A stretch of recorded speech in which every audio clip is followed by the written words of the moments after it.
will continue to play Neverwinter in a way that is sufficient, which is basically a Blade Master. Thank good. There is the silver lining that there are two Paragons, right?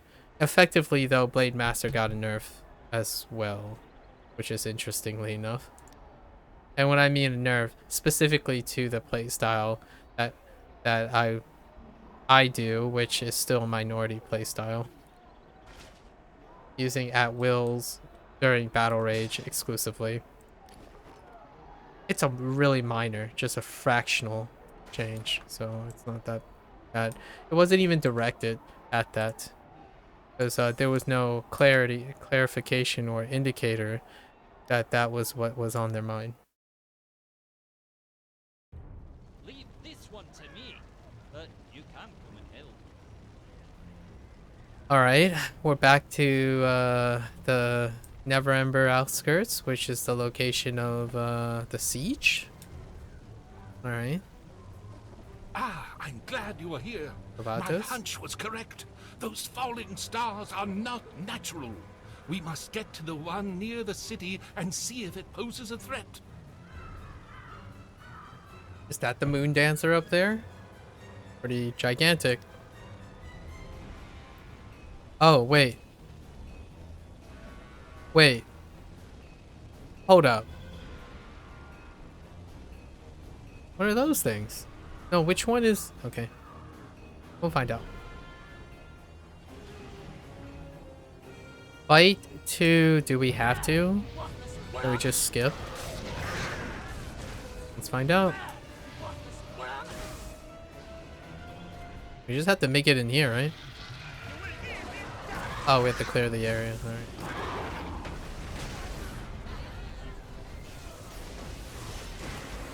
Does that include this?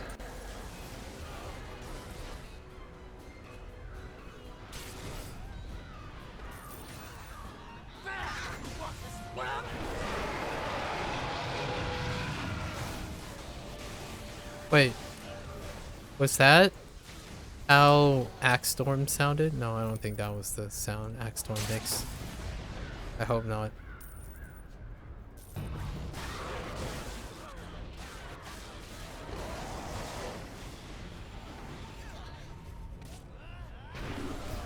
Oh, that is what the sound Axe Storm makes. Dang. That's not a great sound effect. Oh, hi. Oh yeah, that's right. These things don't allow you to change loadouts either. Because that's a thing.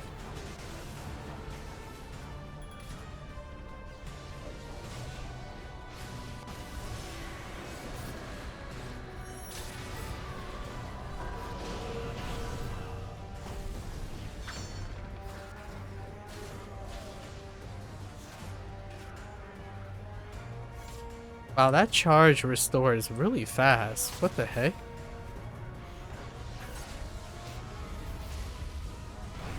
It's a shame Axe Storm hits like a vanilla whip.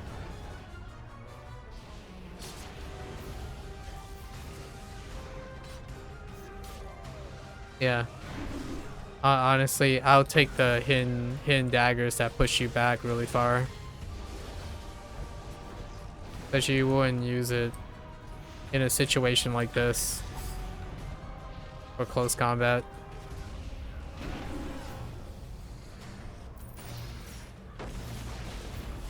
And it gets negated by using at wills. Comically negated.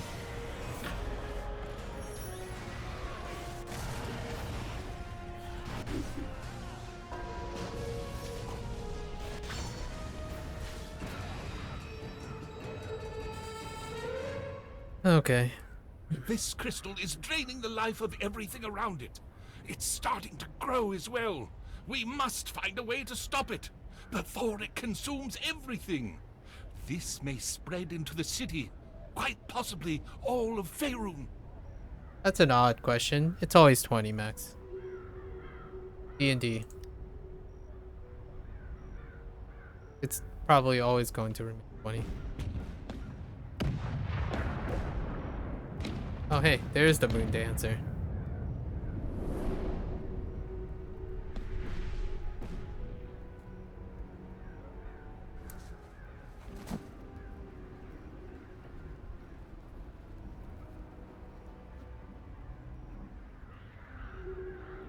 Hello. You be a pirate. Space pirate?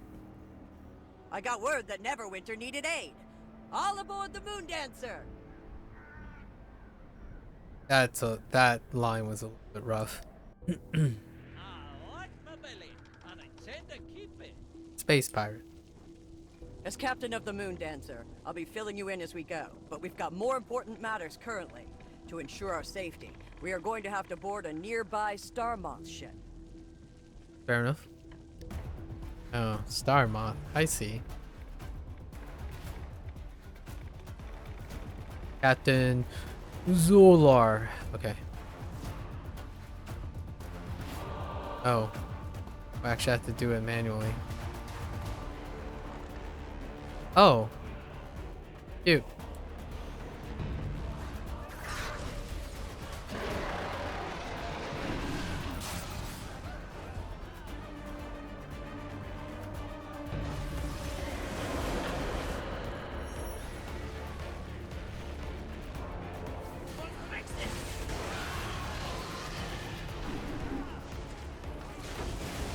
Yeah, man. That second hidden daggers.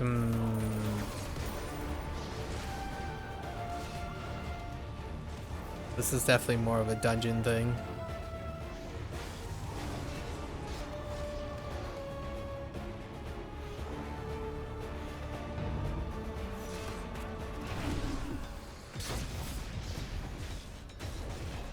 It's almost cute how much that does.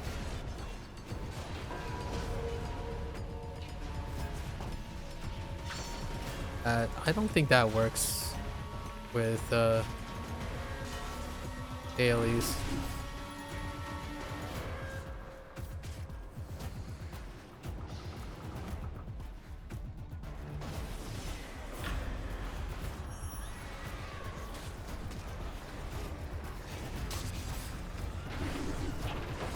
That's slow. It's comical. I'm not even sure if Axe Storm hit him there or I canceled it.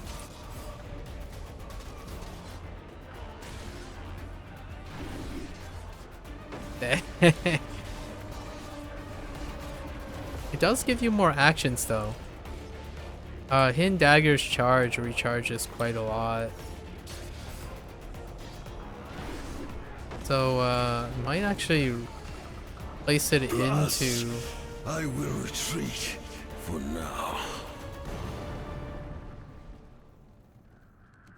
Might actually even consider this.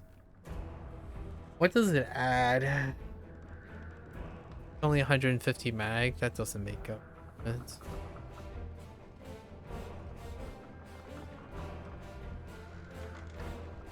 Or replacing unpowered bloodletter. I mean, unpowered indomitable, 750.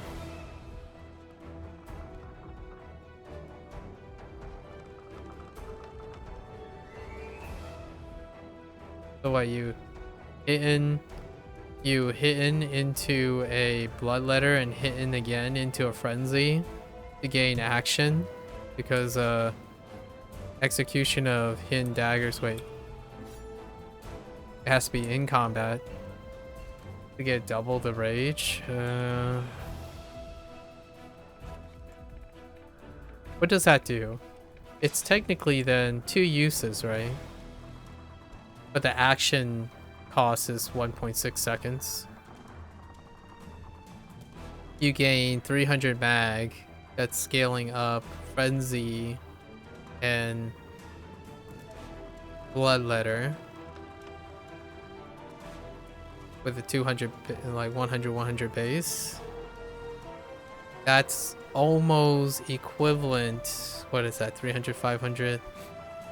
Replacing Indomitable with the gain in rage. I can actually see that working. Oh, actually, the only one I can actually do is probably Bloodletter. Not even Frenzy. Because I want Mightier Leap, which is 2 charges too. To keep rage up. On the capstone. My brother is likely on the way with the Zyrixian armada, which will destroy this ship and imprison any survivors. While I do appreciate the daring rescue, we must leave realm space at once. Okay. Off we go, Princess Zadeli? Zadali?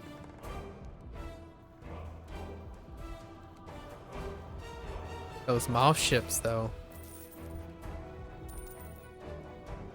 Oh, I am a fan of space, though. Look at those. It's slightly really pink shifted right now. I do like my dark blues. Looks like we rescued that prisoner just in time. The Zyrixian armada just entered realm space. Okay. Alright. Oh. Just let you run into trouble. This is it right here. Yeah. That nice good old blue shift.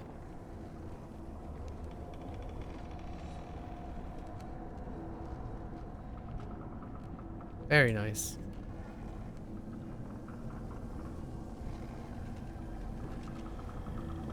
I have no idea what this is, and why is there a white box here? That's supposed to be a placeholder?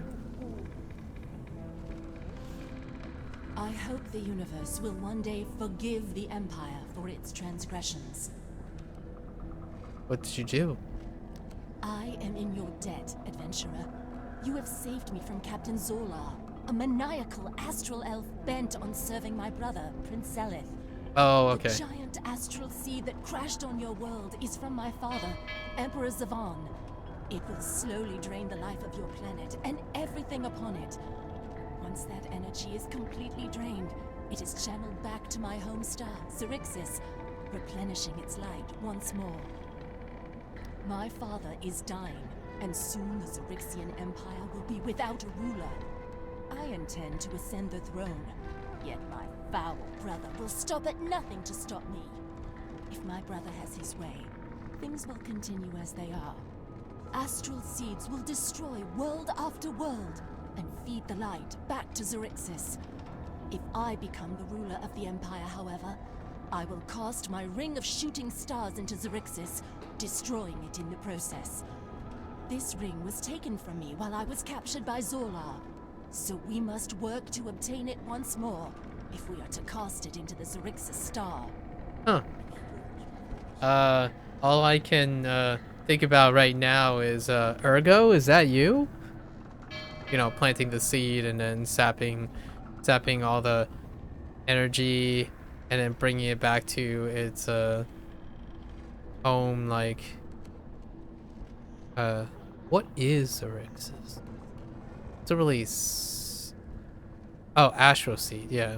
So just planting it, harvesting all the light. If you are willing, aid me in this quest. Help me defeat my brother and his allies so that I may ascend the throne. I give you my word that once I am in power, I will destroy the Star of Zyrixius. First, you must work with Captain Sartel to assemble an alliance of those willing to do battle against the Empire and those loyal to Prince Selith. It will not be easy to build a coalition of worlds powerful enough to contend with the might of the Empire, but it can be done. Properly epic, I suppose.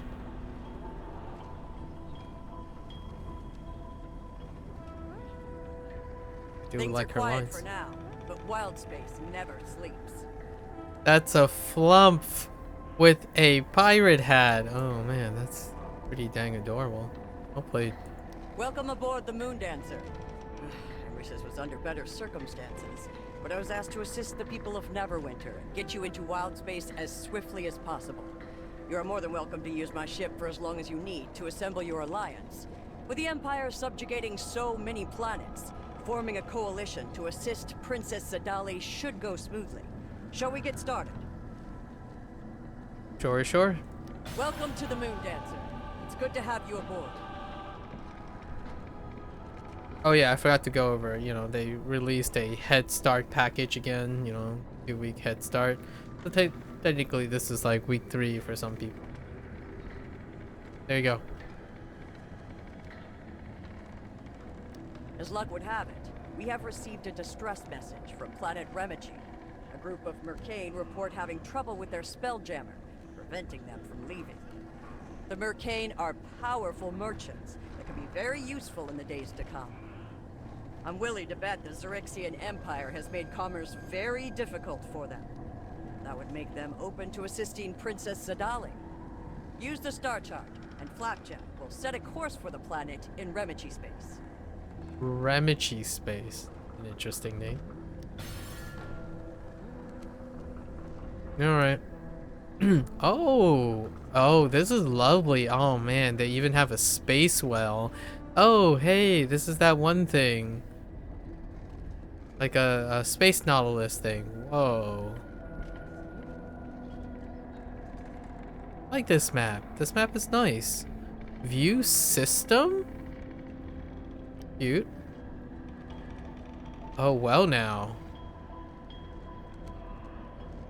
Oh man, these maps are wonderful. They're brimming with personality. I love this. Oh, I could get used to this type of layout. Eye candy, UI candy.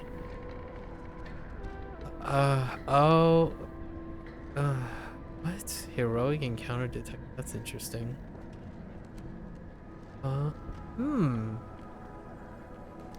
Weird. All Regis is here to save the day. Why don't you help? Regis, listen. Quiet down.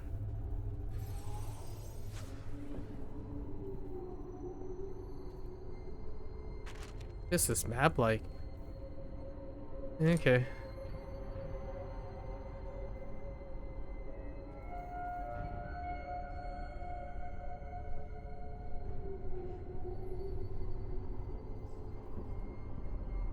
Properly barren, I suppose.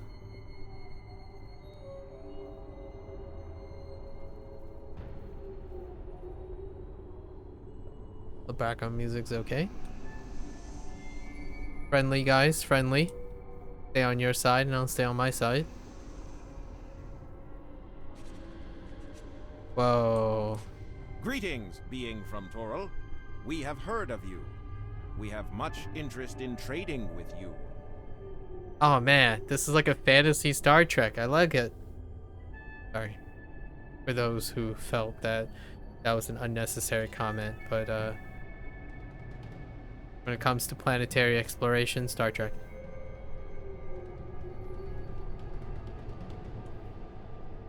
The lines are okay. Your sight brings us relief. You have received our distress message. Remichi has resources for our trade. We cannot leave due to disrupted ship magic. Remichi stones placed upon the planet prevent this. Remove these, and we are free. Fair enough. Is that your ship in the bag or is that our ship? That kind of looks like the Moon Dancer.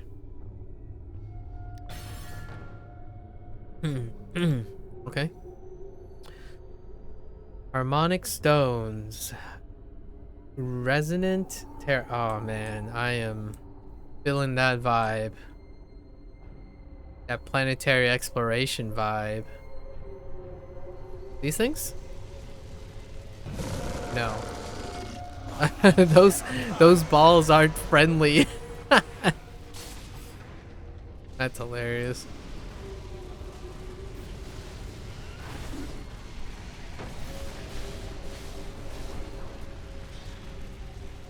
Oh, hey, friend.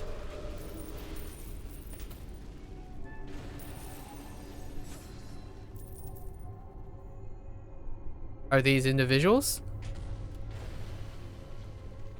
It looks like it.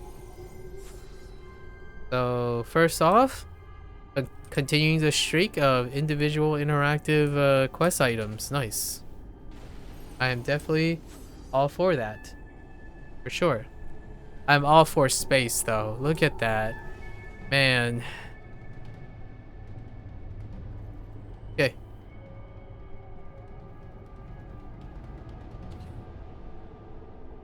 I guess we can pick up some lockboxes and open some lockboxes at the end of the day or something. Just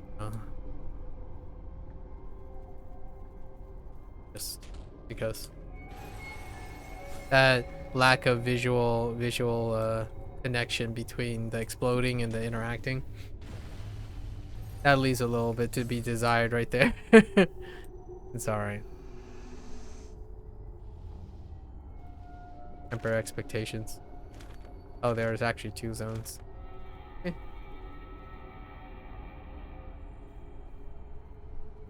Yeah, so far we're sitting at a 1 out of 10. So the sky's the limit, or some might even say the star's the limit. Oh, that's a cute planet body thing.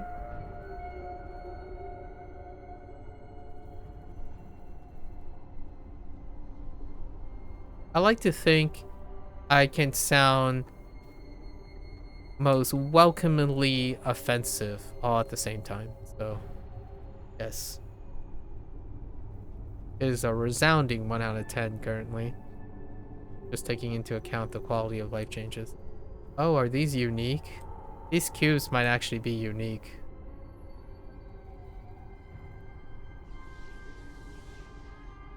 What was that? What are you? A divergent progenitor? Oh, that's cool. I like the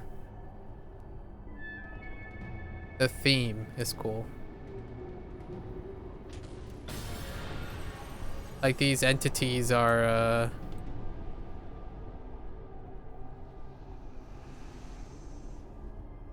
have that idea of like phasic or like multiphasic beings in space.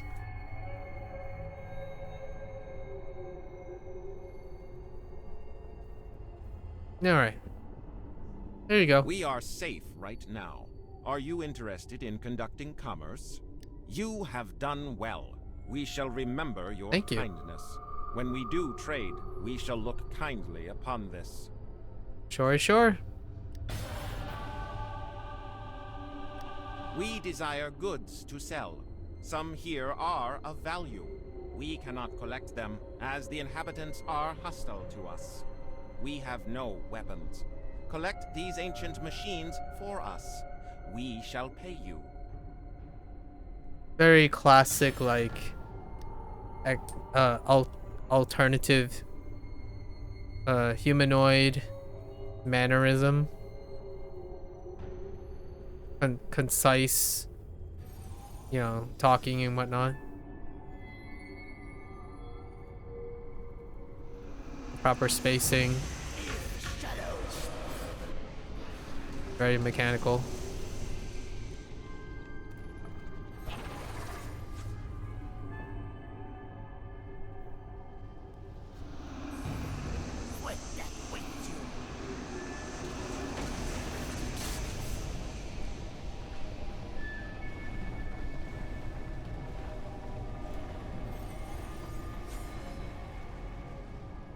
I need to collect 5 of these.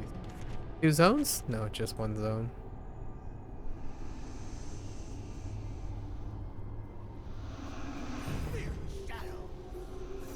How far does this go? Not that far.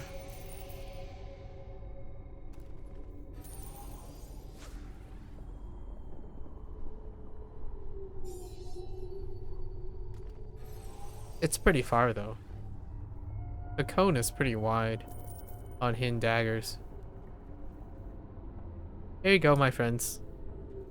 This medium-sized Oh, wait. planet is dry, what you call a desert on your home world. Oh. There are no large or bright stars near, thus the planet is covered in darkness. Calm down, calm The down, name is... calm down. For your help, we are thankful. The ancient machines are now on our ship. We shall depart. When you are in need, you have our help. All right then.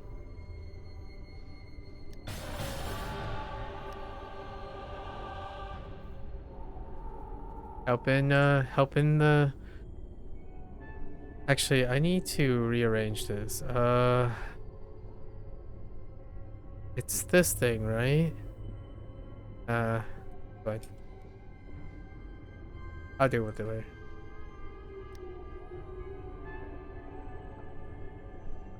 Wild space. Back to the moon dancer we go. Are you certain this is the place?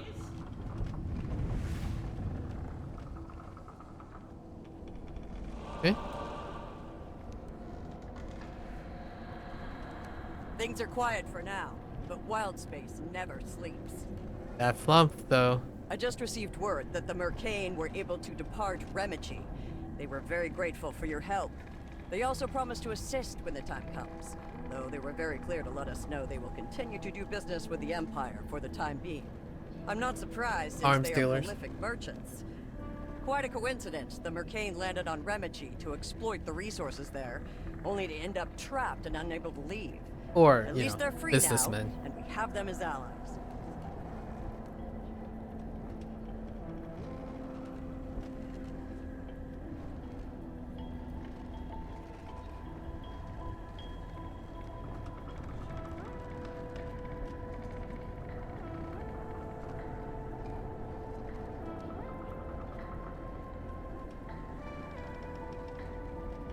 Okay. Welcome to the Moon Dancer. It's good. Princess Sidali received word that some members of the Mutineer Underground, Empire deserters, crashed on planet Valoria and are being hunted by Xerixian loyalists. Linking up with these deserters would be wise, as they can easily be convinced to join our cause against the Empire. Use the star chart, and Okay. Flapjack will guide the Moon Dancer to Valoria. Planet Valoria.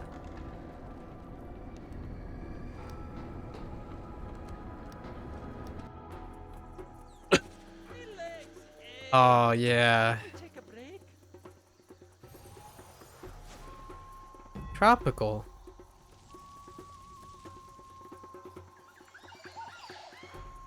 The Xerxian Empire must be stopped at all costs. Did Princess Zedali send you? We were running from the Empire with a stolen Stormoth when they caught us near Beloria. We took damage from their weapons and were forced to make a crash landing here. We are now being hunted, and pockets of the Mutineer Underground are scattered across the planet. We need help pushing back the Empire here if we're ever going to get off the planet. All right. What does that mean? Oh. Cute. I love these little mini maps. It's a slice of life variety. I do enjoy that.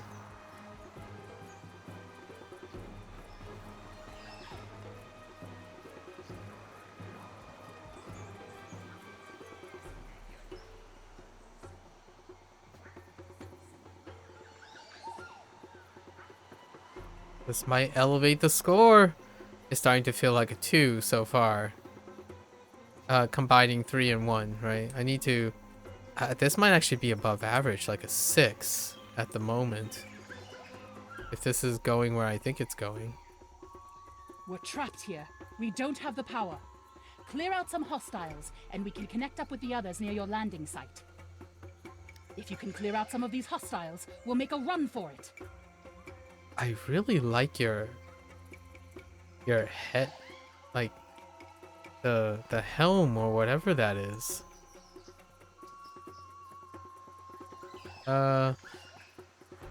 Astral elves, you say? Like these guys? Okay.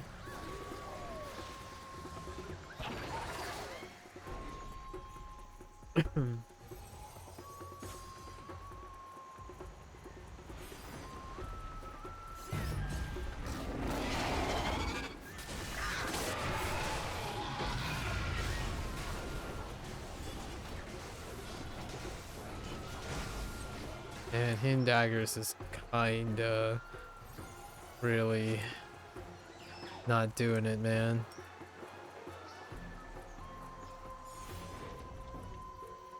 Your world deserves it.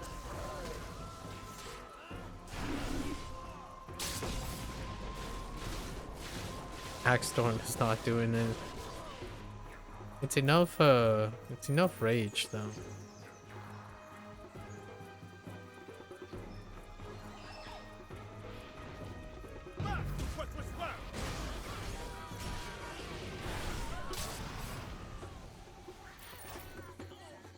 It's not bad.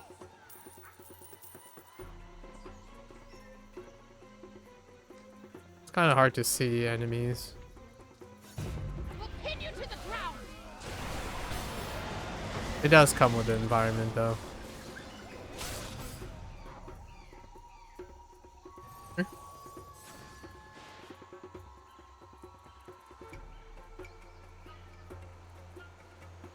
Oh, wait, we're heading this way? Alrighty then.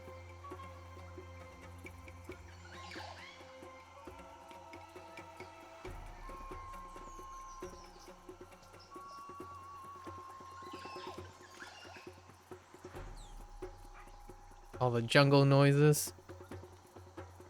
Oh, do we get to go to a water planet? Ooh. Or like a... There's gotta be an ice planet, obviously, but a water As long planet? as the start, some of the scouts out in the field tell me you've thinned out the loyalists here. Excellent work. This will help us reconnect with our other mutineers. Fair enough. All hell, I mean, what does the rebels say? I don't remember. Get down with the Empire. We've been on the run for so long that we've run low on supplies. A lot of our crew out in the field need to be restocked. When we're not in the Astral Sea, we need air and food, just like you. Take some supplies out to these fellow scouts working in the field. This will buy us more time to scout and regroup our forces. Interesting. So when they're in the Astral Sea, they don't need air or food? Very elvish-like. Space elves, of course, but you know.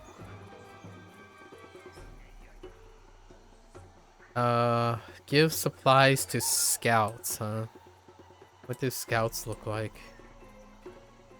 Are they unique? Is that them?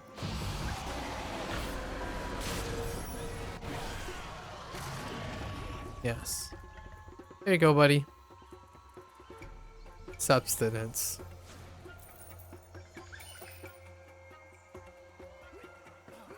It's very hard to see these goobers.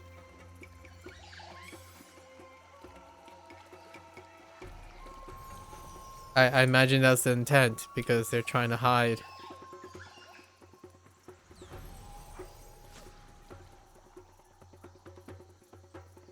Goobers?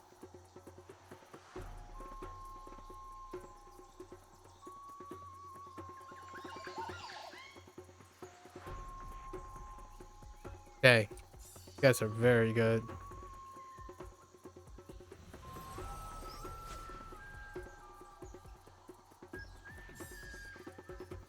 Okay. Almost as good as Myco Knits.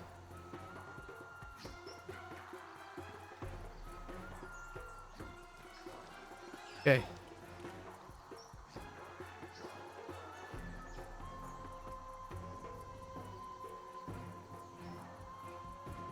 Eloria planet.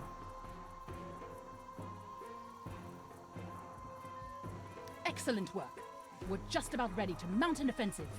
You can count on us Interesting. to assist you and Princess Zedali when it's time to bring the fight to the Empire. Sure. Go head back to Zetali. Zartali?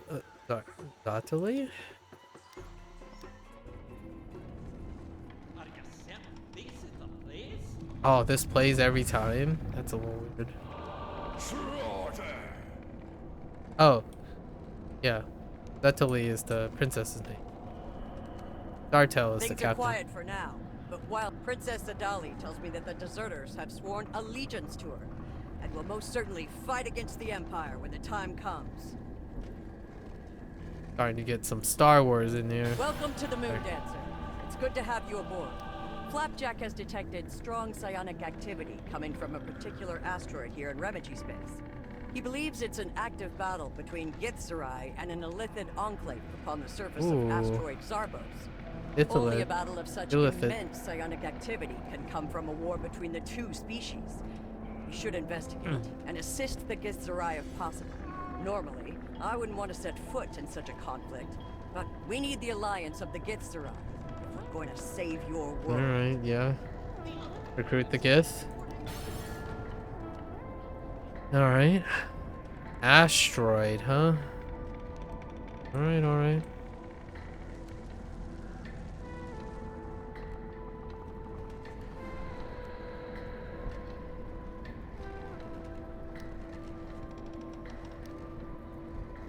Zarbos. All Regis is here to save the day. Very, very green. The Illithids can run, but they cannot hide. There is nowhere in the multiverse the Githzerai will not find them. Interesting attire. It is my pleasure to meet you. We are in a never-ending struggle with our former captors, the Illithids. Yeah, We work Illithids. tirelessly to locate them across the multiverse and eradicate them without remorse. This colony is rooted deep within this asteroid, slowing down our progress. You look like one that can handle themselves in combat with the Illithids. We can always use help in this timeless battle with them. Are you interested in joining us in this struggle? Boy, do I have to tell you about our conflicts with the Illithids. Go way back. Way back a couple times. Alright. Genocide it is.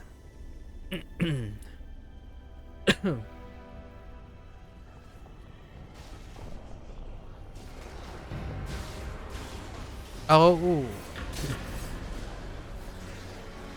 Those are actually NPCs.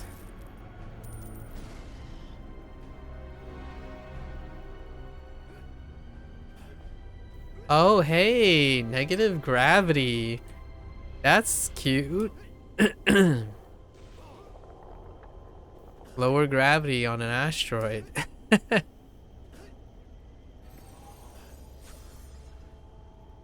Cute. Must stop you.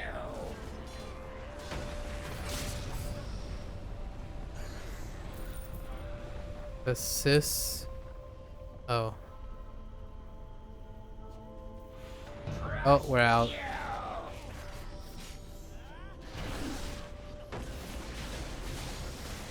We're out of range. Gotta go back in here.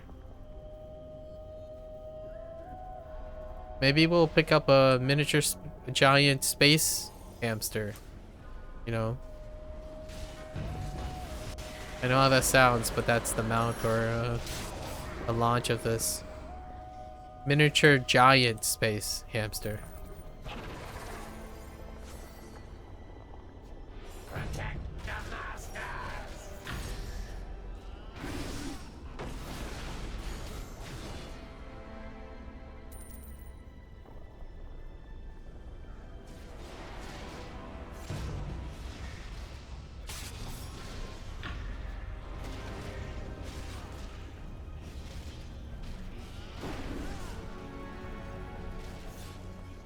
Axe Storm is so lukewarm, man. What's Axe Storm's magnitude? 450? Man, that is some lukewarm stuff. Oh.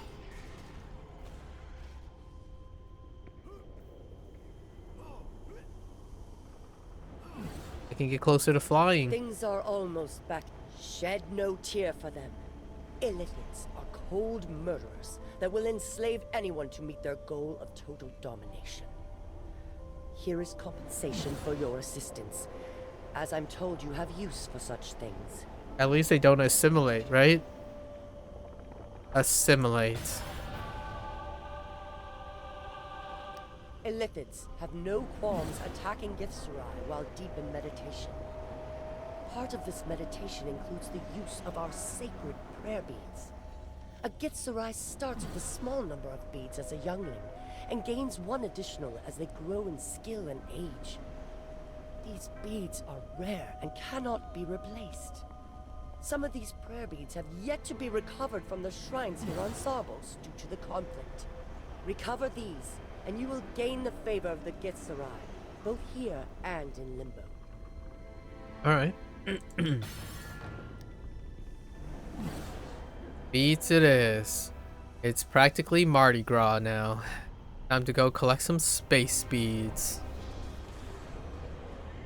I imagine... No? These are space beads?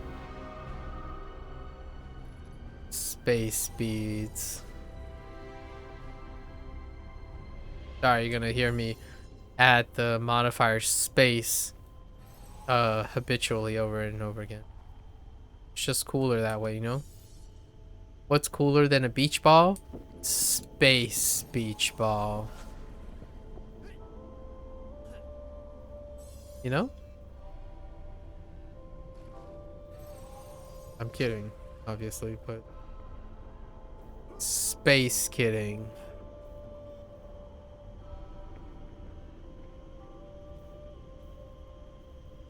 Dude, where are my space beads? Hello? Why is this place void of space beads? Oh, here we go. I want to sneak this. Don't do it. Need another space bead though.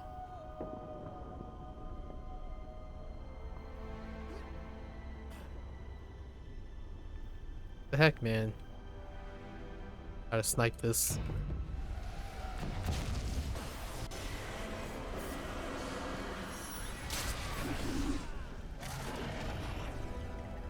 Yeah. Live action Zelda.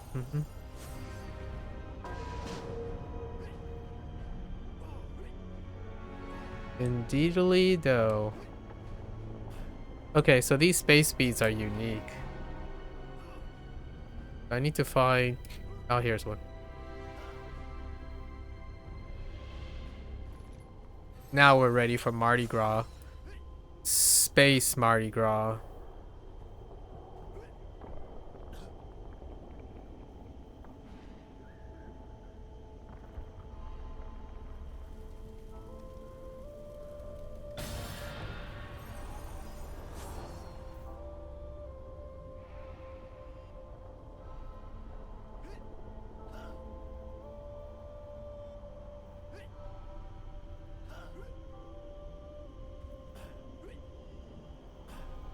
Come on. After Mario? Really? You didn't see, you know. Come on, Zelda's gotta be next, right? I mean, I guess there is Kirby. Those prayer beads have great sentimental value to us and will allow us to honor the passing of the original bearer. Your generosity in assisting us will not be forgotten. You have the fist of the Githzerai to assist you in your war with the Zerixian Empire. When the time comes, we will be there. You have our word. For now, we will place an emissary upon your ship so you can reach us. Can we go to a place that's like pink or purple? Or just filled with water? Filled with Wawa?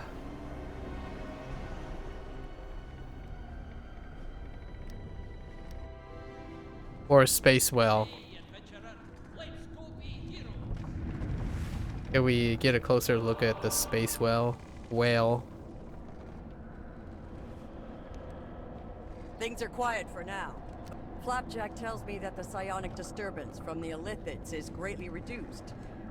Grand Master Nazraka has pledged her monks to help Princess Sadali against her brother when the time comes. She will leave an emissary with us on the Moondancer for now. I have a question. Zartel. What's your flump's name? Welcome to the Moondancer. And where can I Good get to a have you hat aboard. like that?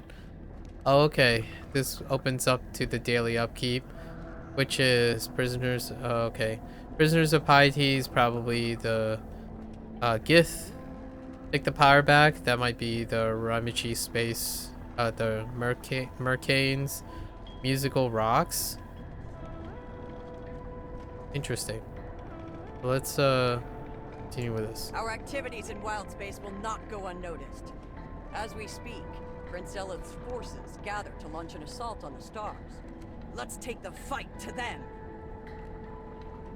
Participate in an invasion. During the invasion, use the wild space map to travel to the Dorexian invasion landing site. Okay. So it has to be available though. Word's going around that some Githzerai prisoners were ambushed on Zarbos. Oh. If you travel to that asteroid and Zarbos. rescue them, there's sure to be money in it for you. Oh, so they yeah. Invasion is kind of like insurgents. Starting to feel like what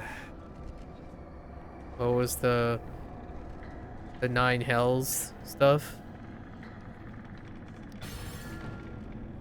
I have a special request from Princess Sadali for you. It seems some of the Zerixian deserters on Valoria need freeing. I'm not one to take sides, normally, but I'll make an exception in this case. Even if it's just to be a thorn in the Empire's side. Yeah, Valoria is the mutineers, right? Some of the alien technology on Yeah, Remichi okay. interrupts Spelljammer Just one ships on in each the area. planet Suffice or it to say, the planetary Moon body. Dancer is no exception to the rule there. I need you to get down on that planet and destroy some harmonic stones so we can pass through the region unhindered. I'll see to it that the Quartermaster compensates you for your time.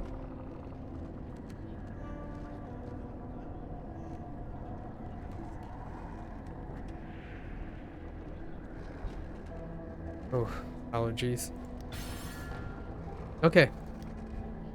Let's actually look at our Aw. Oh wait, we get to interact with the little guy. Oh, his name is Flapjack. Oh, that's who's name. You have big feelings. Flapjack talks. Okay, cool. Oh, this is where Flapjack has the weeklies. Okay. Peaceful planets across wild space are being overrun by the Zerixian Empire. I can feel their anguish. It's squishy and uncomfortable. We need adventurers like you to ensure the safety of these innocents. That's an okay tone of voice. I kind of wanted it to be a little bit more like squirrely and cute. Just all right, fair enough.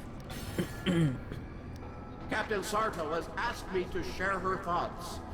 As if I could stop sharing them. Ha! Yeah, the She wishes telepathic. all adventurers work towards filling the Moon Dancer's treasure hold. We have much to offer adventurers such as yourself, coins and trinkets you can use for barter. I bet you're already thinking of what you want to buy. No. Complete any of the tasks listed in this scroll, and we'll make sure you're taken care of. But who am I to argue to a telepathic being, you know? Okay. We'll look at what we can buy later. Look at this space hamster. Okay. Let's look at the journal. I forgot to look at the journal. Right?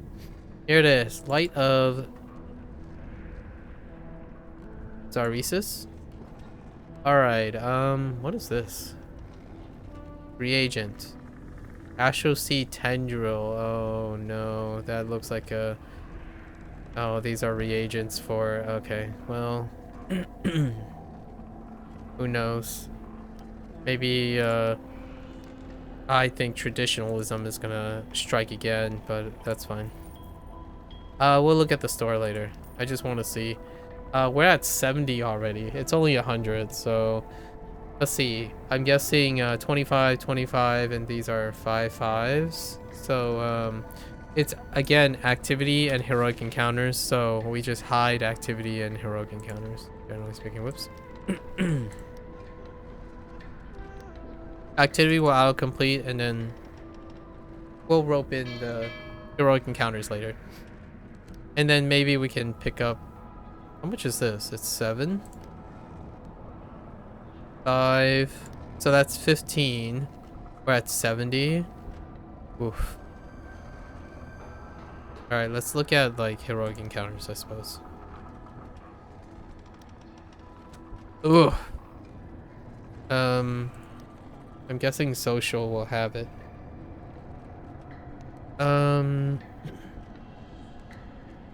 How do you know? Okay. This presents a unique challenge, actually. Because you have to go to the system. Stick close to old Regis. I'll get us through this mess. And then what? You have the instance change? Oh, it's all included as one instance. Well played. Absolutely well played. That's amazing. Good call. They made the whole zone one instance. Because then it doesn't trigger the change instance timer. And that's a really important detail. Because, man, it would be tough looking for heroic encounters. If you have to swap and then the instant timer.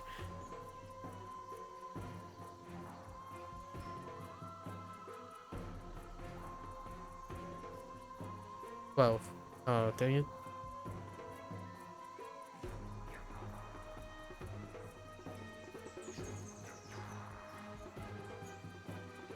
Yeah. Alright.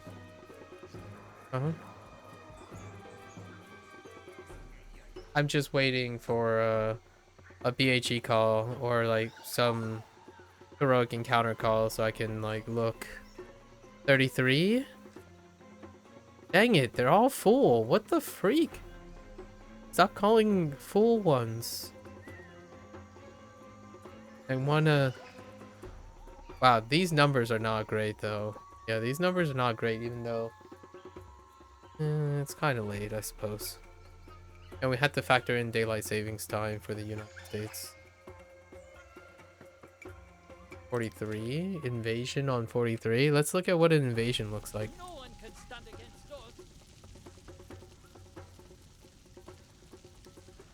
us. I like you, Regis. Your vote of confidence. How do we do it? Oh, is it this? Wow, this is so cool. Gambian space. All Regis is here to save the day. Why don't you hit? Okay.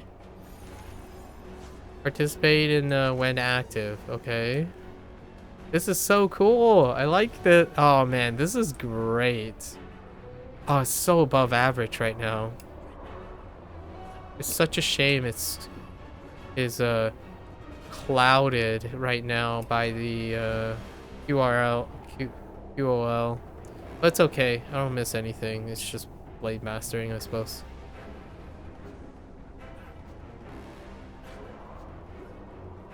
Wait, where are we going? I don't know. How do you guys know where to go? Look at this. This is awesome.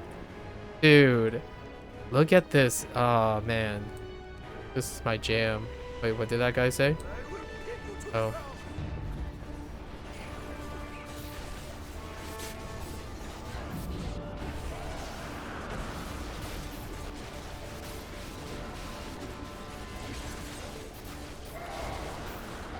Yeah, it's so disappointing. Like, one of the things that I'm highlighting right now is you just don't use at wills to gain rage. If you are, then you're out of the loop already.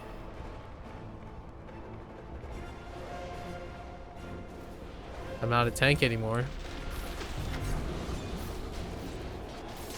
I gotta remember that.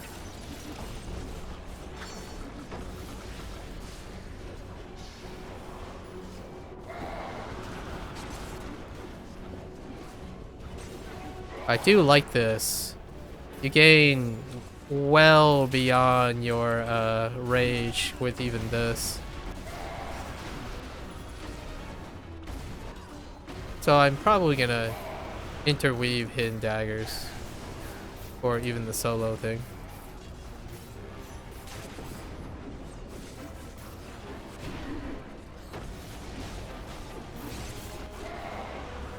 Why do you keep TPing around? Please, please stop.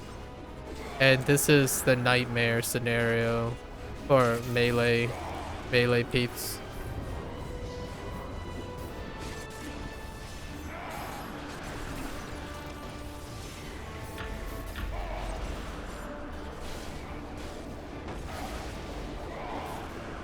Yep. You want to know why tanks just decide to just call it a break? This is it. Mechanics like this. And you continue to limit their movement and ground them by saying you should defend and wait for action more often.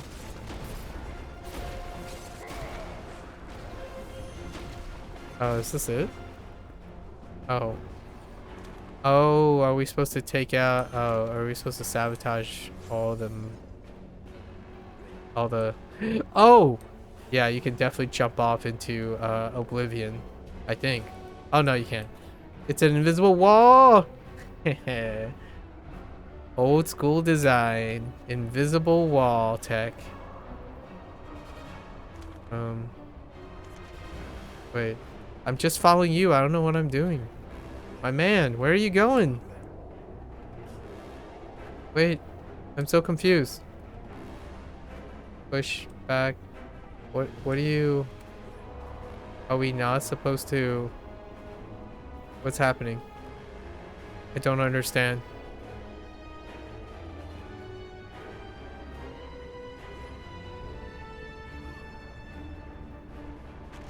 I really don't understand what's going on.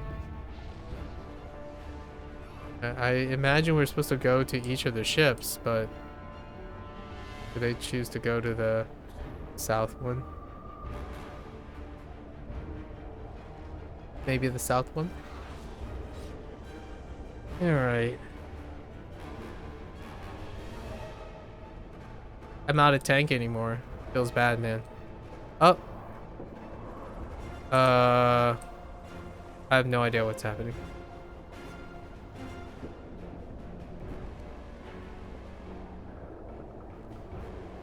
I guess that's done.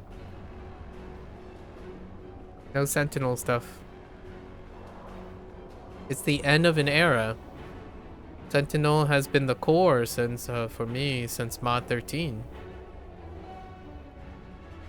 It's incredible how efficient and asinine a developer's misguided ideals can truly destroy legacy unintentionally. Meanwhile, still trying to figure out what the heck you're supposed to do here. It seems all the ships are empty. Are you supposed to take out peeps?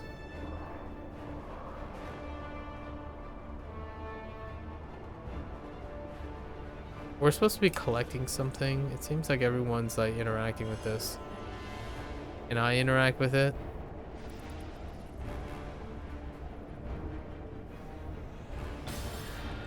Oh. Oh, interesting.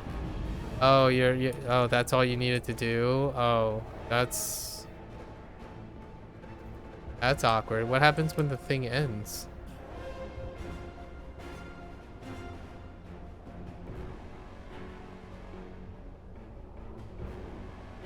Do we stay for 4 minutes? Oh, hey, there's a guy here. I see someone has already adapted. I see a not so fast relentless slash user. Frenzy, IBS. Not that that's all that important, really.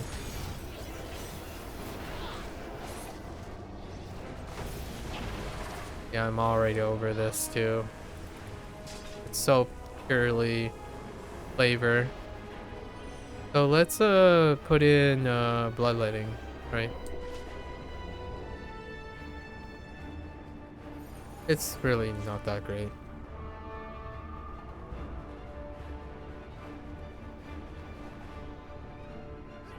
As much as I want to switch it up, I'm trying my best to switch it up. It's actually going pretty lukewarm. Alternatives? Nah. Not only there aren't any alternatives for tanks, there's a clear superior, which I don't usually like to recommend.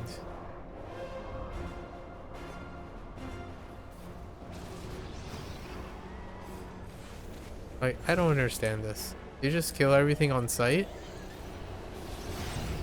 Is that how this works? Genocide it is.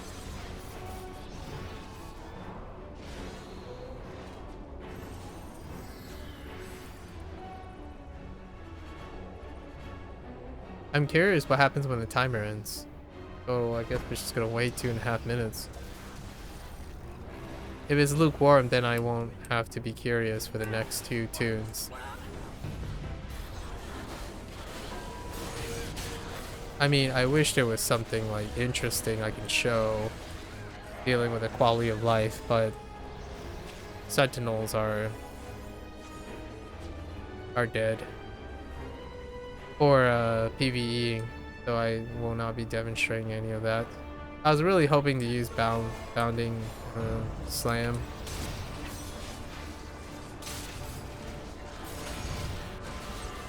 That doesn't boost very well. I see the new damage floaters though. Those circle icons are helpful to delineate between that, so it's a kind of a nice functional change. Admittedly, whatever they had was just sufficient anyways.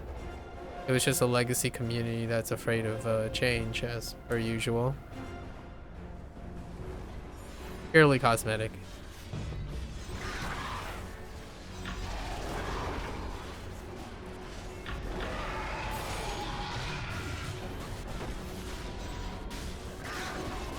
I don't know what taking these guys.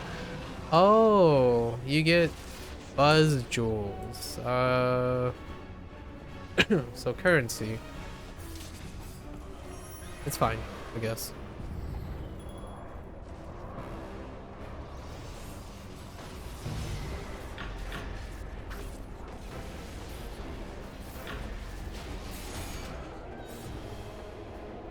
Uh.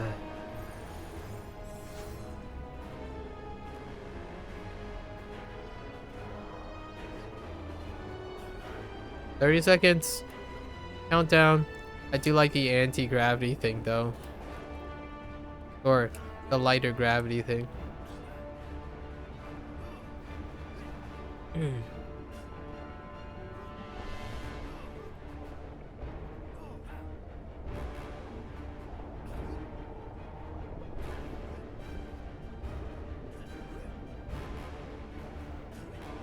Just hop around. Flap around for 10 seconds. The final countdown. 3, 2, 1. Is it something interesting?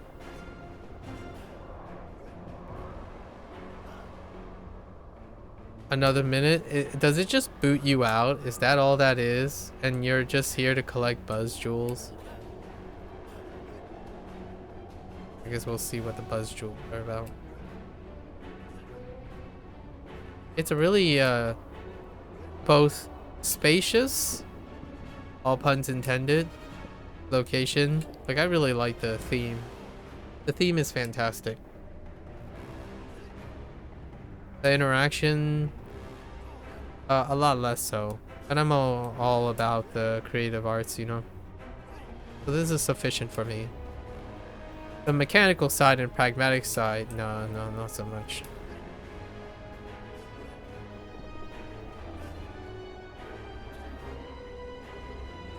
Not just this content, but the URL, quality of life stuff. That's it? Okay, so it's for currency collection. Let's look at Buzz Jewels. Okay, Buzz Jewels. What are Buzz Jewels for? They made a unique ward this time. 2 unique wards and players. Again. Solar loops. Oh, is this the first optional upgradable ring set after dangling the carrot over and over again by putting it behind a mandatory lock, privileged lock? That's probably it. We'll look at them later. And then Buzz Jewels are not for these. Oh, it is for these though. I'm guessing this is... Oh, interesting. Okay. So nothing in the store so far gouged by privilege. So no commentary from me. What happens when you ring the bell? Alright. I dig it. Well done. Yep. Wait. What's this? Is that a repeatable? The Okay. Xerixian Empire is preparing to strike back at some of the planets that harbor subversives. Okay. I can feel their hatred and their desire to crush all who oppose them. It's crunchy and tastes like salt. Travel to the asteroid where they are planning their invasion and put a stop to their plans. You know what? I'm warming up to you, Mr. Flapjack. Captain, Sir, Mate, Lieutenant Flapjack. I would say not sufficiently goobery enough for me, but it's okay. It's a good thing he's cute, you know? Alright, so we still need to look at heroic encounters. Okay. Okay.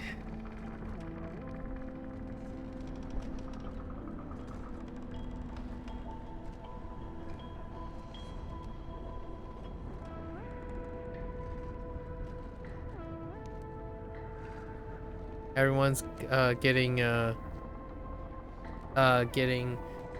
new everyone's getting used to the new abbreviation stuff. Trying to decide on what type of abbreviation for the planets.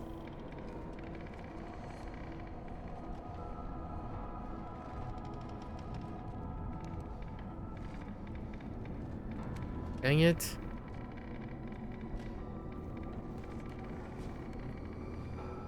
The calls are habitually in maxed out instances.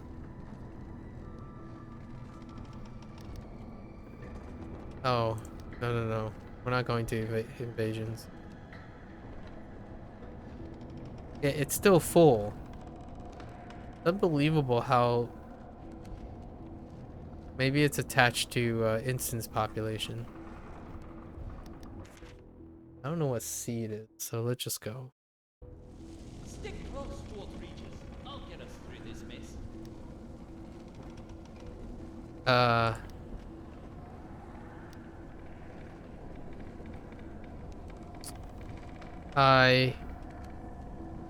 Is it this? Is seed this? So PB has seeds. Okay. This is really cool though. I do like it. Takes a little bit of time to get adapted to all the different locations. I do like these mini things. I am a fan of variety. Really flex the creativity.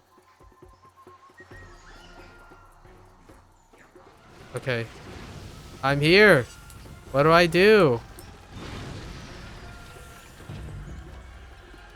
Are you supposed to interact with this? Like that? Where'd it go? The projectile just disappeared. What the freak?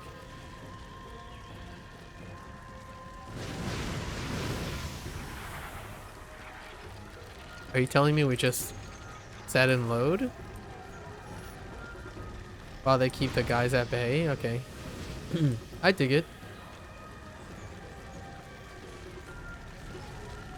Good job, guys. Oh, that guy went down. You guys want some CC or something?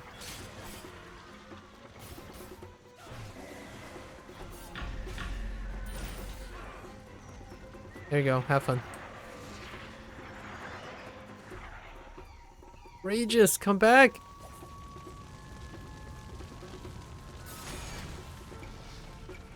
Boy, it would be fun being a tank right now.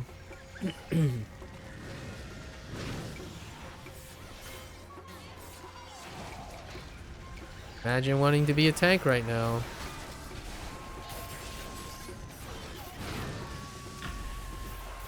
Oh, right. I still think I have Axe Storm equipped.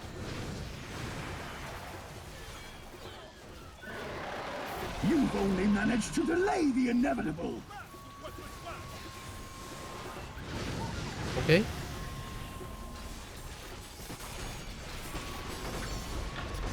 Victory! We have pushed back the Xerixians for another day. Space tank. Yes. Everything is better when you put space in front of it. The space tank. Okay. I imagine I have to do... Oh, I can participate in invasions because... let's preload these things as well. We gotta, Dang it! They're not unique! Oh my gosh. Are you serious right now? Deserters are not unique? Oh, that freaking sucks like heck. Alright, minus points for that.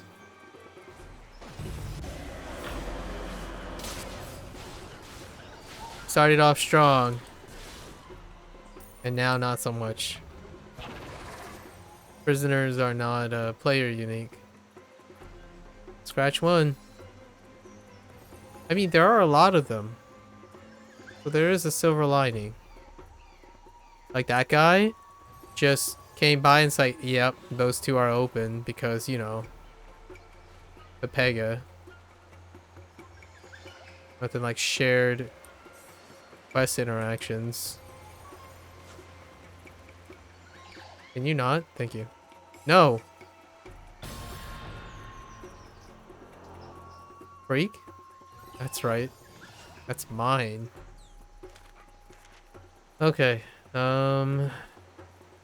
Destroy harmonic stones again. How much did a BHE give? Probably 40? 40%? Let's look. 40%. Alright. Let's look for an evasion.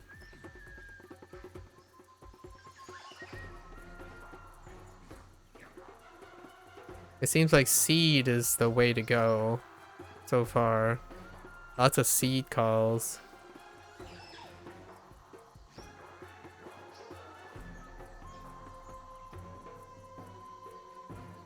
I did see another, what the heck is chip?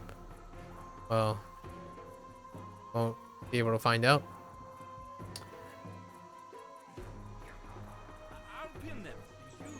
Am I standing in a... Yeah.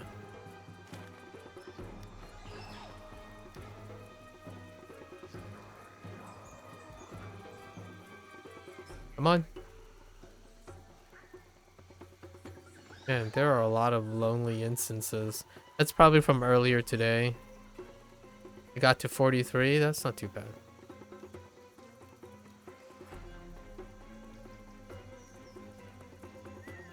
Come on, folks.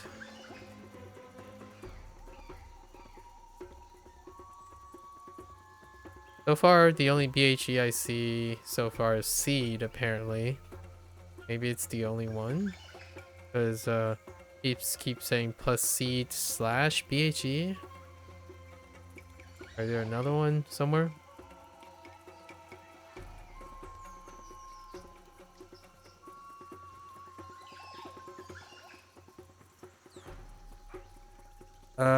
This is not looking very promising.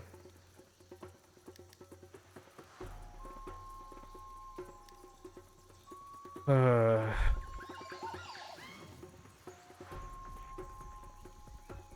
Regis is here to save the day. Why don't you help?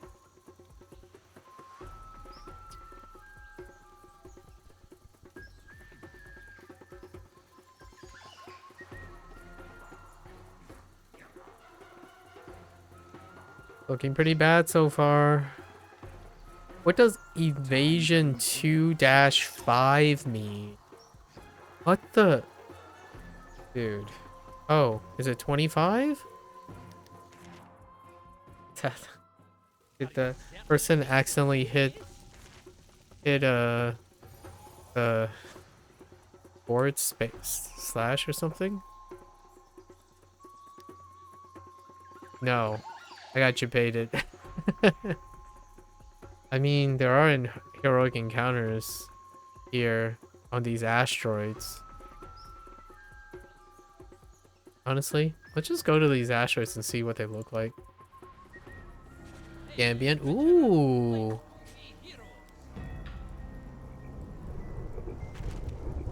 A red and blue one. Not bad. Pretty cool. Okay. What about Tannis? Leave this one to me. But you can't.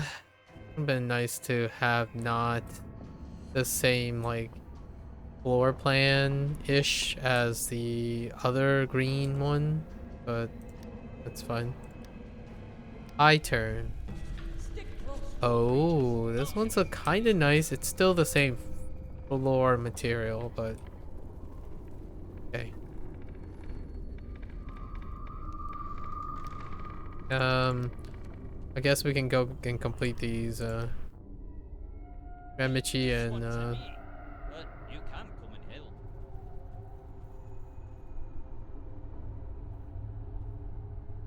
help. this one is the harmonic stones, so it's the red things again, the meat cubes that suspiciously look like meat cubes.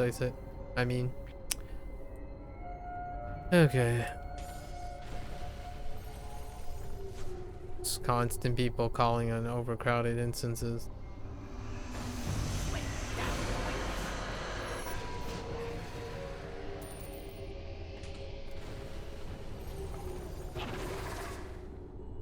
These are sufficiently short, I suppose. I don't know if that's a remarkable thing anymore. It's about the same length as the previous one. So perhaps this is the new standard.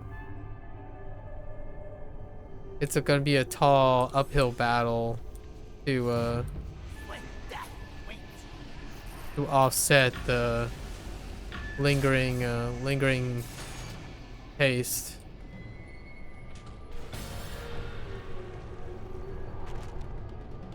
Of the other parts of the patch.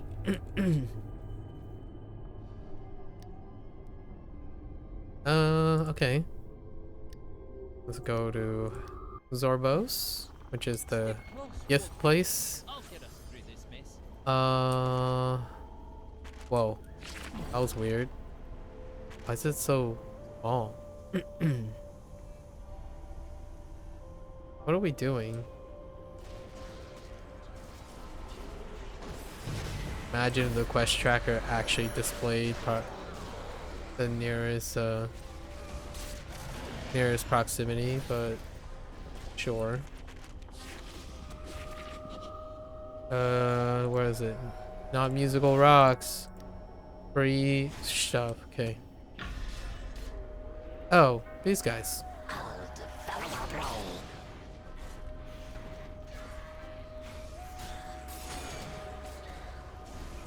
Trying to use Axe Storm. Axe Storm is a lukewarm thing. So is Hidden Daggers. Just all around, even the most, yeah, it's just not it. It's such a dud.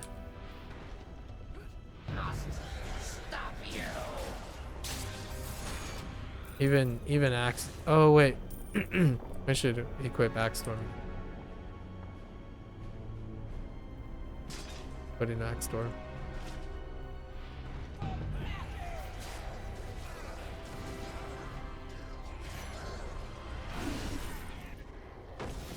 Yeah, holy heck.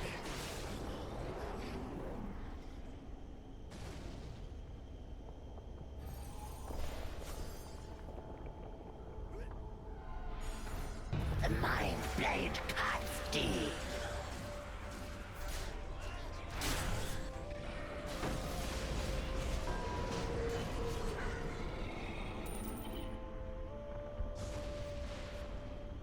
Every time I hit tab before I start at willing, just reminds me of the incredible incredible silliness of the rage generation approach. The explainer for the rage generation.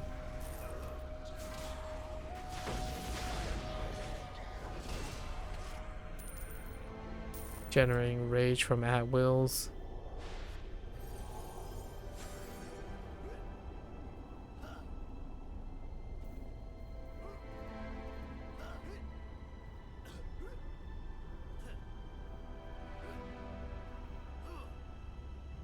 Oh, that's not a friendly.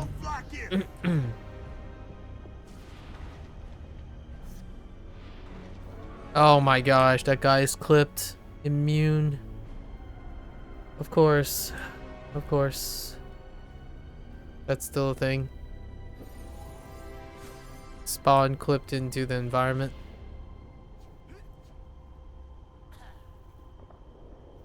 Oh, you know what? Floating's great though. If you float over them, you're actually not crossing that path, which is very useful to know that, because you can avoid encounters quite a bit.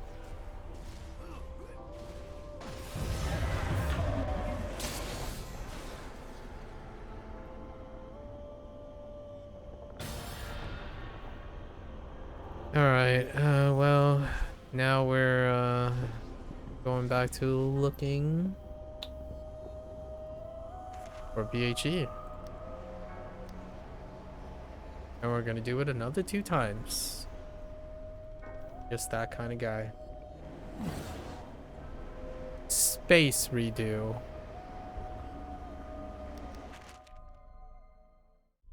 Leave this one to me, but you can come and help. There's an invasion here. I think.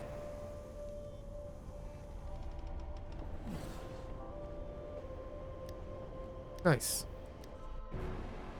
With numbers comes strength. Invasion's ending in 20 seconds? And can I just interact with this in time and be like, yo, I'm done. Wait, is it not this one? Oh my gosh. That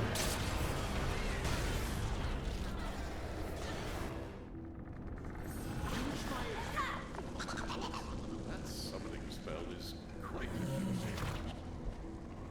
So disappointing. That's so absurdly disappointing.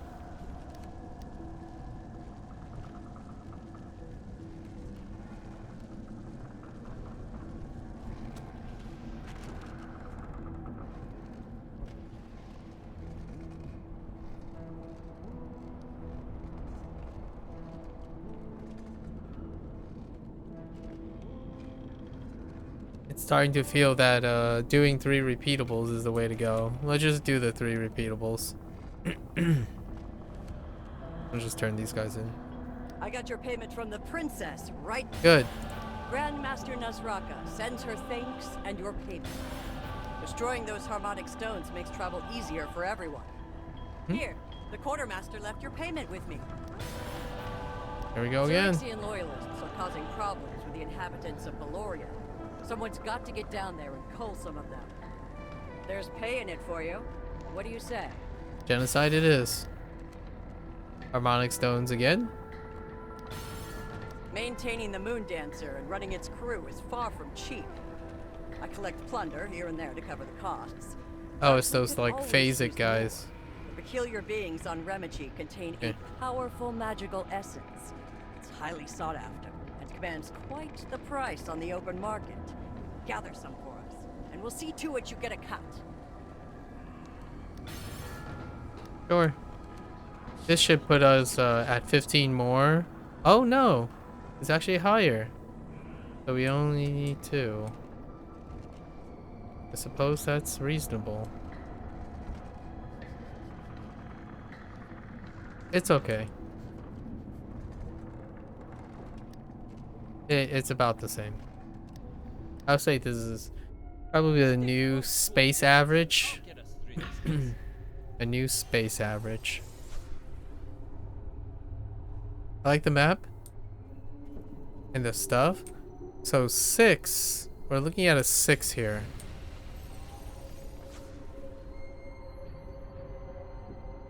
But the other stuff brings it down to a 4. I can only really go above 4. Or I can rarely go above 4. It's looking like an incredibly below average in one department. I mean, if it's that department, then sorry to be a bearer of bad news, but man, you do not have my seal of approval. The actions most definitely is not concordant with the message that's being presented. Like the idea of trying to create viability and variety for newer tanks, that's killing a tank is not in good faith. It was pretty shoddy. It's almost a form of it just felt like a bait and switch. Oops. Can we take a break? No. We cannot take a break. Slaughter! Wait, what?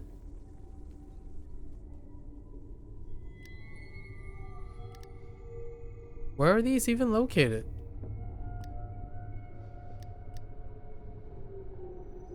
Okay. Where's the other one?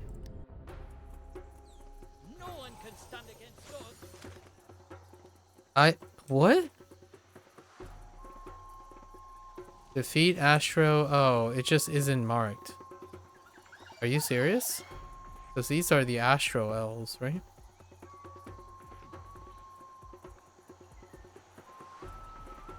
Oh, and do I collect Astro Essences from them too?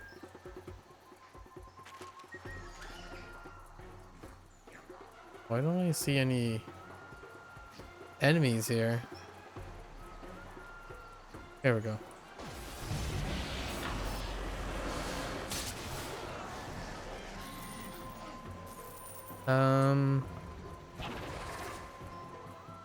Is it this thing? No.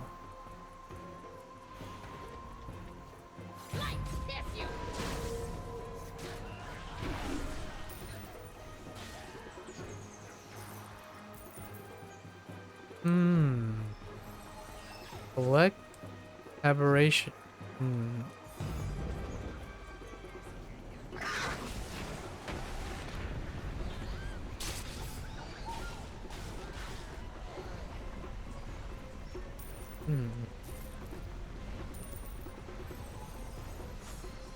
I don't see anything per se.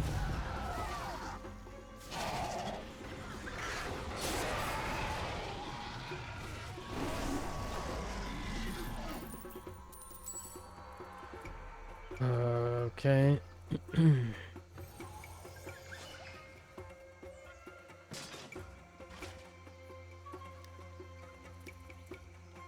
40k Astro Diamonds. I'm rich.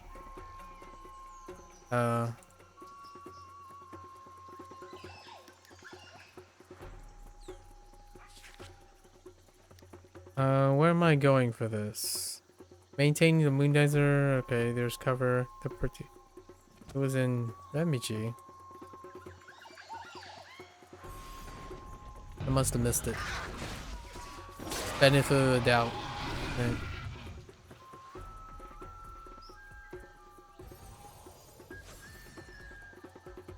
This certainly is not labeled.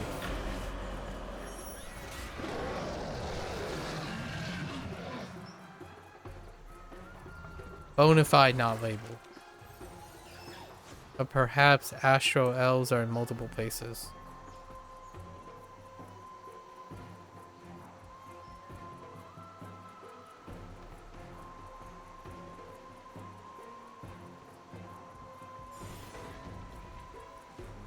Your world deserves it.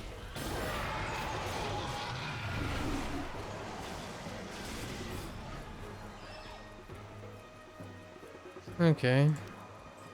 Let's go back to not there. This is the place? That was not my intent. No word comes straight. I saw a comment that I'm not going to entertain. This one to me. But you can come and help.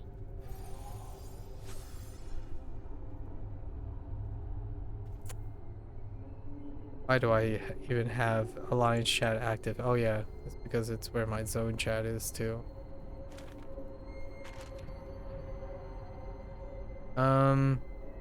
So what? What if I take these guys out? Is it these guys? The answer is no. Is it those like wandering dudes? Maybe it's these things. Twisted spirits? Doubt it.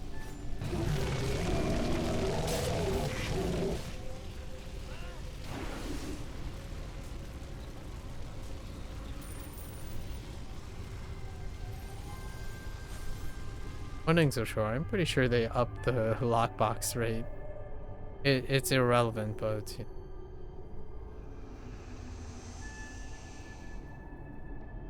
someone just typed an entire monologue rip spoof off Star Trek, but replace every instance of sci-fi with fantasy. Dude, I don't understand what I'm looking for.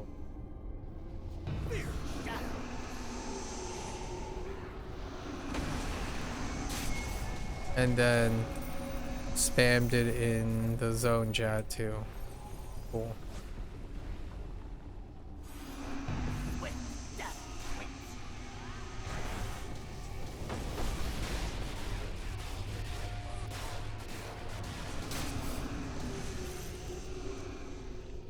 Oh, yeah, I am collecting these guys, okay.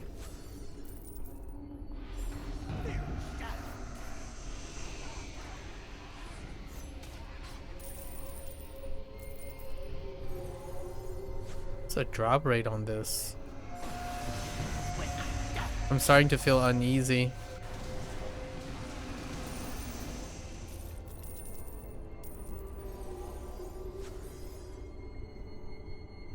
Starting to feel uneasy.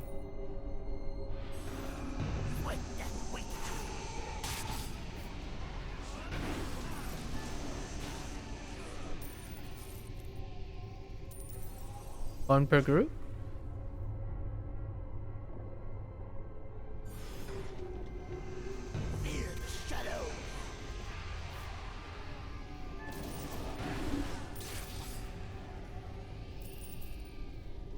Less than one. Oh no, one per group it seems. Okay.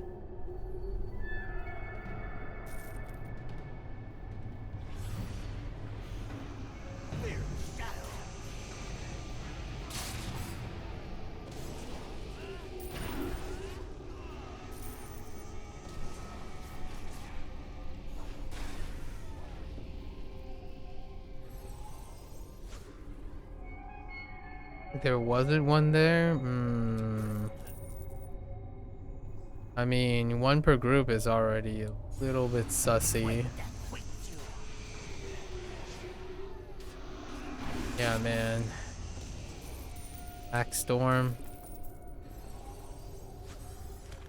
It's a dud.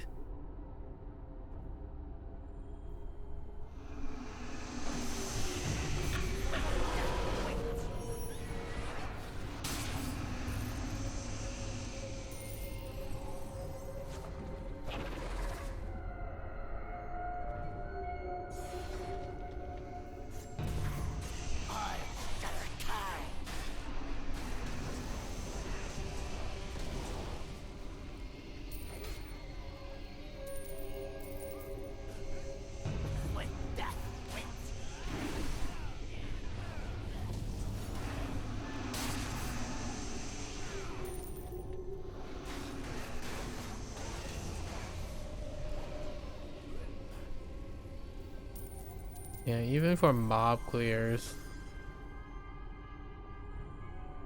Thinking you would use an at will. I wonder what happens when you take out one of these guys. Are these the replacement of the name mobs? What do you get? Those.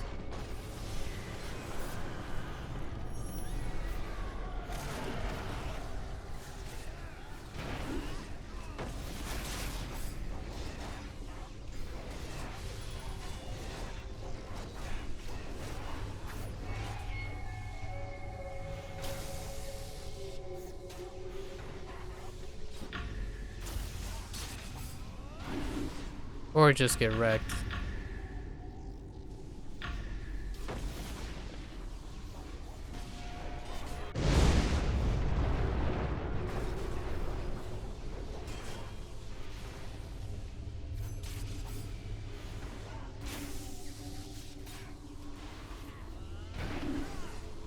You can't even see the ground effects.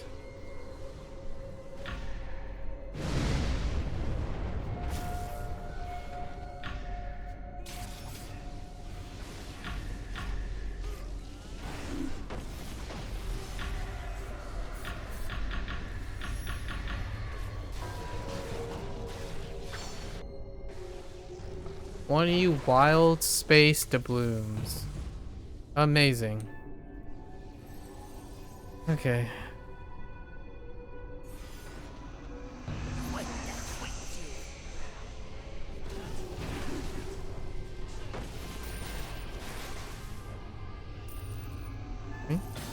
There we go. Alright. Yeah, we gotta speed this up. And I need this void. I get the atmosphere and the theme of space, but it's more like the desolate space and not the wonderlust space, right? So the audio is, I'm gonna say it's very Avernus like. Welcome to the... Destroying those harmonic stones makes travel easier. Yes, I've heard that before. I've got no love for the Empire. Okay. Alright. Alright. Let's switch over. We've heard our fair samples.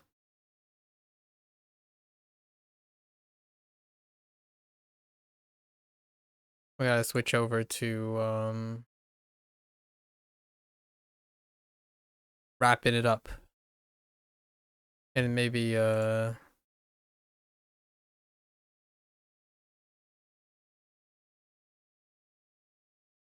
talk about take a sneak preview of the gear, I suppose. That tends to excite people. Largely it just reminds me of how old hat and traditional everything is.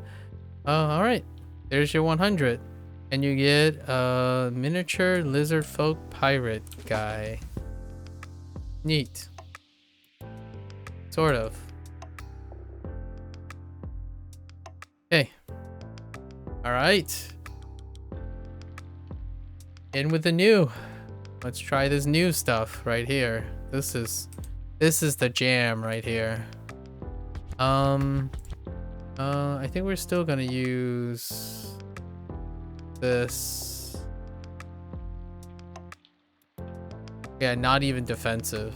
Like, yeah, sure, whatever. And then action point gain for sure. Oh, actually, let's confirm those. Is Forte changed?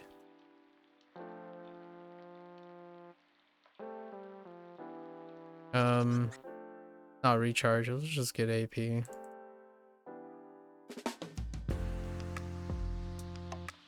Okay, no change in anything we do. It's actually augmented by more things we can do now. Oh yeah, that's right. We have access to auras. Aura Vengeance. Give me that sweet life. Is that it? Yep, that's it. It's lukewarm, but it makes all the difference, considering, like, you just got one of the tanks.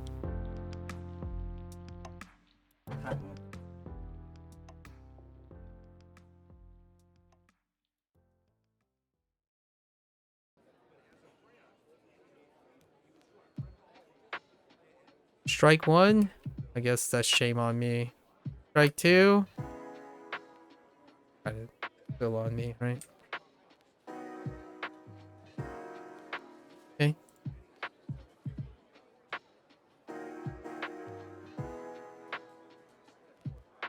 Alright. Time for that good stuff. Oh. Right. Had to meet, Neverwinter. Why did that accept that, too? I didn't want to accept this.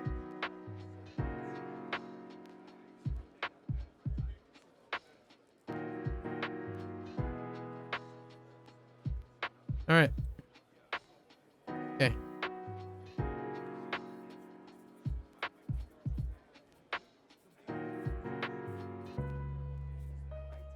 This is where we're going to feel a gigantic difference. And, you know, it's fine.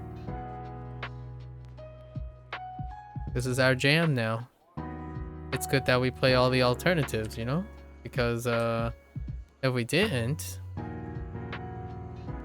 then it would have been, then stuff would hit the fan no matter what, right? You can't strike out, at least. They generally touch one at a time, so who knows? Maybe they'll keep the losing streak going, in my opinion, and axe out the other two as well, and then calls it leeching of tanks, and then just call it a day. And I'll be a pain giver too.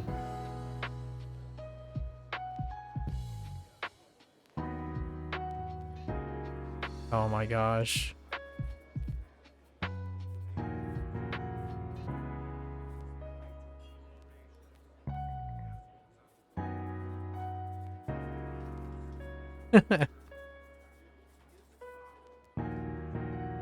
Oh, there is a, yes, there's still a,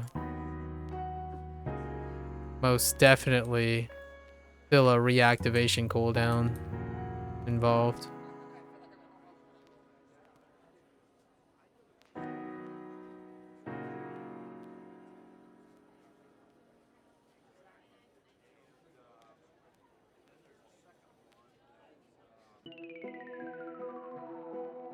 It's maddeningly different, like, what I mean about, what happened.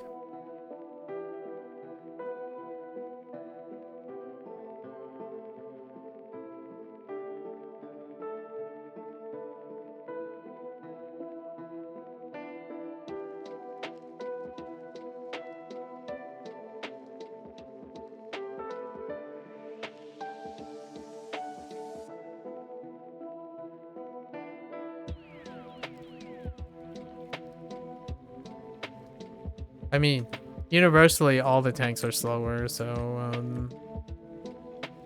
mission accomplished.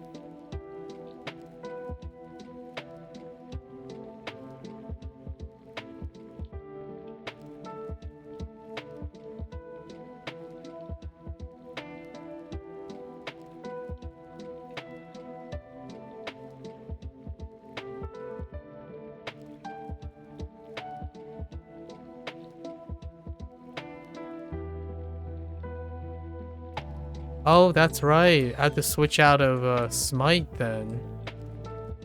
Oh, that's a problem. What do we do instead of Smite? Burning Light? Oh no. I guess Burning Light would be the alternative.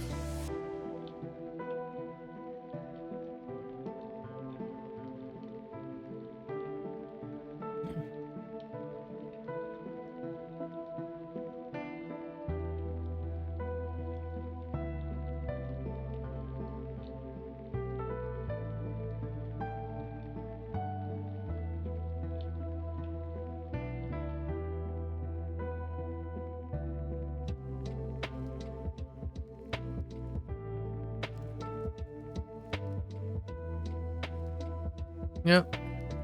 Just wander around. You know, maybe the guarding thing. I like their new guarding animation though. I'm pretty sure the guarding was changed to some extent. Like the way the guard looks. Yeah, it's not hovering above. Yeah, this is definitely different too. It feels like a much natural state. Like when you're standing, instead of them holding it above that weird state sometimes. Oh no, wait. I might be thinking about the fighter. But yeah, it's definitely more neutral now. I like it. That's about the only silver lining here. Alright, so I need to change out Smite too. Okay, fair enough.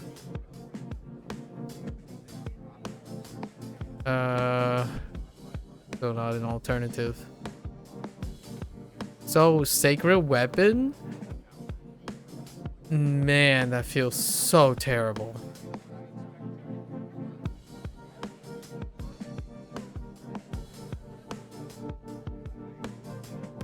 Templar's Wrath? No, oh my gosh, freaking Burning Light.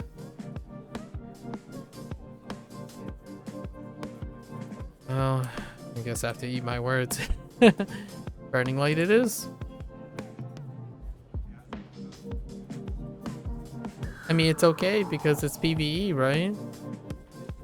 No one ever associates player retention in a traditionalism game for having an experience that occupies most of your time be connected to the suggestions you want. Like, for example, making a tank dependent on resources for clearing singular solo stuff.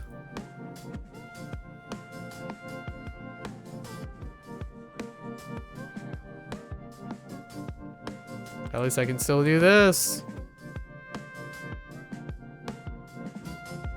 Like, look at this. Can a Sentinel do this? No. It takes them 8 billion years just to snap from one target to the next.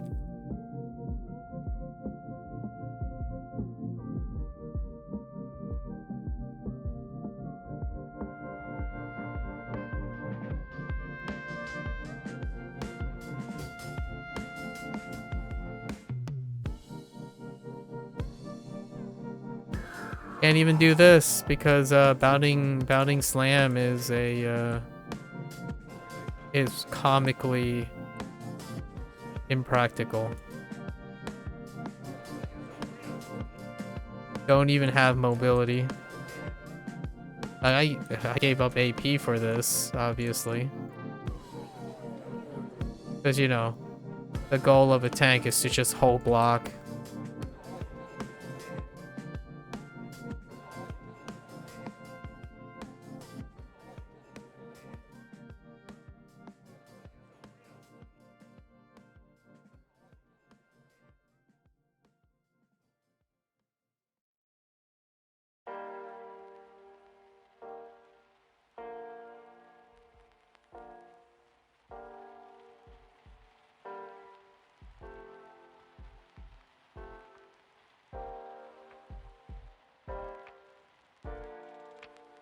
I think it's still Smite. Smite for solo clearing and just to heck with Divine Champion. Just party play. It looks cool though. Things look cool.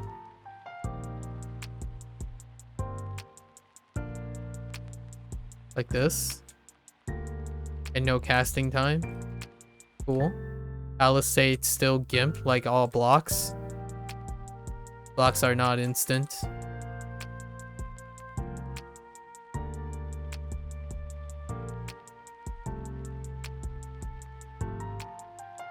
And soft lock on activation. On reactivation.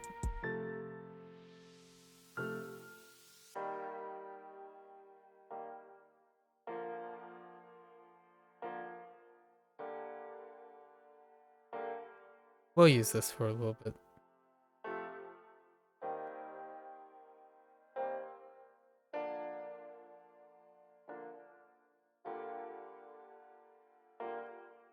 And yeah, I don't use Vanguard for PvE, so there's no showcasing Vanguard. It's no change to fighter really.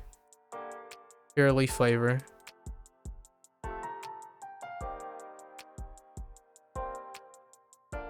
Okay.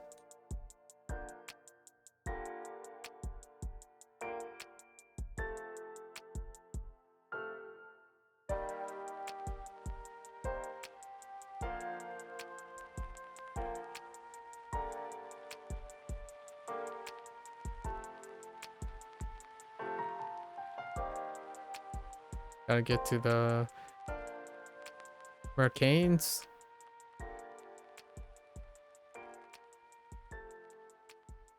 Some part of me want to be a little bit prideful and record and do the fighter as well, but I am pretty fatigued.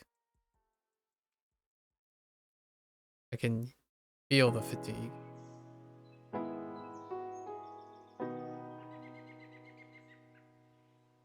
Red meat cubes. Gotta look for the meat cubes. There it is.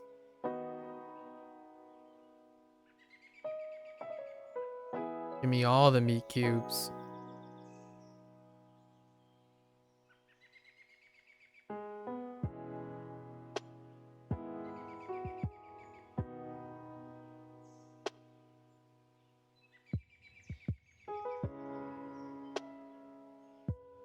It's a no contest.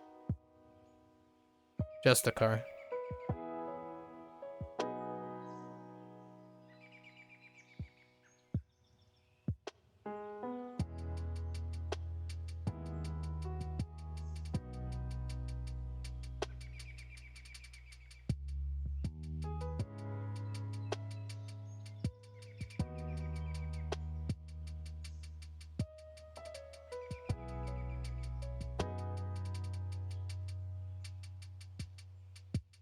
I think the Just car is even faster than Blade Master's new AoE stuff.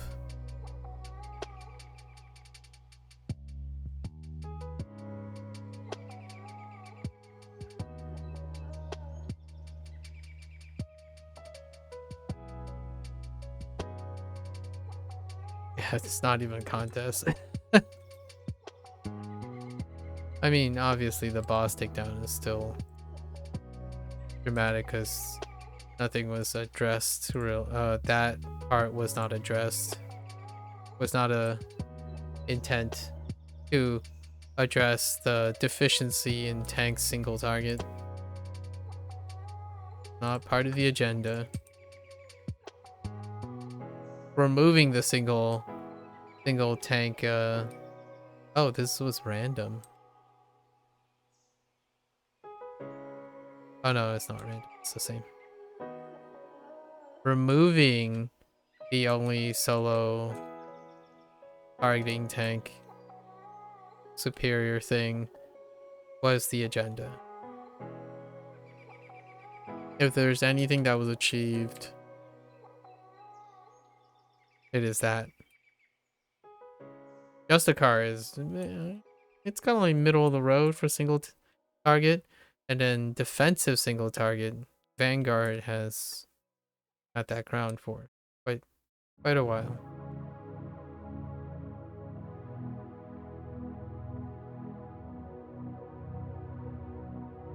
Can I sneak this?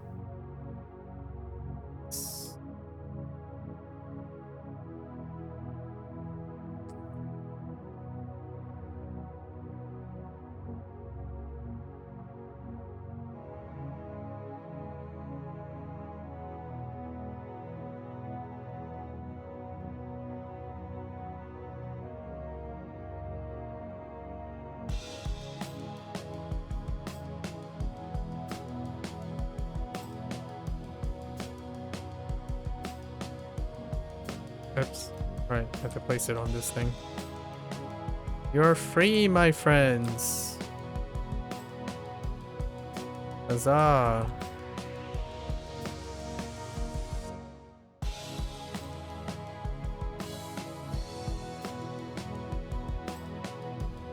We're gonna get through. We're gonna do this.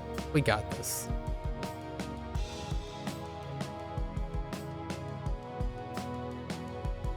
It's going pretty quick. We're getting into the rhythm of things.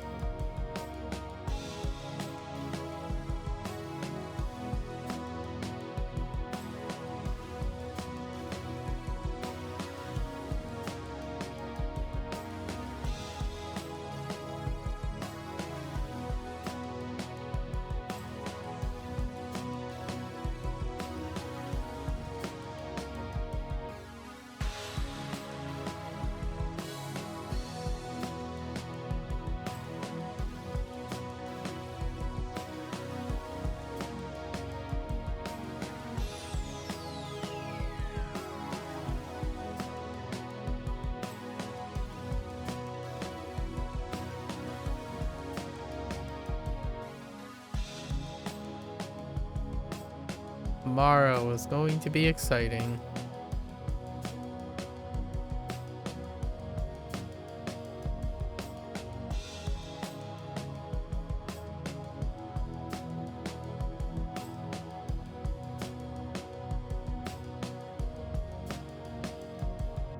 A true demonstration of adequate iterative design.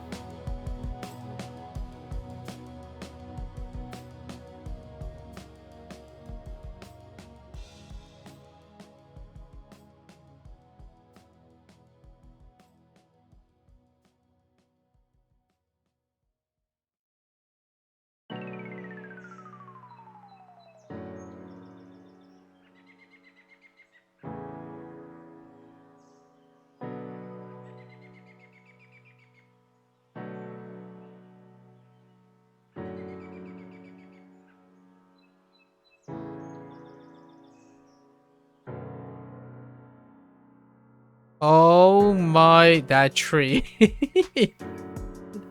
Wow. That tree freaked out, man. Poor tree. Like, just let me leave this plane of existence.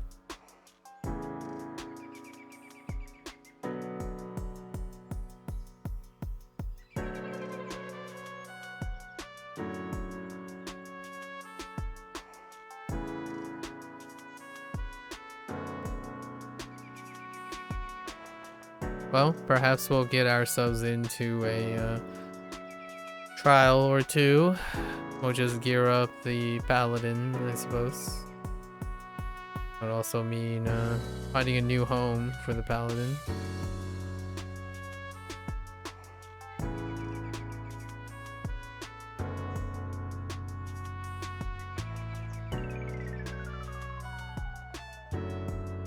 It's nice because I get to look forward to healing as well.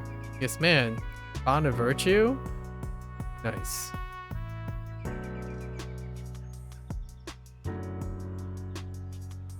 Oh man, it's hard to see these scouts.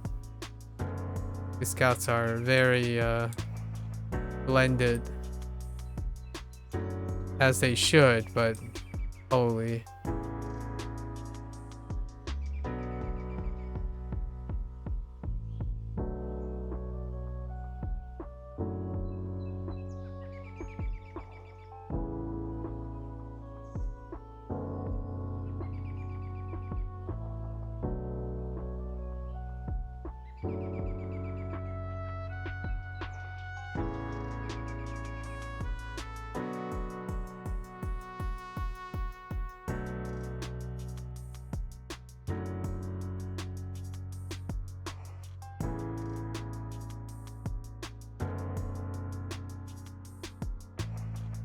I thought about something very memey. If I were like someone who wanted to make a statement, like, how do you tell, you know, the YouTube comment, it might be a TikTok thing, where how do you tell someone you hope that they don't ever use this mechanic without actually telling them? And then you just post the patch notes for Spelljammer. And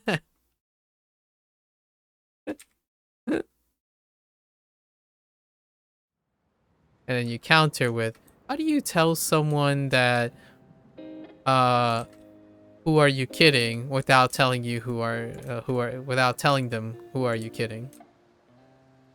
Just the word I would say is asinine.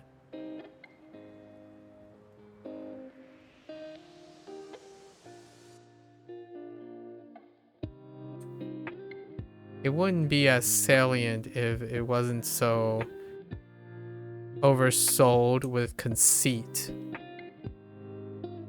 Is the conceit the word? Deceit. We'll use the word deceit. Like, oh yeah, you know? Yeah, it's like a snake oil salesman. Like, oh, don't worry guys. We got this. Trust me, bro. That's why it's so salient. It's the trust me, bro thing.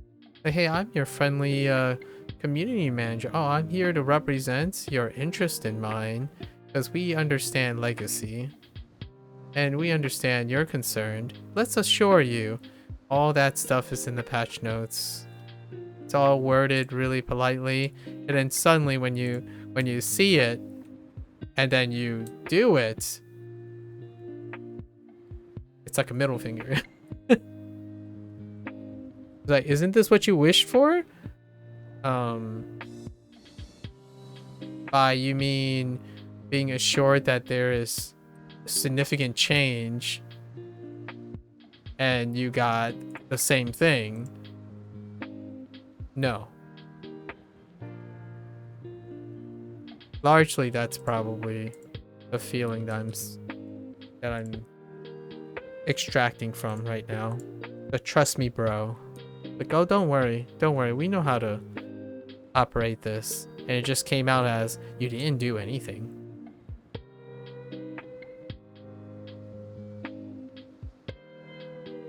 And man, I feel kind of dirty saying that, actually. There's some dirt there.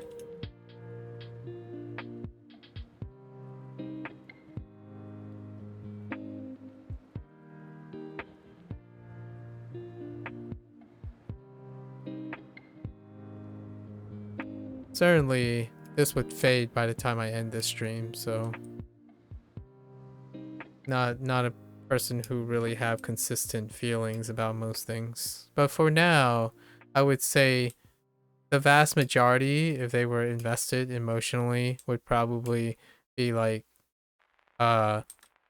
this would be the one holdover kind of things. Like, you remember when X, Y, and Z happened? Yeah, didn't make it up yet. Are you gonna own up to it? That kind of thing. It's like, the last time you told me, the last time you sounded so polite and assuring and understanding. Man, the legacy, it's a double edge. It's gonna bite you back as strong as you emotionally bite you back, as strong as your trust is. Passion is reciprocated with the reaction to betrayal. And this one, it hit. Not the way it intended, I imagine. It hit pretty hard. Even convinced me to say something unexpected. I was holding out for silver linings, really.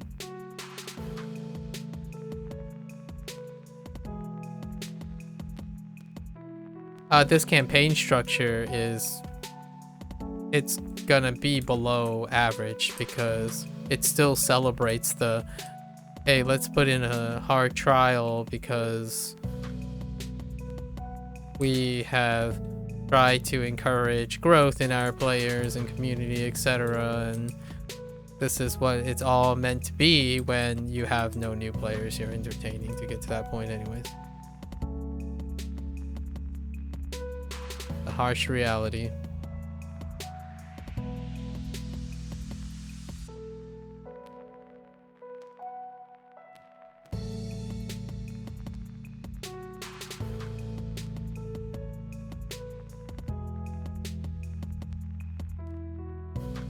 Imagine diminishing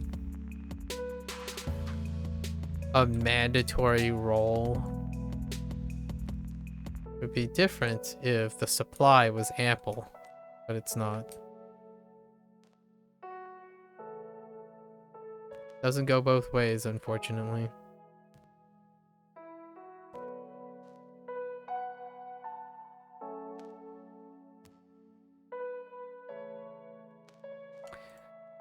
Next week, I'll like look at the next Monday during the reset. I'll gather and scout around, see what what is heard, and then report back, I suppose, for posterity's sake. Just so that I get a secondary opinion and whatnot.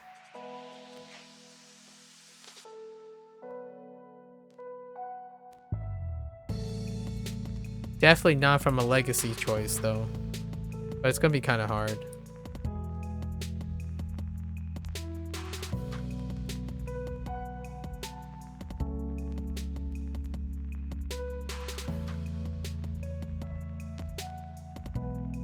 We're getting there.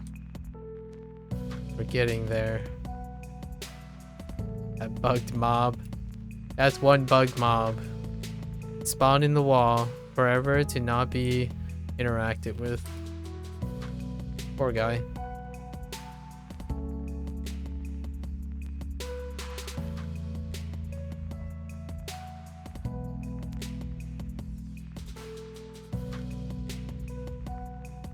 It's pretty deflating, but I'll live.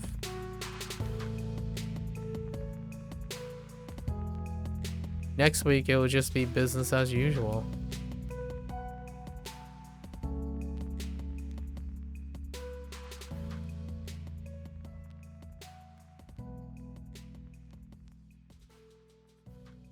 And if anyone asks me, oh, I like playing support. Who should I play as a tank? Paladin. Are there any other choices? Paladin.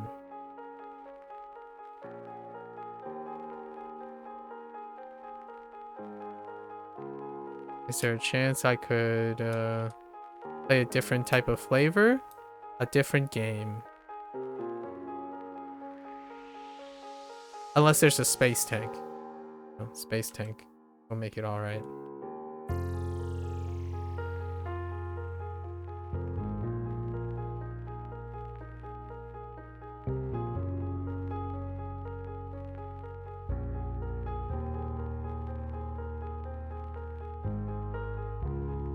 Does this take me back to...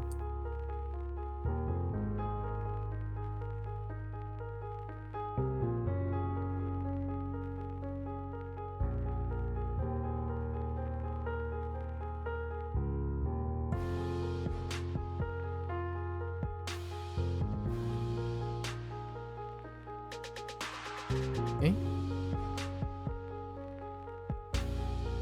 Getting there. Maybe we can tag in an invasion.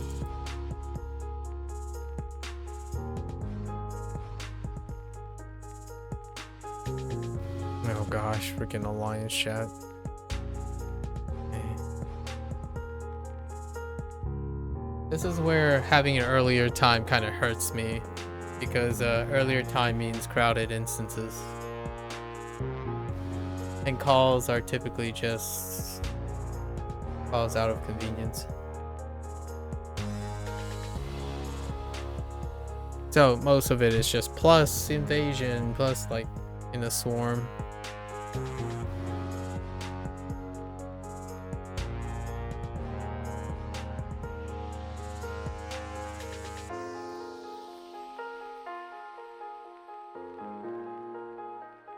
Yep.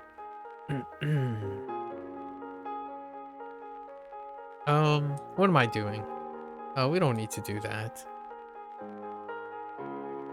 Even the heroic encounters are pretty pep right now. Well, waiting on heroic encounters are pretty pep in general. So we're just gonna go doing the repeatables. I don't think I'm gonna even migrate. I'm pretty mentally exhausted. So let's what is this? Meat cubes. Gotta look for those meat cubes that only appear at a certain draw distance.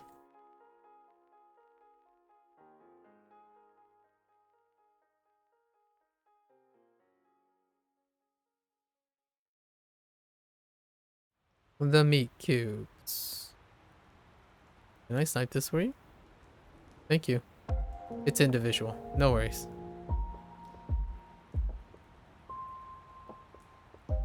Liberate the meat cubes.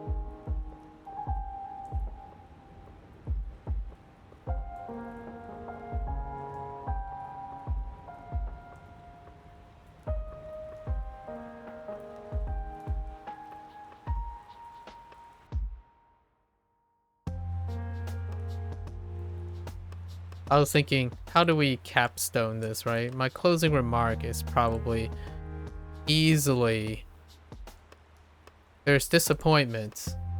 This is most definitely almost made it in a year.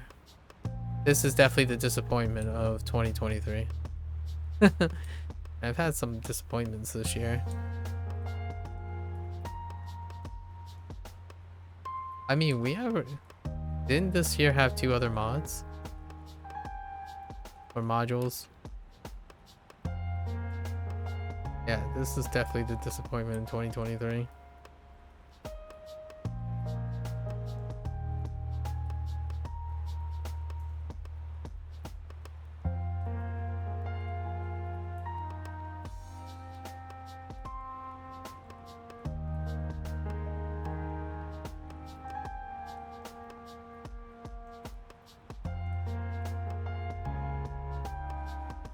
I know the irony here because I'm saying something a little bit bitter. I'm saying it with a smile. But what I'm picturing in my head is someone who's also doing that while typing and making assurances. So it's kind of the same deal. It's a bit of the pot calling the kettle black going on right now. It does happen when one becomes emotionally compromised.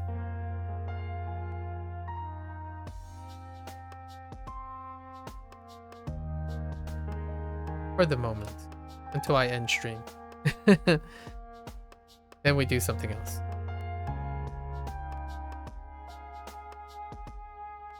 Usually after this, I would typically do random queues in here. And then hop on to PSO2, NGS.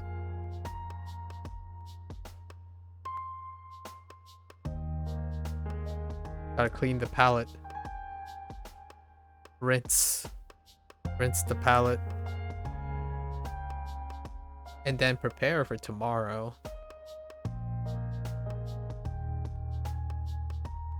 I don't know if I want to do like a one-off, just one and done. Just and then wait and chill until the English track drops as well, and then do a second run back of Like a Dragon Gaiden. There's not much to talk about here, sorry. Like we've got it all. We've investigated all of the stuff. The most intellectually stimulating stuff is already outside. Now we bask in like this stuff. This stuff is fantastic, by the way. Like it's definitely a positive. No quality of life change would that's legacy. This is beautiful. Love this. I think Valoria is great.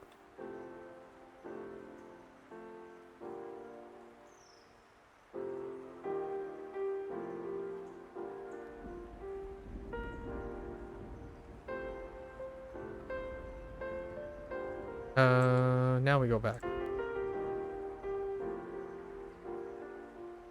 Oops. I do want to see a space whale.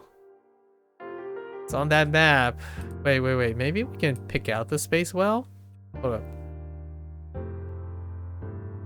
Nah, I think we're too far away. According to the map, it's like at the other side of the... whatever you want to call this. Space, nebula, solar system.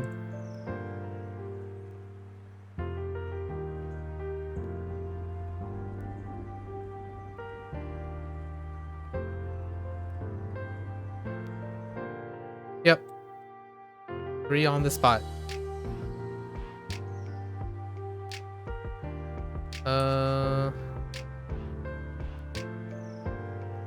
Oops. Trying to get used to where I place the new location of these elements, UI elements.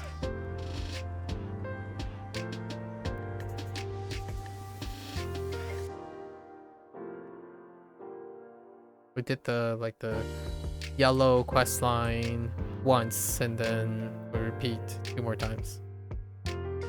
Nothing too much. The collect 7. Well, collect 7 is definitely a different story when it comes to the Justicar. Like, I don't even use Divine Champion. It's like just for party play. Intimidating. It's the experience is nearly identical. In fact, I'm gonna switch to Smite now. Because we're doing stuff like this. It's all about the Bane and then the finish with the Smite.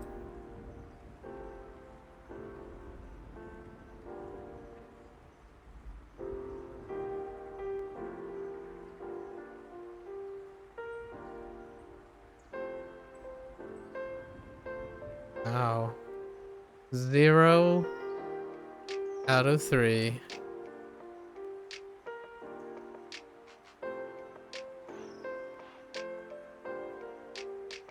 I do like the improved readability of the resources. Like the divinity gauge is nicely bright. The stamina is nicely bright. There is a sore spot. It also accentuates a sentinel's lack of rage.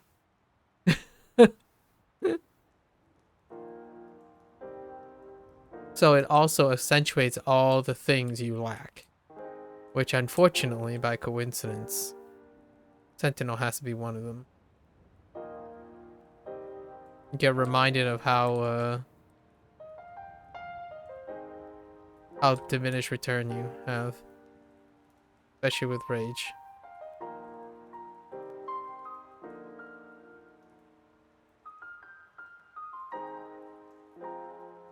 I could see being let's like be a little bit more constructive, right?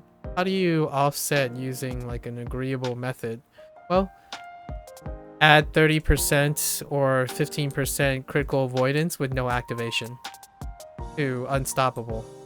Like that whole block thing, like blocking during unstoppable, that's another action. Remove it. Just add it to the baseline. If you have unstoppable up, get plus 15% critical avoidance. Might as well. If not, just delete it, because blocking during unstoppable is crazy talk. It's such a failure to understand.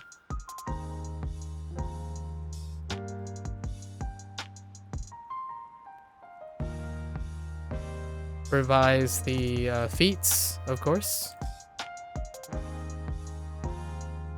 A lot of threat generation is still enough threat generation. Expending a feat to arm more threats attached to something that is team based is so short-sighted. That, what was it, boastful takedown or something like that, and then bravado, ooh. They're like placeholder effects here. Absolutely placeholder effects.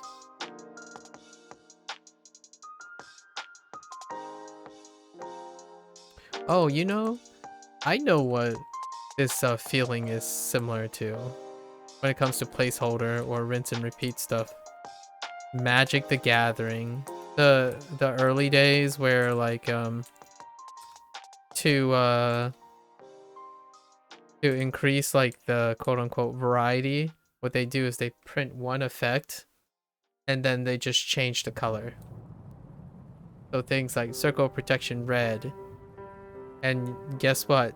They print the other colors too. That's 5 times the number of cards, but really it's just one effect. This one is a little bit more egregious than that. We change all the threat to provide variety, and then you use a slot to not provide variety. You legitimately overlapped more threat.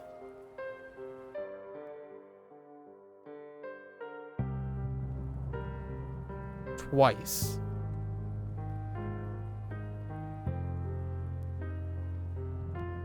I can't defend that. Tried, just can't. Because, like, it's plain as day, so usually if it's really convoluted or complex, you can make a fair argument, right? But this is kind of like, hey, you have $10. $20 is better, right? Like, whoa. If you need $20, then $10 is irrelevant. You need the $20. Period. It's kind of like that.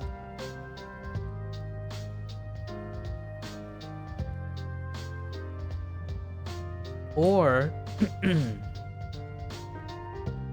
you want to eat a dessert and you were thinking 2 scoops of ice cream. Well, someone said you need 3 scoops of ice cream instead of, you know, something else you need, say like a ride home. Like, no, you're gonna exchange that ride home for a 3rd scoop of ice cream. Like, well, I don't want the 3rd scoop of ice cream. I want the 2 scoops of ice cream and my ride home. If they are being equivocated, it's night and day. You know what you need. More of what you don't need is not a compensation for what you need.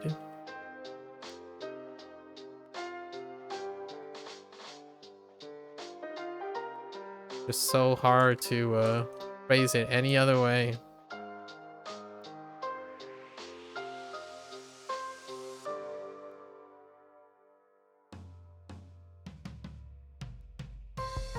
And here's the thing, right? The alternative is not having ice cream at all. So it, in the end of the day, pragmatically speaking and creatively speaking, and maybe intellectually speaking, but not emotionally speaking, it's still more than what was there, because that placeholder they replaced with something that's additive and superfluous. That's the word I was looking for. Superfluous. It's still functional. It's more functional than than what was there. So absolutely respect for trying. Definitely respect for trying. Insulting, but it's the other way. Just Feels disrespectful, but still, admirable try. Sort of. Tripling threat across the board, standardizing increased threat effects, and then turning one of the tank's feats into another threat multiplier.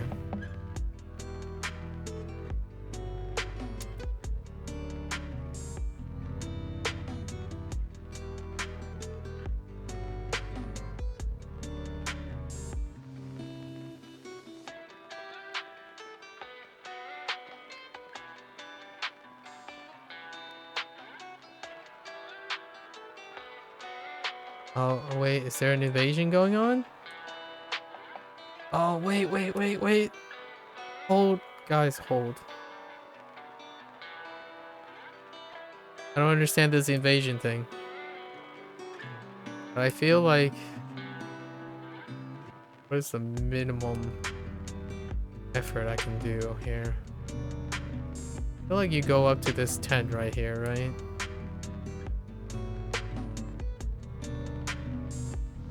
I feel like as long as you interact with this, it's fine.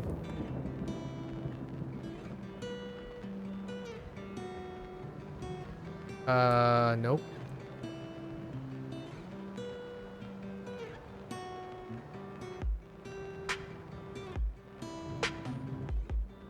Just kidding. It's not fine.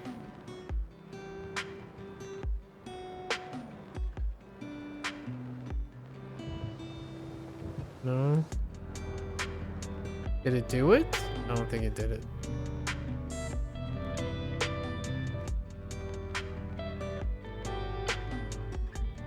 I'm still not so sure about the invasion thing. Oh, it's 70%. Oh, you need to do enough contribution. Dang it. Well, save it for next time. Okay. I think we have all three. Yes.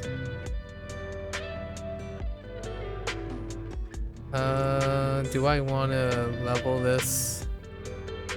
I mean, it's pretty fast. Like, it's amazingly fast. Harmonic stones, red cube.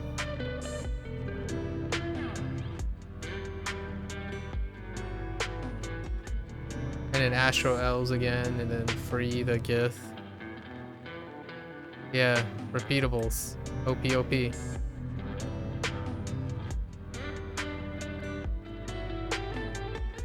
And then we get carryover tokens to make up for the milestone stuff.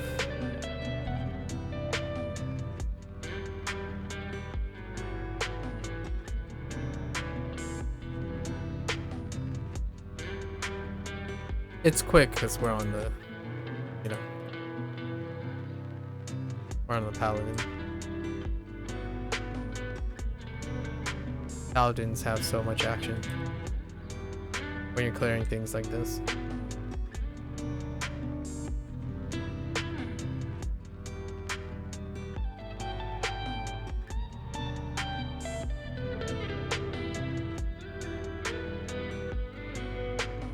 Gotta interact with the people in the little domes things.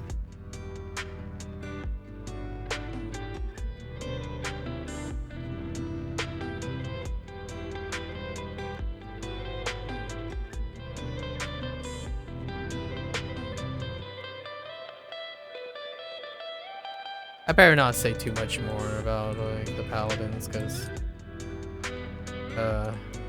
standardizing the paladins to what next, right? It'd be nice to be standardized to the paladin as opposed to standardizing everything down to the sentinel. That would be a treat. And icing on the cake would be, well, you know, let's standardize all the support down to the lowest common denominator. So first, you strip away Vanguard's high action. So first thing you do is increase the cooldown of shield throw. Make sure that all at wills are mandatorily uncancelable. That's a good start. I mean, they're pretty slow already because you have cleave and threatening rush. Definitely slow down the animation of threatening rush because that's a no-go. For the Justicar, make Bane a cooldown. Remove Divinity from Justicar, and make all mechanics a 15+ second cooldown, and then we might get close. And then nerf Radiant Slam. You gotta make it bounce up in the air and root you as well. That might get things closer. Make Divine Champion be a resource that can only be generated using at-wills.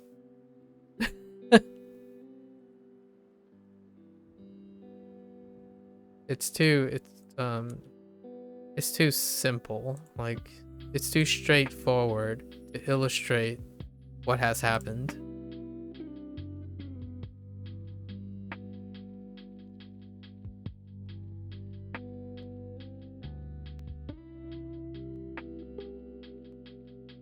Also, make sure that tasks have 2 power commitments. So Bane should enable Smite to do damage. So you need to pair them up too. So make sure that Radiant Slam is required so that Oath Strike is functional. Make it I got one. Make it obligatory that Sacred Weapon is required in order to use divinity powers on a Justicar. That might be closer to the feeling of what the methodology was to quote unquote provide an alternative to Sentinel Slash, to Bounding Slam, to not using Rage.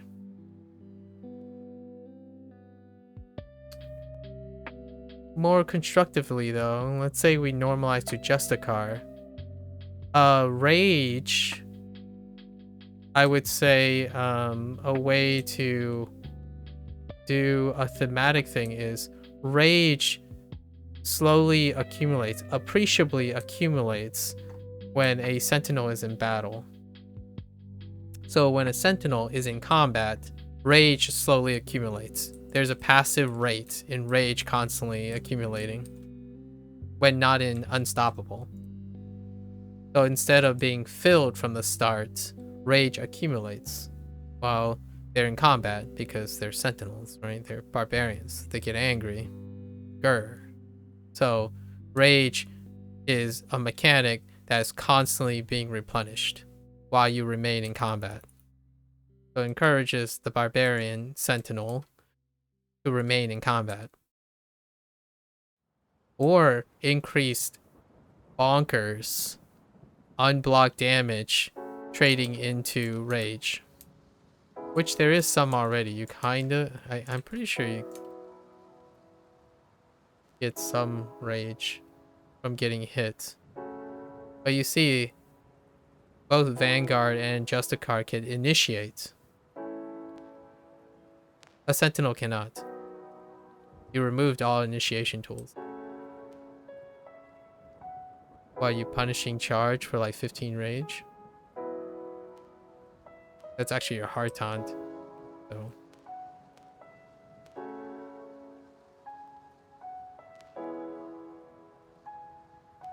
What do? You initiate with an empty tab.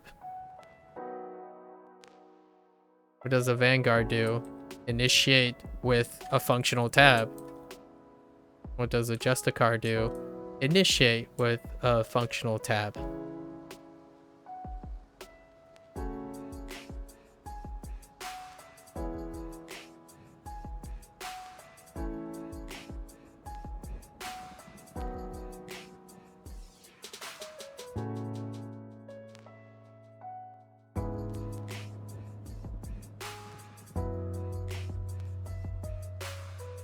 Okay.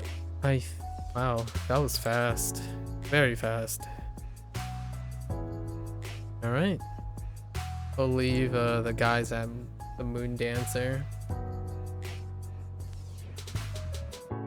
Oh, this cutscene.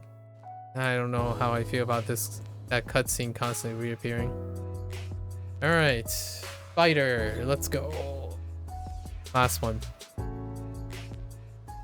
For Vanguard is just historically not great at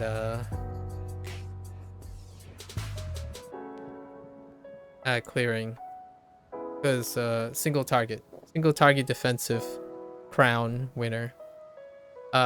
Sentinel used to be single target offensive target winner, and then Justicar is AoE superiority.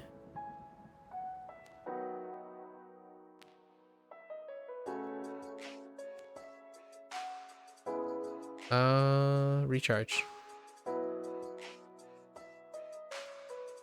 Wait. Huh?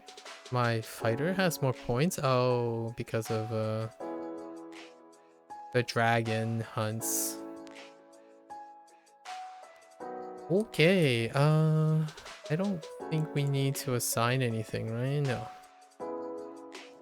You're Gucci.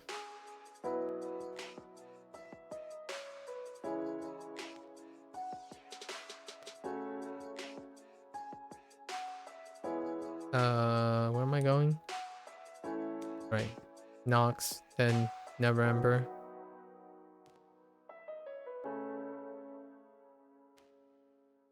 If we normalize to Vanguard, then that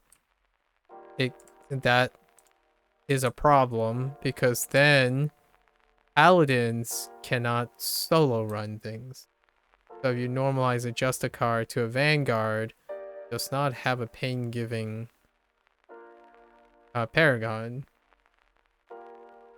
So you obliterate new players picking up a Paladin and a Sentinel at the same time, and you have Vanguard left,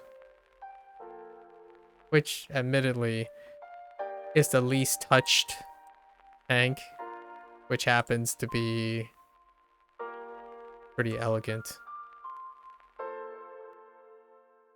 so far, until the next module.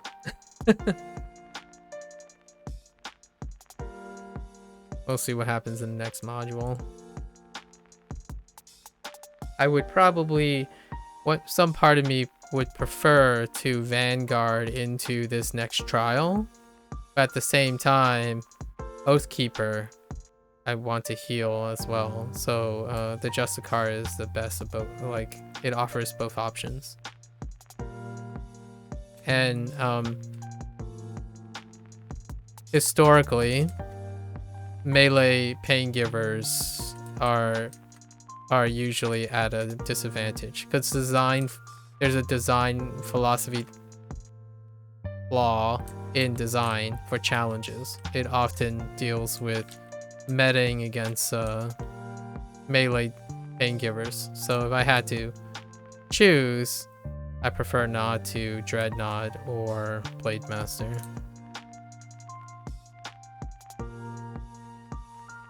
Until they stop metaing against this one-track mind that melee is somehow compensated.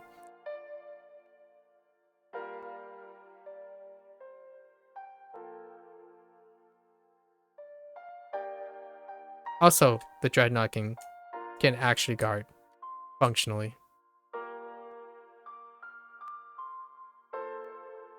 because it's not bleeding its resource.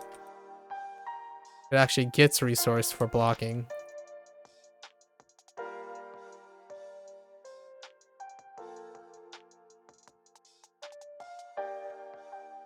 I should test how much, if any, resource a Sentinel gets for blocking.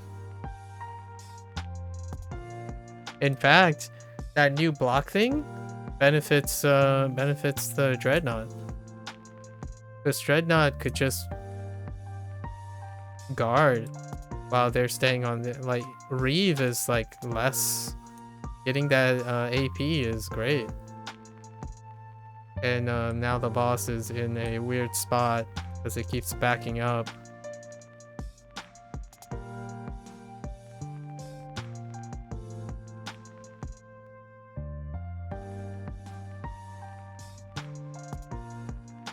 They did change the blocking thing though. I really like it.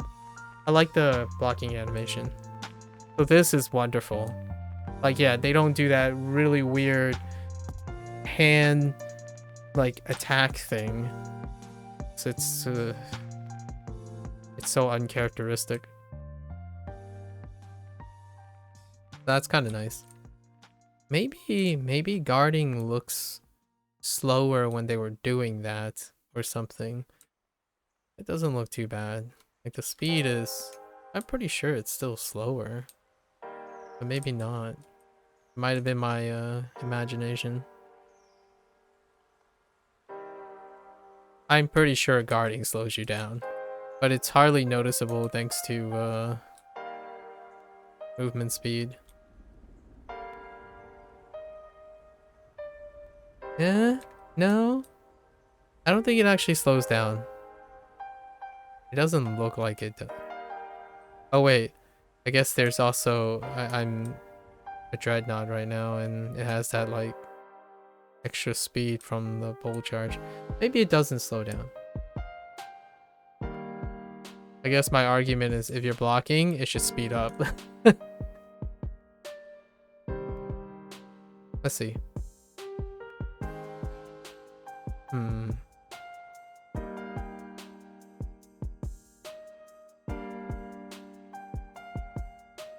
It probably doesn't. I'll go look in a tooltip and see if there's a movement speed penalty. Maybe there isn't.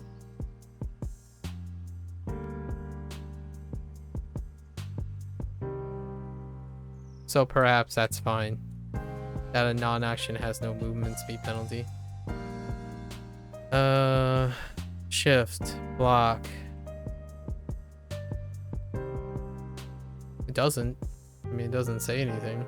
And it kind of looks like you're... I could have sworn it's slower. That's nice.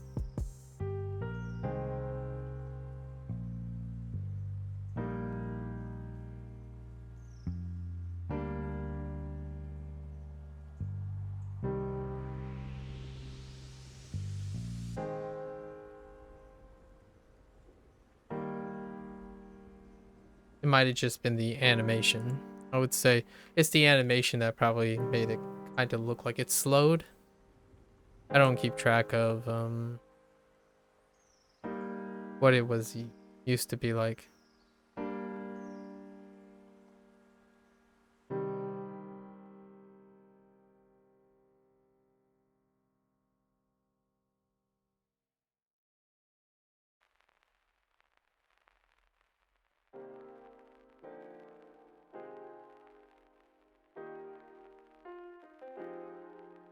Yeah, imagine if Rage builds that like that, proportional to the amount of damage you're blocking. Now that is something else. Entirely different.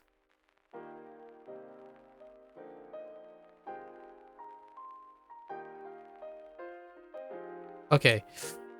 Ooh, that's a little concerning. What I just saw.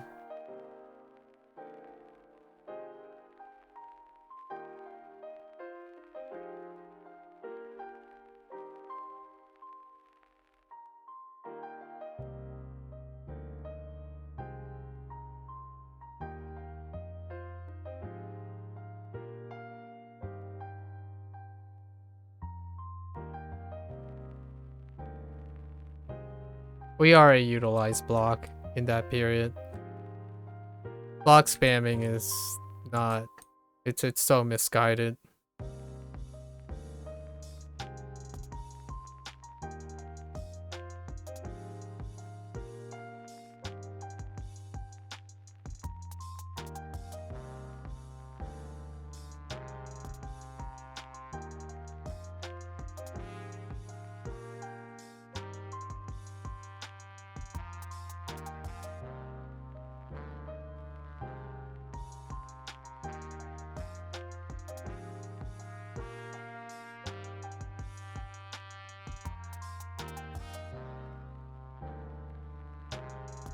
It's so safe.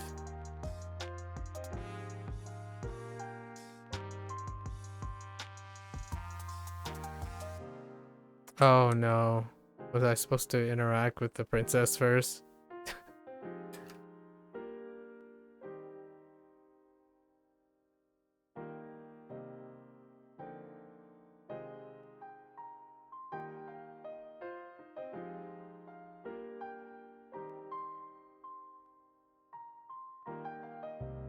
What the heck? I thought I spoke to her. This is so awkward. Understood, understood.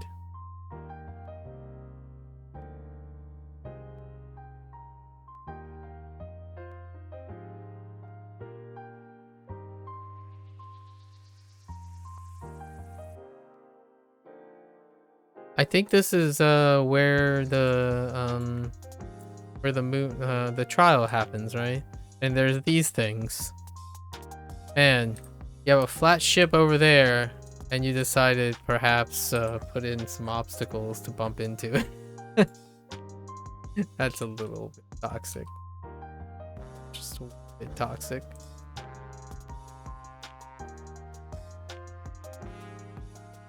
I'm sure someone has mentioned it. It's a wee bit toxic.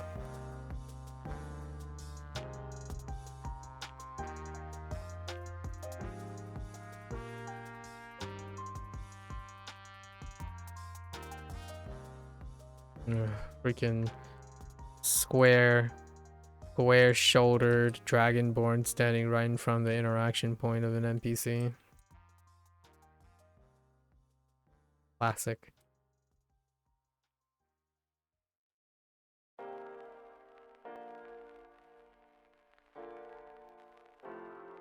That's a quality of life change. Interactions prioritize NPCs.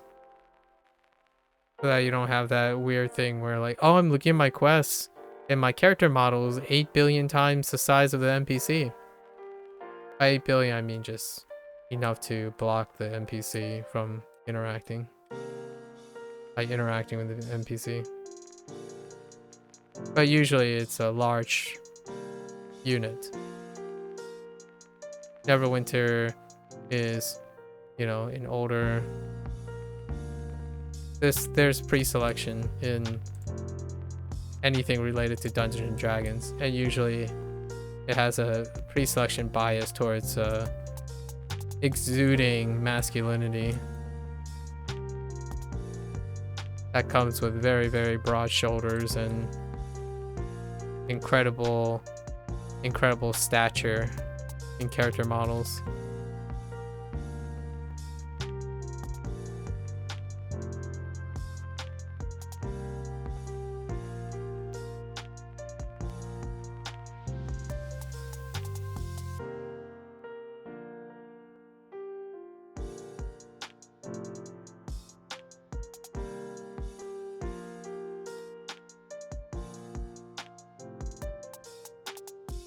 Man, Blade Master is so lacking in burst AoE. And the idea is to focus on rage generation by using at-wills.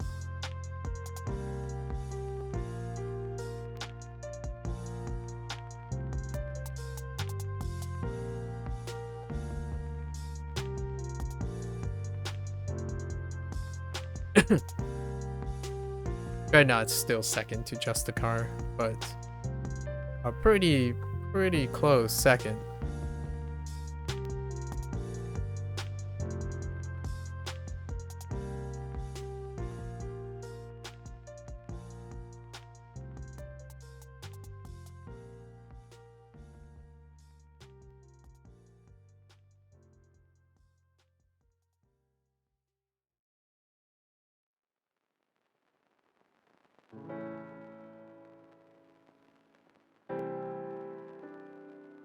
Oh, you know what? I think the demon wings will look better with the color scheme, now that I think about it. Where is my demon wing? Because of the color.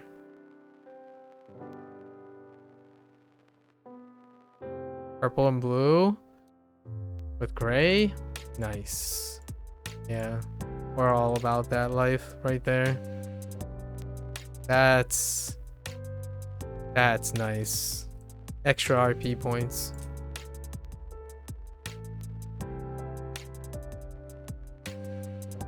Rubber banding. Cool.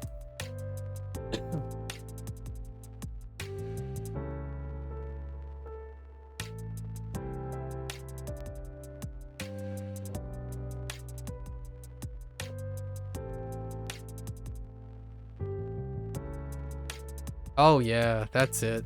That's what we're looking for right there. Blue / purple mixed with the vengeance. The red. That's color theory right there.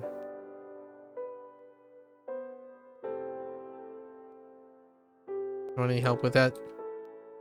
I want credit. Thank you.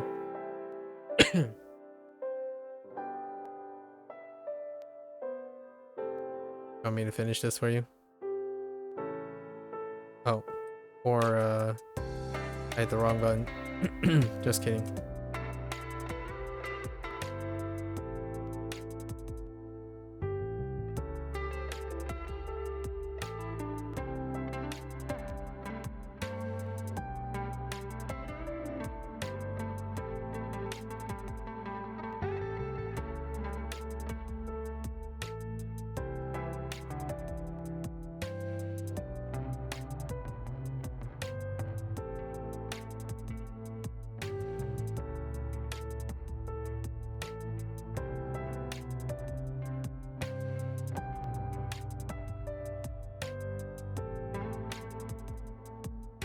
Oh, right.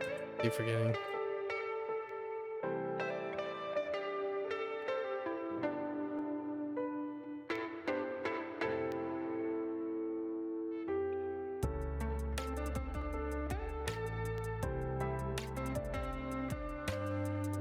Okay. Cutscene.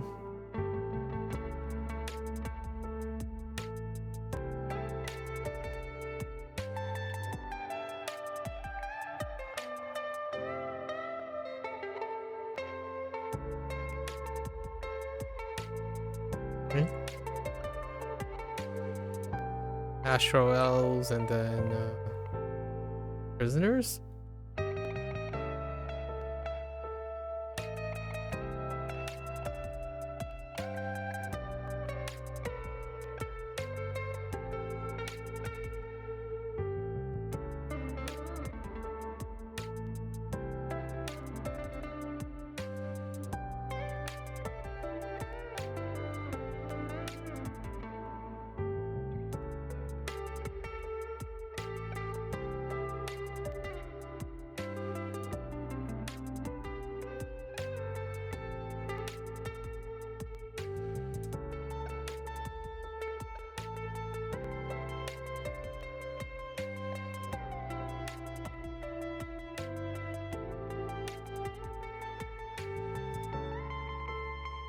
Oh, it's scouts. It's astro elves and then game supplies to the scouts. It's oh, we weren't supposed to even clear yet. We were come here.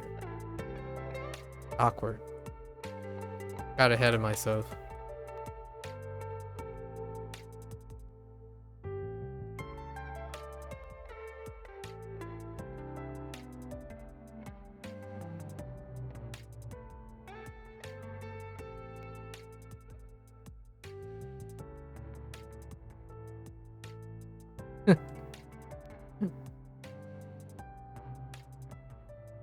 Like, here's a setup for you. Heavy slash into an AoE with a feat that supports it. That's a gain of action. Instead of using hidden daggers, which is a power exclusively used to couple with another power. So it requires an activation time, a casting time to use it. And its plus is 150 magnitude. At the sacrifice of a base of like at least 400 magnitude for its use and its cast time. And you have you have a prepared slam, which is already 280 magnitude. That is added onto an action that's already being used. There's no contest. If you're standardizing, there's already one-to-one, nearly one-to-one examples of harder scaling. Heavy slash into an AoE versus an encounter power being replaced to set up an AoE. Which has a displacement, a cast time, and a animation lock on top of that, forcing a non-shielding, because it's a sprint dependent shift, to speed it up, and it still loses. So it requires 2 types of action execution to make hidden daggers a thing versus 1 action. No contest. Justicar charged in, 1 action setup, and it's a gain of action because the use of the at will complements an additional action. In both cases, there is one really left out in the dark that has preparatory action. And then, what is the change? Remove preparatory action and make rage a moot point. And rage is a preparatory thing too. Rage is required. It's a process to requiring readiness. When you're juxtaposed to the other two, there's no readiness requirement. You're just ready. You're always ready. Like, you sit here, you're ready. You execute.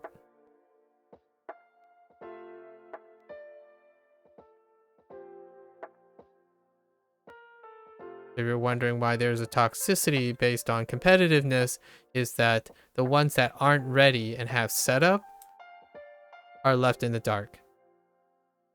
Giving tanks the need to set up, left in the dark.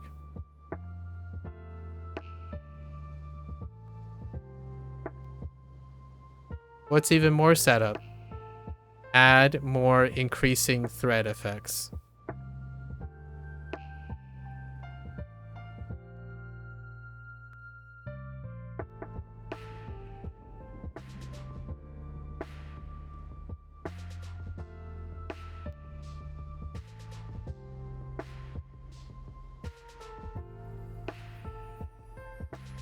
Alright, well, let's say... Does that help newer tanks that they must understand the coupling of setups? No, it adds more complication. Now you have to know that there are synergistic pairings and non-synergistic pairings. What's even worse is you add a lot of increased threat, it comes with diminished return. Explain that to a newer tank player.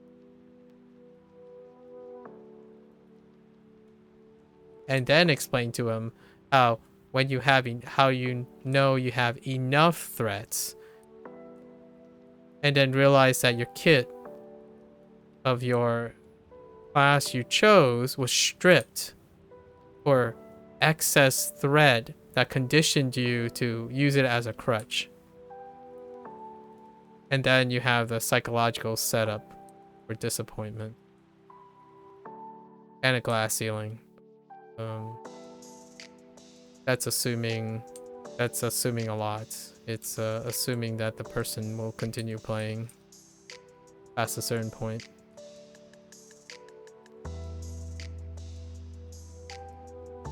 Oh, okay.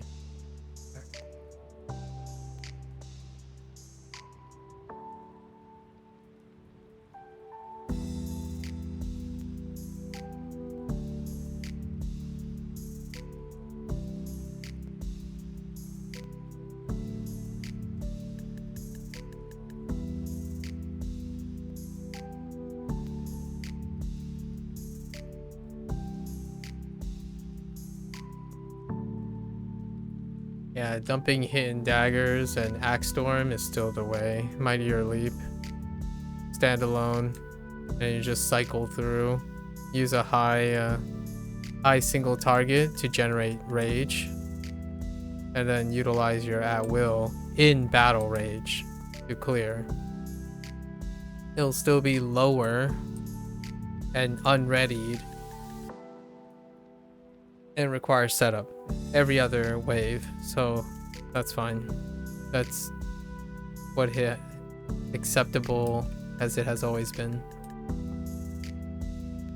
What's the alternative? Avalanche, which guess what? Also requires a setup because you have to prematurely use it in order to compete.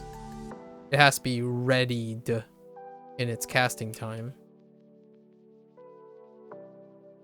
Sense a pattern here, doesn't it? The theme of the barbarian is to be slow.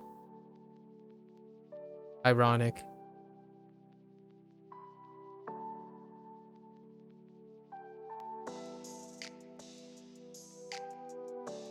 Slowest tank paragon, slowest pain giving paragon.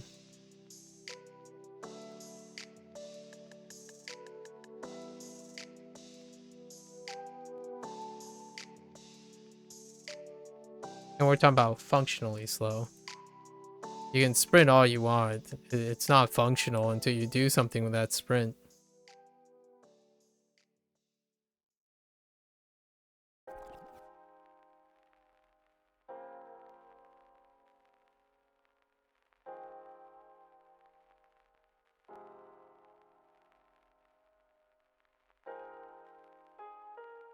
Why are you taking 0? Oh. Wait. Why are you taking 0? What the heck? That's weird. Huh.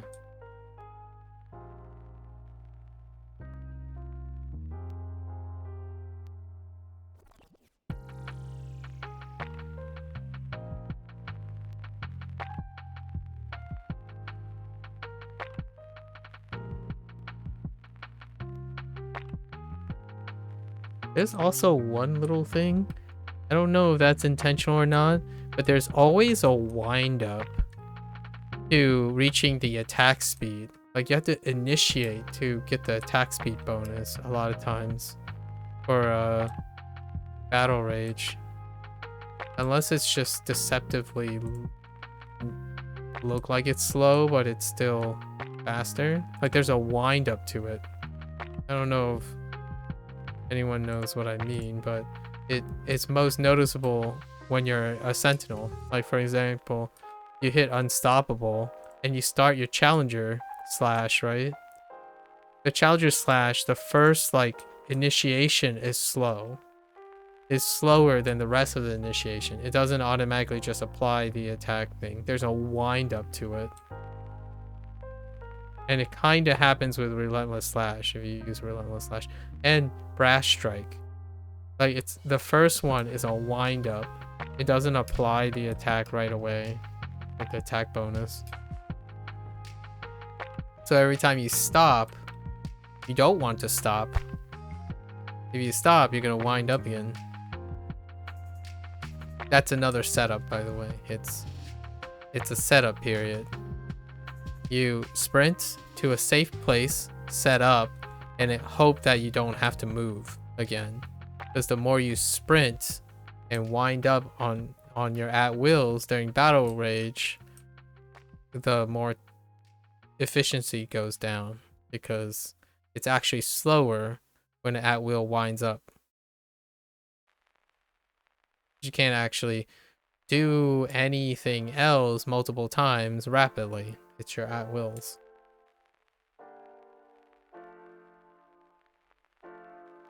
And you're trying to make the argument that people use at-wills for rage generation.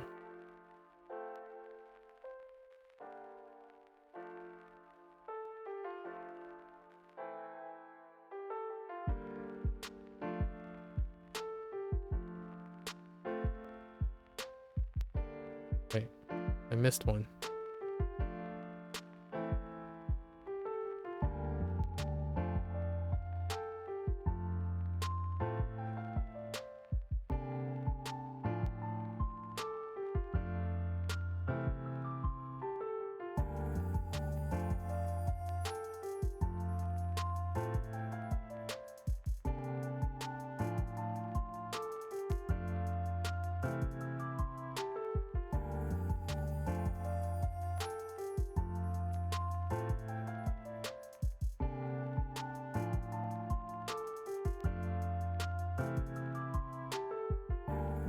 Okay.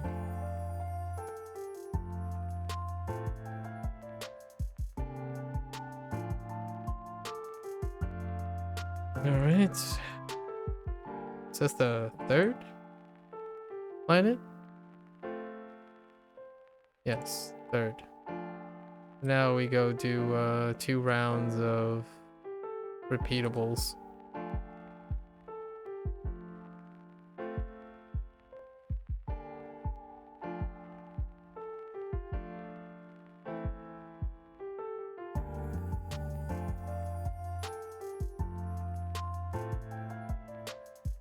Maybe squeeze in.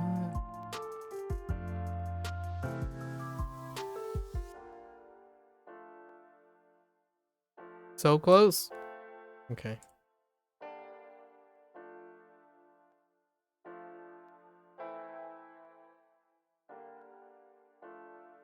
Nine hours going at it for no man.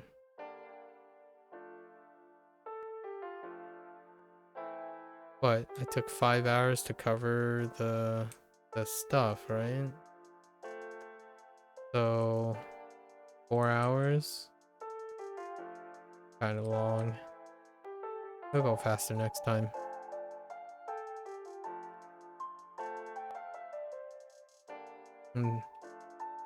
Also, stop trying to make Axe Storm and Hidden Daggers work.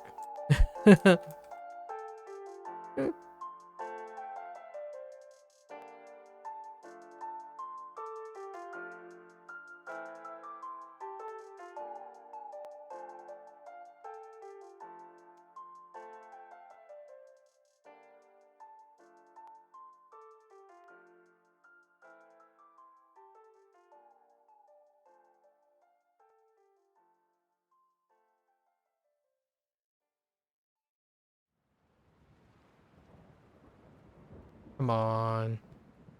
A barren aberration essence is like, like grinding teeth.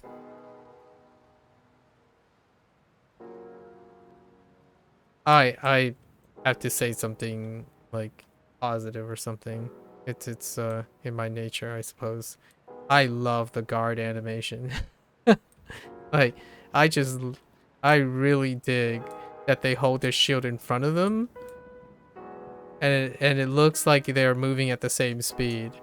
Because I think for a while I had this just the way it looked, it just seems like they were slower, but probably not. The new barbarian guard animation is kind of cool because it's dynamic. So I appreciate that too. Too bad I won't be using a sentinel for a really long time, so that's such a missed opportunity. But I absolutely love their the new guard animations. It's so refreshing. Kudos to I guess the animation or the art team. Whoever's doing the design team, like, it's great, like for the animation and stuff. Mechanical, probably the worst so far. I can't, there's no sugarcoating it. It's almost as though they don't mechanically play themselves, and that's pretty harsh, but it's so baffling.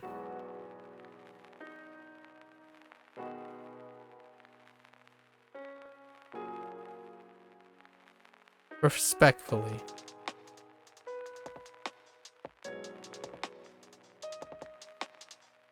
If it sounds like I'm kind of rude, I mean,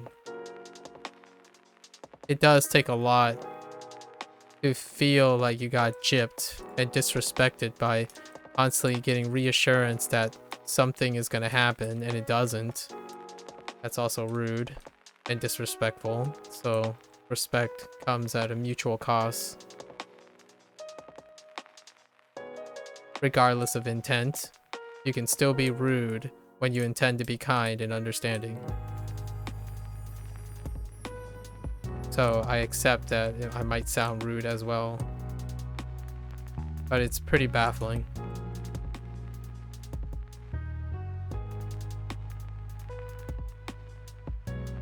So I have to go back and look at the guard animation for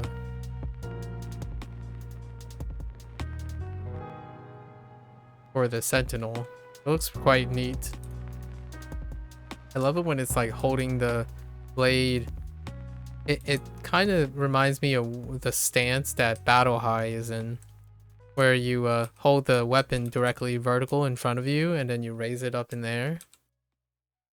So it kind of looks like a blend of the Battle High and animation, which I won't see forever now because Battle High is non-existent anymore. I used to use that quite a lot, just to offset like the newer team situation, like newer healers. Battle High is a wonderful thing to have access to when you have a newer healer.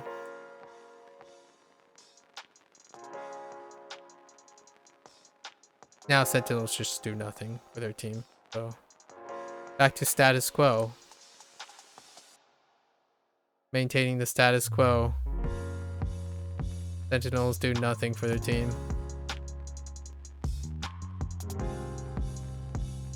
The closest I got was a Proto Engine. And Proto Engine was based on AP. And AP was to create debuffs, to cycle debuffs for the team aspect. You can't do any of that now.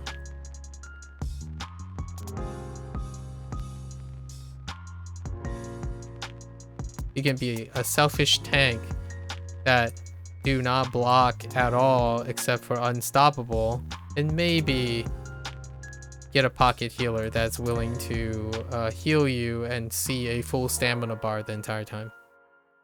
Unless unstoppable is up. But it will usually be full stamina bar because you have Rage Rally, and it'll just instantly restore your stamina, but you're not going to block at all because there's no reason to block. If you're blocking, you're not generating rage. But I have to double check. So after we're done here, I have to check how much rage you get for blocking.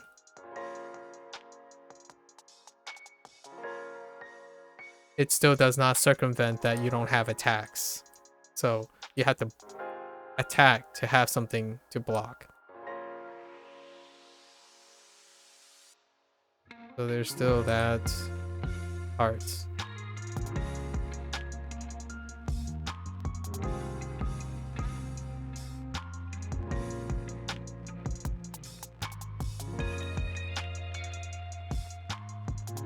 Okay, one more set.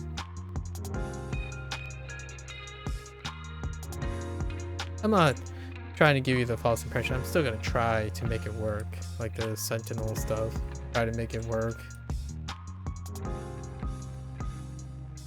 Still brainstorming. If I sleep on it, it might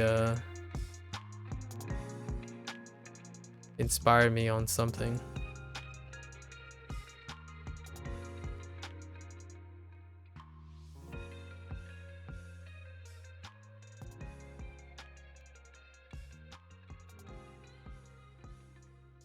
One thing, though, that is worth noting, I suppose, in a void, all the tanks are fine.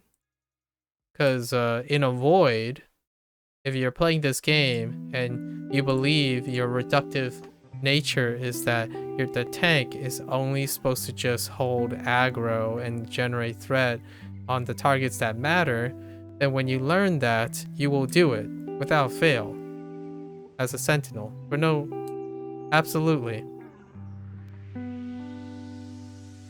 How many people does that describe? Not me. I'm a minority, so fine. Someone who wants to flex how durable they are, that's low-hanging fruit, and that's a legacy privilege, right? You have to be privileged to sit there and desire to flex how durable you are. So you pick the more dynamic tank. A tank that has more options. Not to sit there as a glorified babysitter.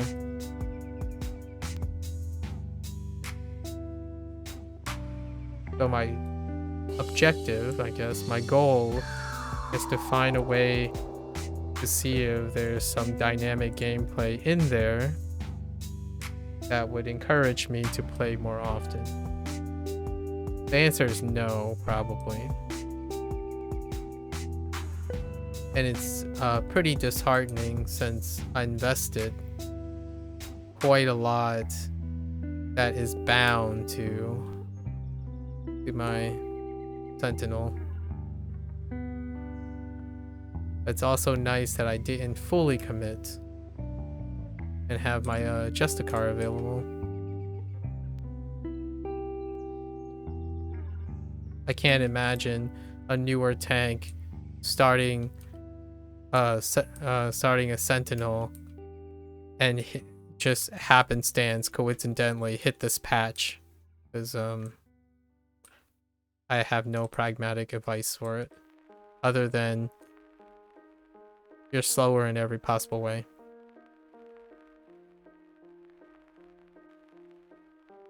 For a veteran who you're concerned about overperformance,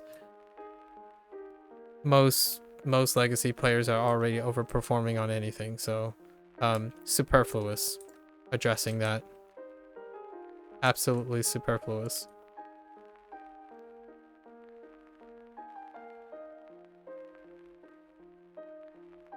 Normalizing to exceptions.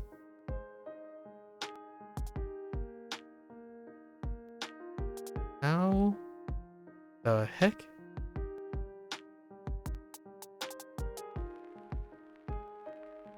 Is there something clipped into the wall? There's something clipped into the wall there. I can't see it. That's keeping me in combat.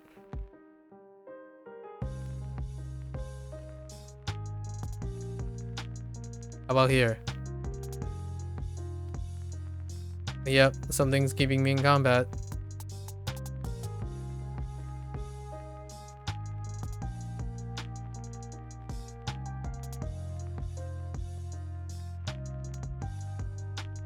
This is well beyond the aggro range.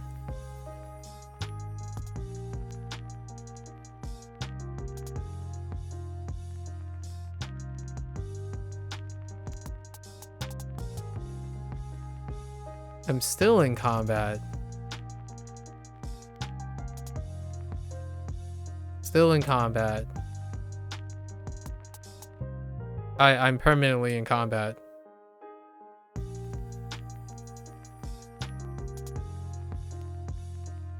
Can I dismiss? Nope. Permanently in combat.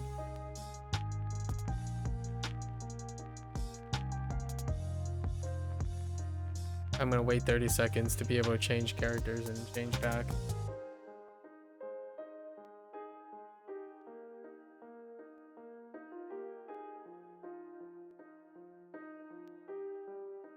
But yeah, I could just wait till the guys take me out. That's right.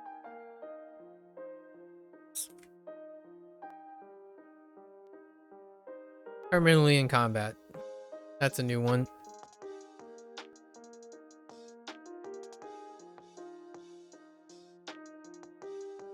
It's not a new one. It's happened before. Especially when you have terrain like this.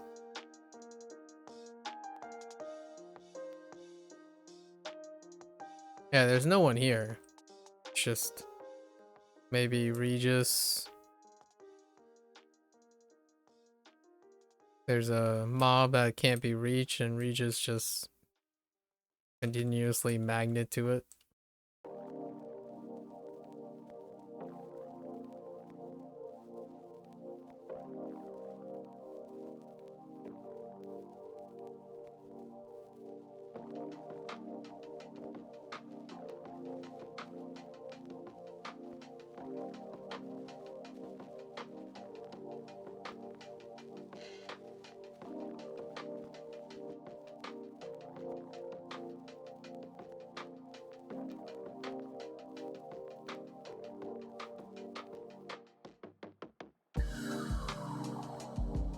Is that the same guy that's stuck in the wall? I don't know. Let's not entertain that idea again.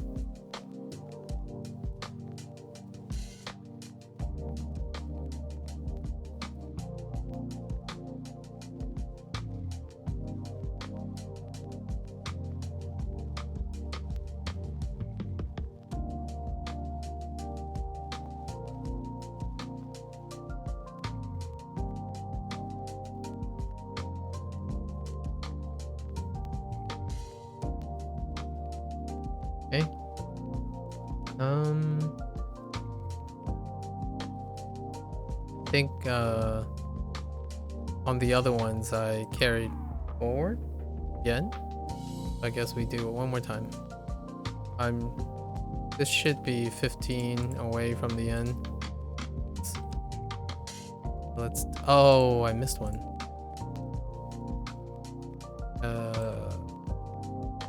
The L's.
Getting there.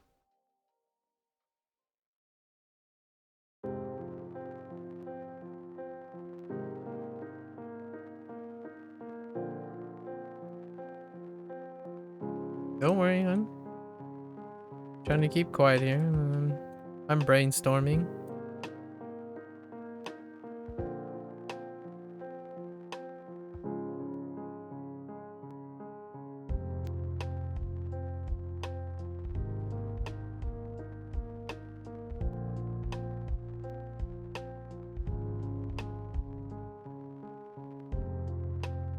Okay.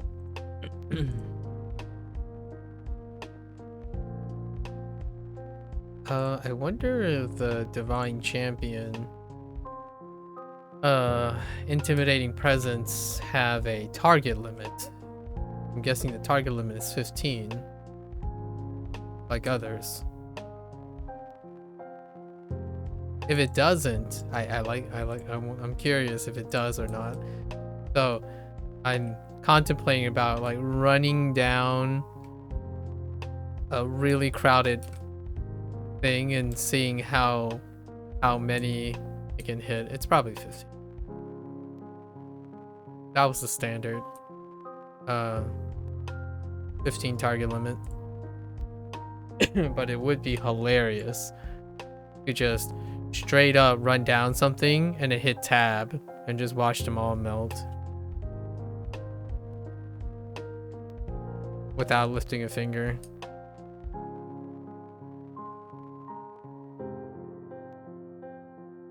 Oh gosh, aberration again.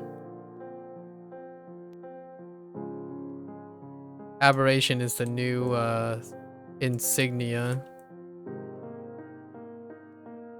They probably even use the same. I would probably argue they probably use the same loot table for the aberration.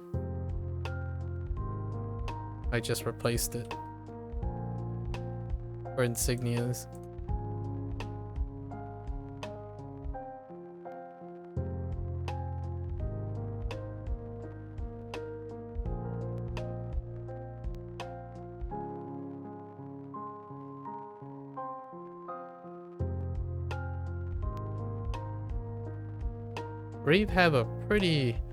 Reeve does have a pretty solid wide line. appreciate it. Nothing compares to the prepared slam though. Holy heck. Prepared slam. Normalized to prepared slam. Imagine a functional at will feat. What is what is the Sentinels? More threat.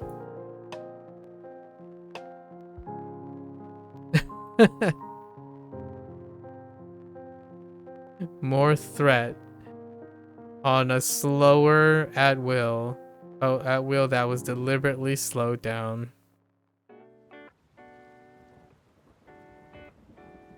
What's the alternative?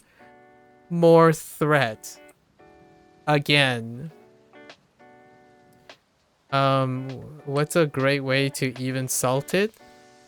More threat upon more threat is diminished return. It's just no... I'm talking circles around like, oh, but maybe there's something to it. It's like, what if, you know, you can... No. Diminished return. Legit, the design contradicts itself. Like, a feat that does threat transforms one of the encounters that does threat. It's diminished return. It's the legit definition of superfluous. So great. You have 3 to 4 revisions that double stacks threat. And we're not talking about how much the move itself generates threat. We're talking about the move adding and setting up for the next attack.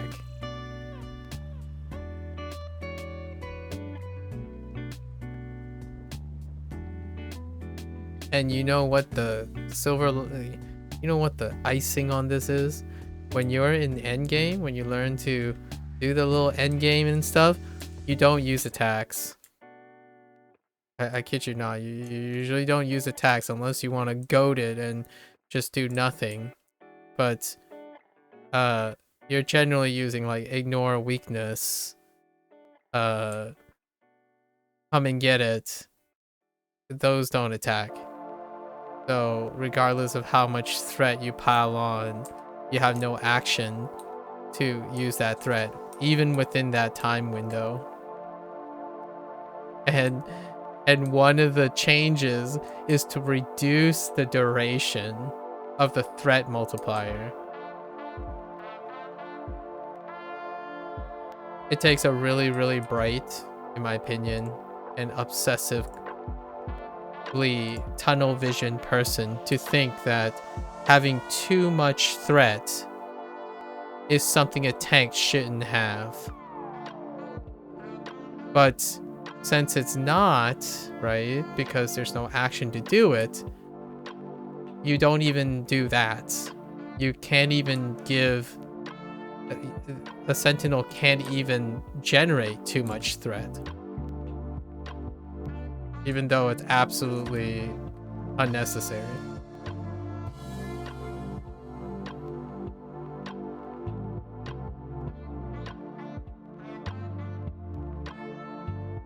It does make flexing very, very attractive though. A person who's incredibly geared would definitely flex. They would sit there, sneeze on a mob, and maybe they'll just keep threat for eternity. It's like, ah, haha, awesome. I don't contribute to my party, nor do I provide any defensive benefits. Nothing. But I do generate a lot of threat.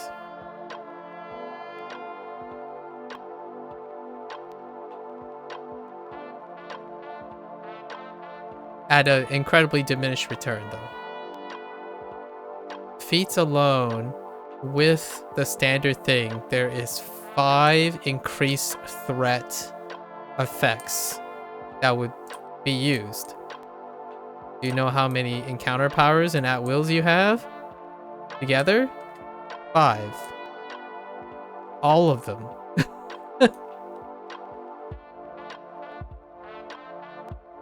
So what do? Well, you add some increased threat and you throw in defensive skills.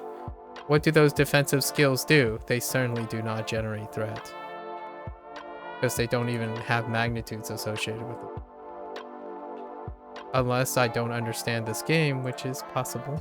It's very possible that I don't understand how a non-attack can generate threat off the threat bonus. I could be wrong. Come and Get It doesn't do any damage. Maybe it does generate threat by use. Who knows? It's certainly not clear to me. Alright, we got our vanity pets. Okay. So let's head back to the Sentinel. Once I've had adequate time to like brainstorm some stuff. So let's bring up our Sentinel.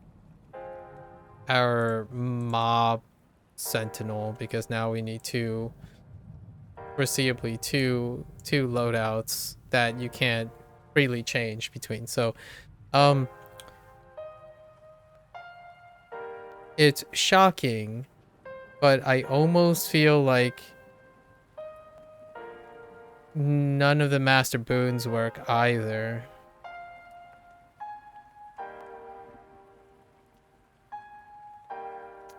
Like, just don't take any master boons.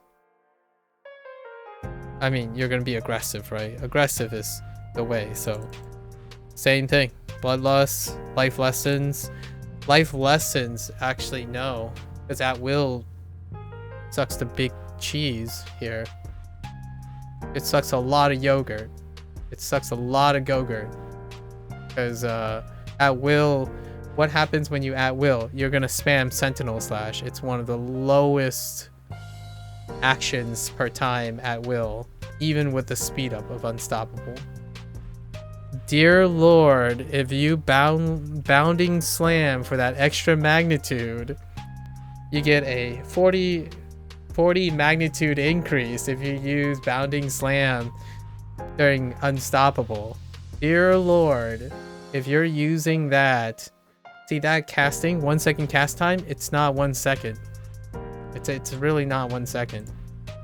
You forgot the trap frames. It's like 2 seconds. So 2.8 Sentinel Slash. A Sentinel Slash is less than a second at its earliest. So if you're just tapping and letting it complete on Unstoppable, it's still faster than Bounding Slam.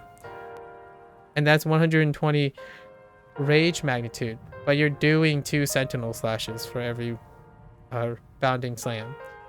And you don't root yourself, you don't bounce yourself around, and you're blocking.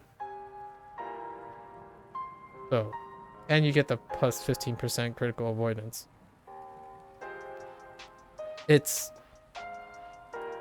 might seem, I think I can see myself using this if I have rage, entering a mob, like a group of mobs. But that's not where it's weak. It's bosses. You're stripped of the only boss sustainability. So what do? Put on Sure Strike. Nope. That's 60. It's still Sentinel Slash. So, at wills. What does this do? Return 10% of your damage done back to you to heal. I mean, that's probably what they got their idea for, the brilliant idea for Furious Reaction. Heal for 10% of your maximum HP over 10 seconds. When your stamina is depleted. I can't even voice how unbelievable that, how neutered that benefit is. In fact, they nerfed that, so I guess I'm reading into this, but I don't know. Maybe there's an interaction that I'm not aware of, so they had to neuter this somehow, because it's clearly less functional than it was before. So I have no idea. Maybe there was like a thing that needed to be nerfed or something. I can tell you, getting your stamina depleted is a cakewalk as a sentinel. Because they have no properties that allow them to sustain stamina. What is a stamina restoring thing on a sentinel? Let's think about that for a moment. Well, you can sacrifice encounter and use ignore weakness, which is how I do trials. That means you don't generate threat. You generate rage though. Ignore weakness, you'd be giving some rage. So I was okay with offsetting rage, but the rage was to power Sentinel Slash, which is no longer true anymore. Sentinel Slash does not provide a cycle into sustainability. It just sits there, consumes your rage, and you just get consumed by rage. So let's first, are we gonna say no to life lessons? Probably not. We're gonna take it because there's no way to generate threat. And recharge rate. I mean, like, forget AP. You need more actions.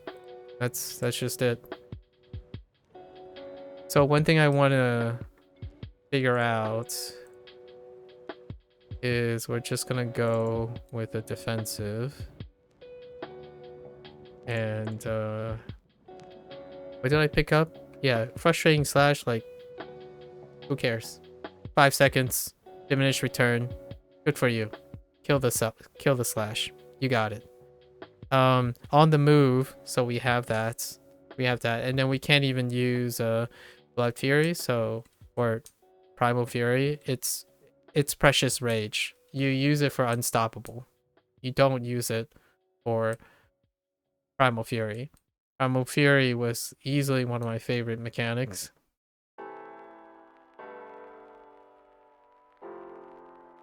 It got capped hard. Stop the cap. Still top still arguably probably a better magnitude than Mighty Leap and Not So Fast. Only by a smidgen. Let's see. So let's just go to a level here. So planet. Probably a good one is here. No. Whoops. It's not.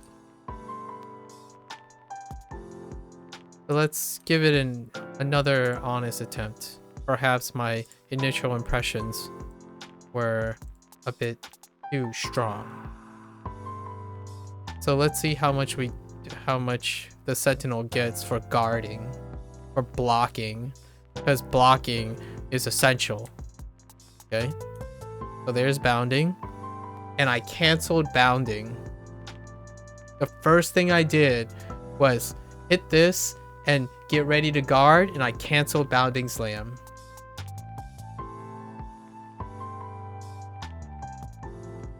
That's how much you get from a full blast. I think it's 1-to-1 with the stamina consumed. Did that just do 0? Something's off about this. Okay.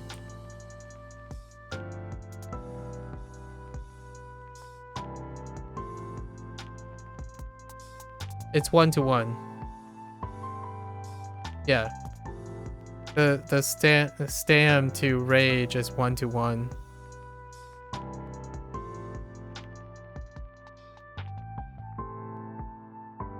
I mean, that's okay. So, I think that's fine. So what you do is you have to run Mighty Leap. Because you really want to be first. And then, you get rid of Bounding Slam, because that's awful. You Challenger Slash.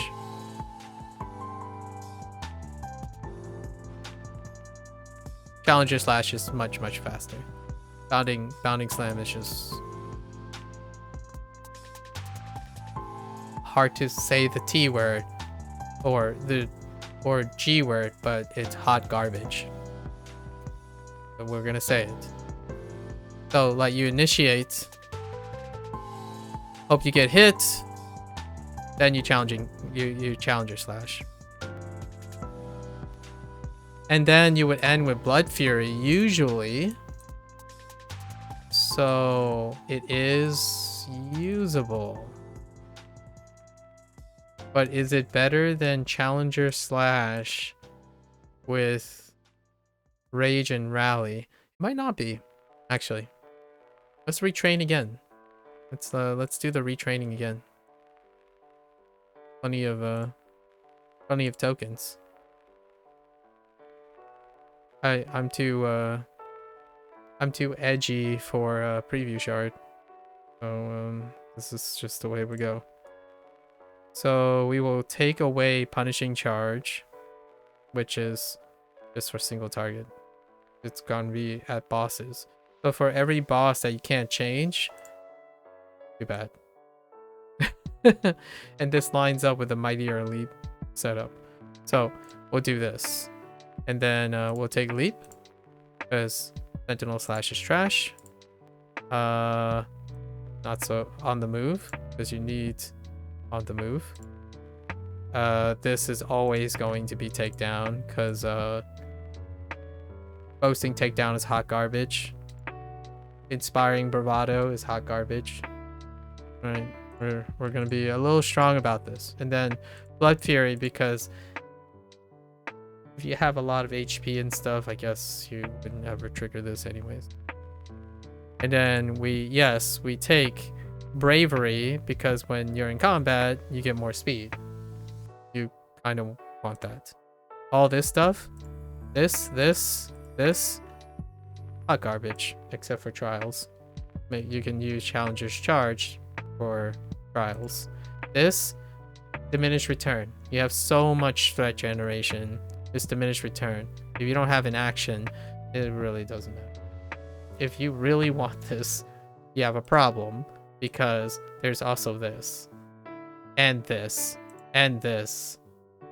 It's redundant. It's incredibly redundant. You know what? Primal Fury also increases threat. You know what doesn't, though? All your defensive things. Like, come and get it? Nothing.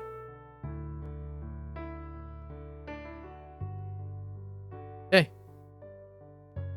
So, let's... Oh, wait. Hold up.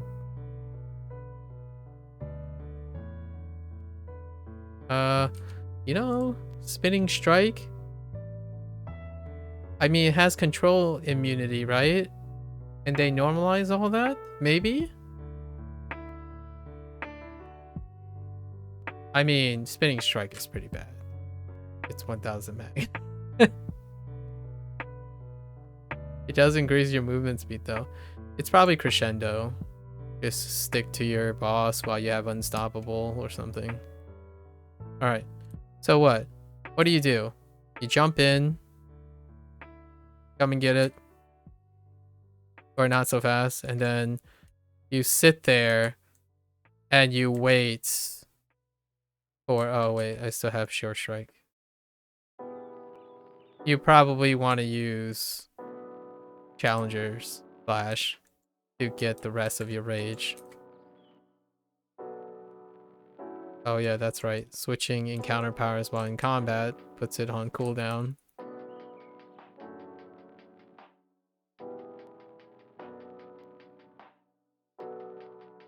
Actually, how much does Sentinel give 1-to-1?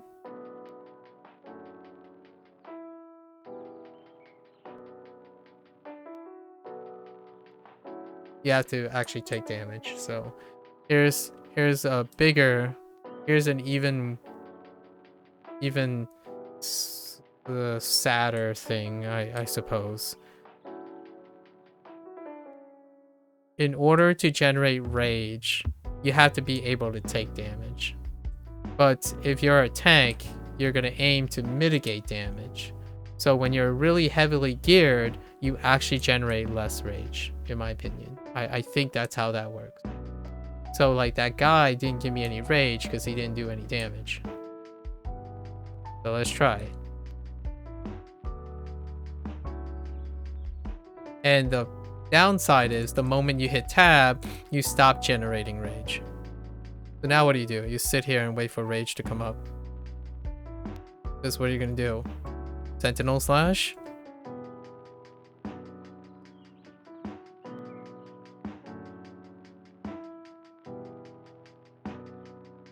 Sentinel slash has never been like a good rage generator, so even if you had proper timing.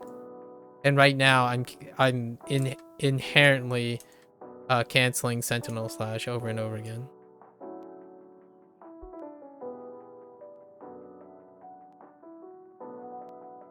Yeah. So what do? This is it. You do this. You hope you get damaged a lot with Challenger Slash, right? Your Challenger Slash, then you Blood Fury. And then you're gone. That's it. You filter back. And then you do it again. And that's it. The thing you lose is exactly what it is. You lose Sentinel Slash. No alternatives. Like if you Savage Advance in, there's your rage, right? You get the extra rage because dailies generate extra rage. But now you're down a daily. What do you do now? Your Mighty Leap is down too. And now you're down everything because you're running Primal Fury and you don't have rage to use Primal Fury.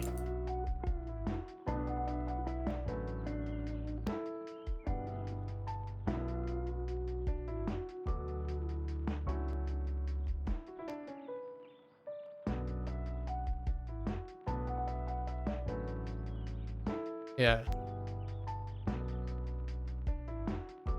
Silver lining. The defense animation is fantastic. It's kind of weird. It's awkward looking, but it's great. How it teeters back and forth. It does cause your armor to clip a lot though. So that's a downside. It's still relatively the same. Just now you don't use Sentinel Slash for this part ever. It's still the same.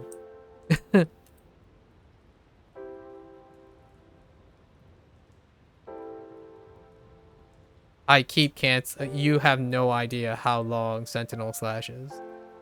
Like, it is really long. It is longer than the casting time would suggest. Dude, for even the minimum amount. Unless this place is lagging.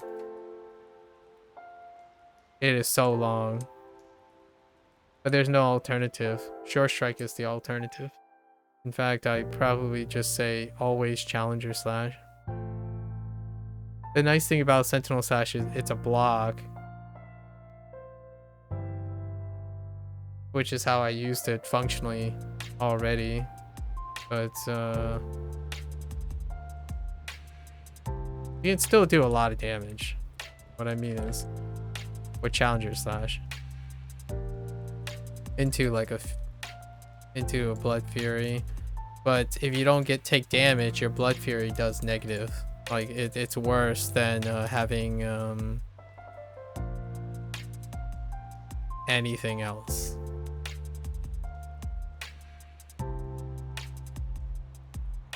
So here's a thought.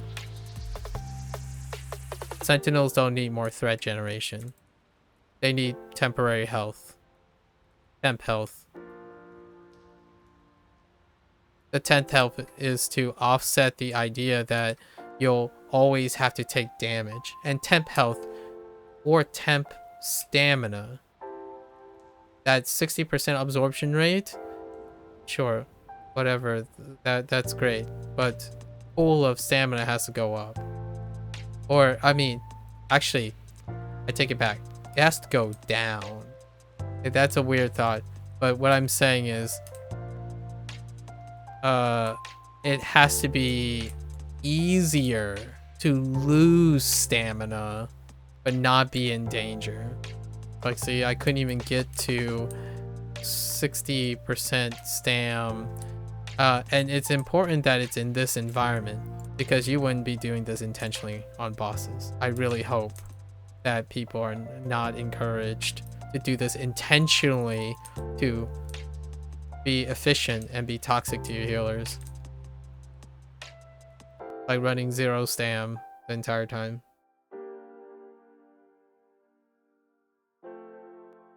Like rage is okay, provided you have recharge speed, which I do have. I have a lot of recharge speed, actually. A ton. As much recharge speed as I can find, I suppose. And movement speed. Does this help new tanks? No. Most definitely does not help new tanks, but I don't think the change to Sentinel would help new tanks. The blocking thing was to somehow help new tanks, apparently. Weird. Kind of reverse thought. Taking a tool away is to help new tanks.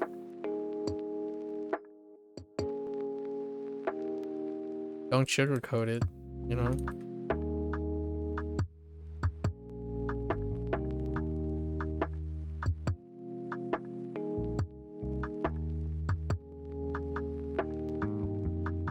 I mean, it's still the same routine as usual.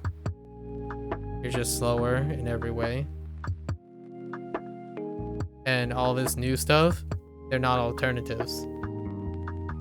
So, misleading, misconstrued. There's no objective way around it. Utterly, maddeningly misconstrued. Like, you can't reason out of these two. Your suggestion is increased threat from takedown as the alternative to disarming takedown. This, as opposed to crushing advance. I mean,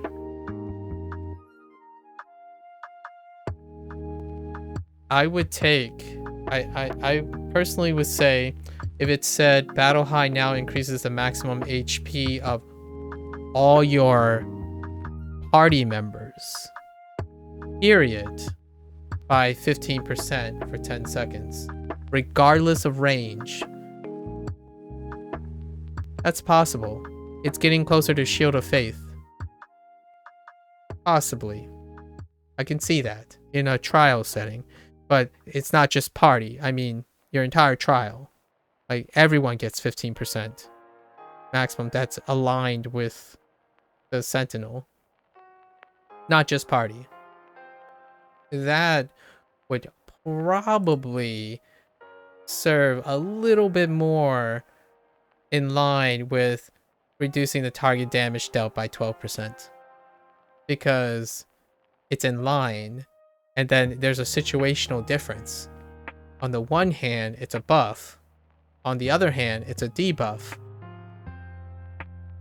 15% to nearby allies for 10 seconds versus 12% for 12 seconds from the source of damage. That's not equivalent. It's not even close. And you forgot that Battle High is a non-action. Like, if you're using this, it doesn't... It's healing threat, I guess. I guess maybe it generates threat from healing. I don't think you need more healing threat for this. So you literally do non-action.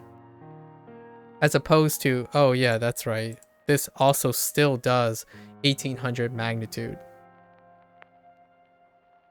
And it gap closes. So what are you doing when you have Battle High? You hope that all your goobers are hanging around you because you can't move for beans.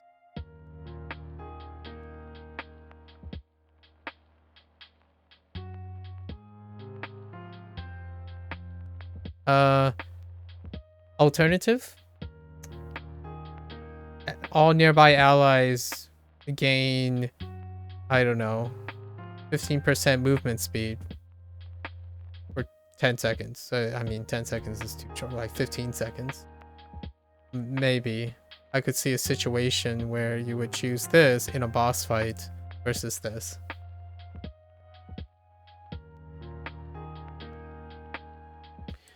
This is a no-brainer, but this means that they're not alternatives. They're just different things. You would not run Blood Fury in a situation that you would run Rage and Rally. But Rage and Rally you would run largely in all situations. So this can still be uptime. This, nothing. It's like, hey, we scaled up Takedown. It's one of the most versatile effects ever with the lowest cooldown ever. It has one of the highest utilities, and you believe that the alternative is to generate increased threat at diminished return, because it's guaranteed to be diminished, because you have Challenger Slash, you have just, you're gonna have more than one effect capped onto it. So it's usually gonna be Sentinel Slash, probably. I typically just use one tick of Challenger Slash and then proceed to Sentinel Slash. So that's diminished return already. Bounding Slam, absolutely. This is probably why today was so toxic. It's Bounding Slam. Since mod 13, it awaited mod 13 to see some sort of change to this. 120. Bounding Slam, I would even take, when in Unstoppable, Bounding Slam transforms into a different at will. When in Unstoppable, Bounding Slam becomes Sheer Strike. I would even take that. Like, when Unstoppable happens, the natural transition is you want to Shore Strike. You kind of feel like you want to Shore Strike, but you can't, because Sentinel Slash and Challenger Slash is just a wee bit better.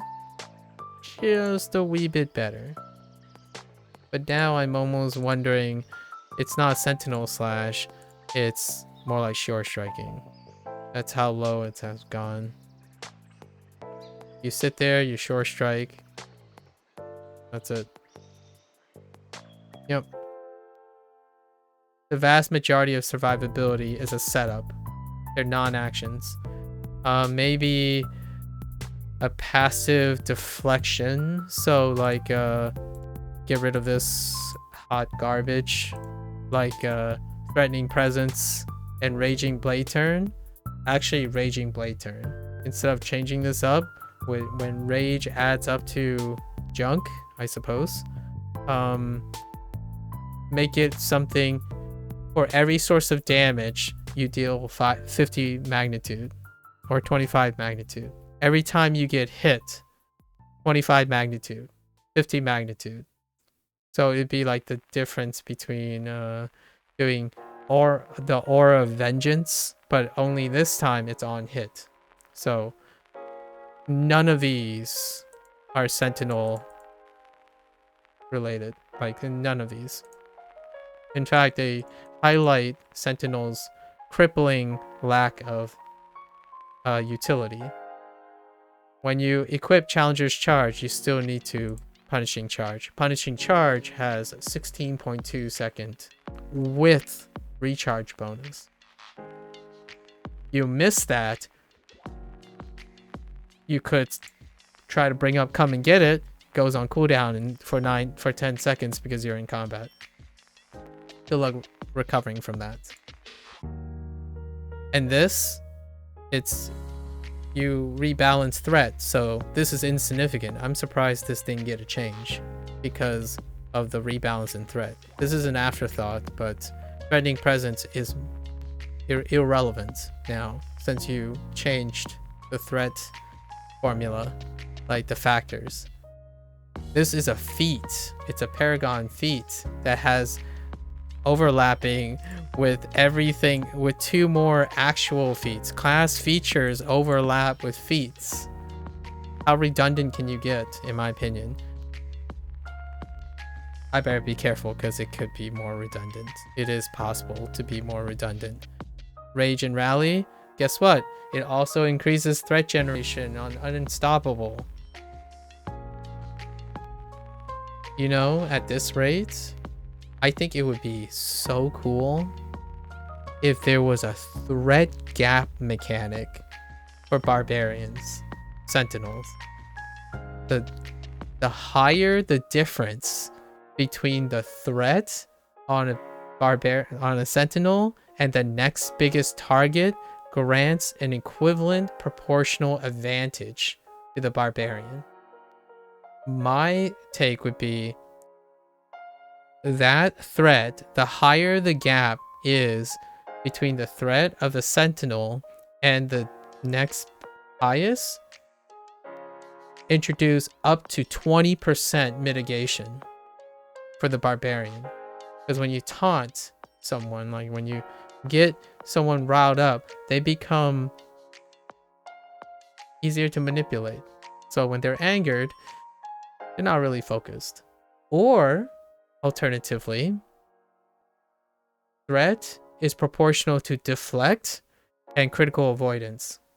So when you up to a certain amount, you gain 15% critical avoidance and 15% deflection based on the threat difference. This would make, oh yeah, you know what? Inspiring bravado, or like having more HP, I'm all for that, because the more HP I have, the more I can be frivolous, you know? And what you call it, or how do you start the campaign? You go to Sergeant Knox for this one.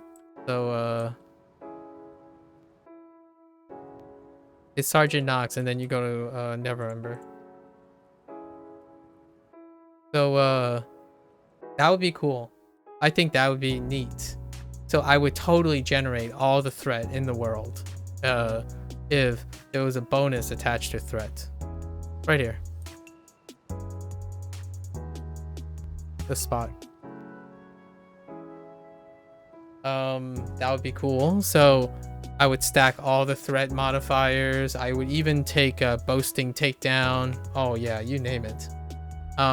What I would say is up to 15% critical avoidance and 15% deflection, exceeding the next threat level. So if a sentinel is able to generate a certain amount, it will range from minimum of 5% to 15%, and that could be a class feature. I don't know, like it's probably the first choice. Throw the first choice. Or just throw one of these. It's also fine. I mean, I class feature idea, definitely getting hit in the face. The more face damage you take, it should bounce back or something, like Aura of Vengeance. But it would be flavored, because all these are just flavors at this point, because you're trying to normalize all the tanks. So if Sentinel was overperforming in some way, as in their at-will was better, in isolation you nerf the at-will, because you're trying to standardize it. Well, standardize the class feats. That would be an argument using the same philosophy.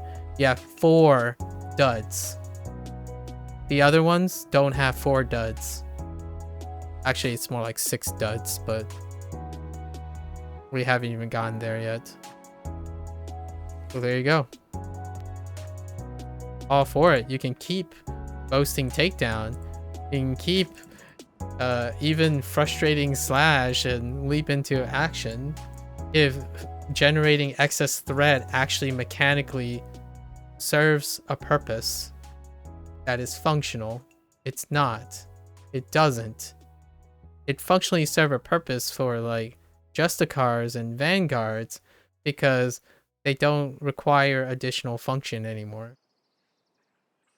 You have to generate rage to get threat. Or threat to get rage. Like you have to get aggro, generate threat, then get rage, and then you can finally do your thing.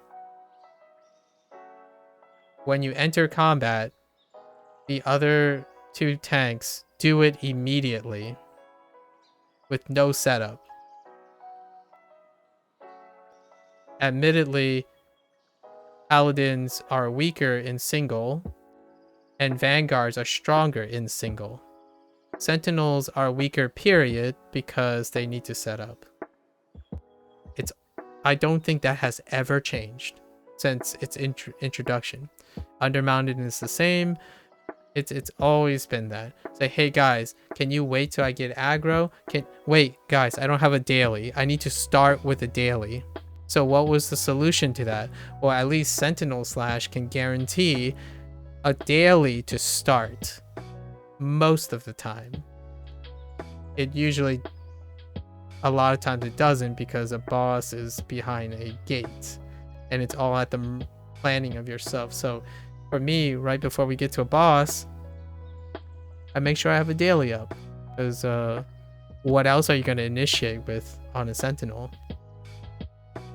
You can initiate with a noodle attack because guess what? You still have to use these actions to increase threat. And then when you use those, you can't change out of them. Or you can try to change out of them, I suppose. I do that all the time. Like sometimes I would toggle this in real time. So you're telling me that you want new players to do that. Like when you're doing this, I do this a lot. And I would hit C just to bring up my character menu. And I would just like right click while doing this and still running. I do that just to compensate. And now it's even more critical. Because, or actually it's not more critical because there's no alternatives anymore. It's just, you can click whatever you want here. It's relatively insignificant outside of just this and this. Everything else is insignificant. You take these two, walk along, watch your pain givers do all the work, get to the boss, and then you snap to the boss like your life. You hug the boss as hard as you can. Because the only threat to you is dying. Because you have no mechanics. You have threat mechanics, so you definitely will not have problems getting the boss's attention. You don't aid your team. Well, you kind of aid with this. That's why this is mandatory. You aid your team with this. You aid yourself with this. And all the other stuff, yeah, you sit there and you use them when they come up. One thing you have to run most of the time, since Bounding Slam is garbage, you run come and get it.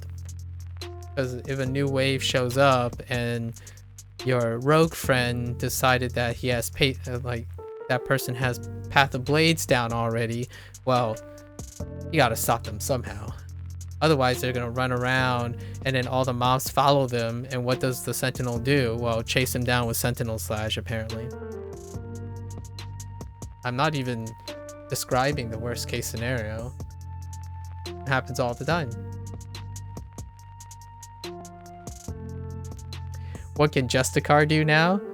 All they have to do is hit tab. That's all they do now. Like, hey, you know, I'm looking forward to picking up a random Master Temple of the Spider run, because the first thing I do is like, hey, the mobs are about to come up. It's like, hit tab. That's it.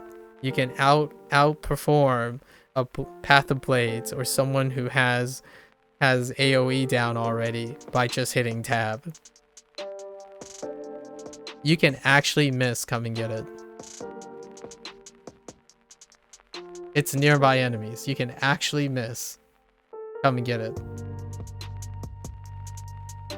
I mean, the radius is 30. Divine Champion is 50. Vanguard just has problems with that because Vanguard is a single thing, right? So that's their trade-off for. There's no trade-off for Sentinels. Like, where's Divine Champion at? It doesn't even say. It just says ranged self. The range just says self. Alright, well. It's bigger than Come and Get It. And Come and Get It, after you do Come and Get It, you actually have to hit the targets. Or else they're just going to go and run towards their target again, because any source of damage removes it. It only sets you at top. It doesn't have a magnitude with it, so it doesn't guarantee that.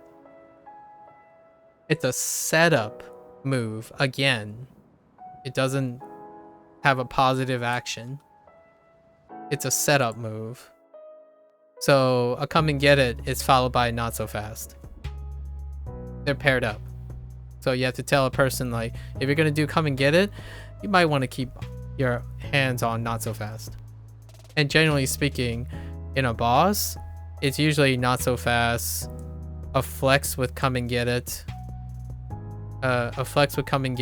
and then your mobility of choice. It's usually PC, because what happens if you screw up? Well, challengers charge. So you only have one flex one, and it's paired up. So if you're going hard like me, you would take down and IBS and assume there's going to be no ad waves.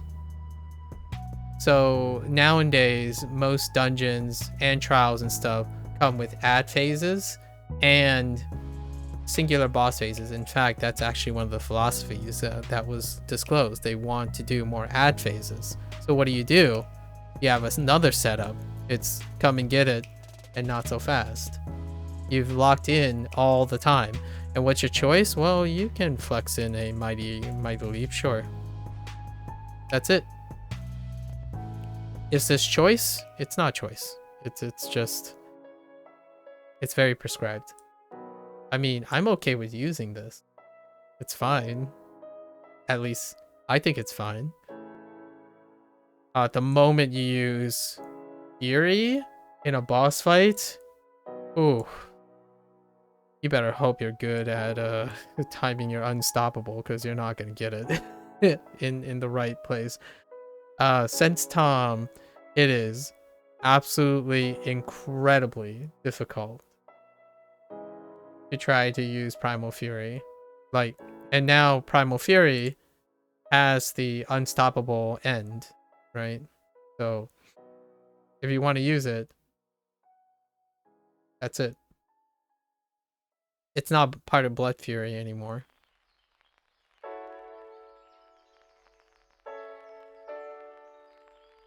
I mean, it's kind of nice that it's reduced to 30 costs. So there's that.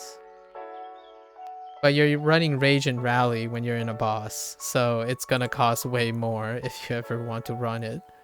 So would you give up Rage and Rally? No, you would not. In a boss. Not a chance in a lifetime you would give up Rage and Rally. It's already locked in, so if you're saying, like, I keep hearing words, like, let's throw out some buzzwords.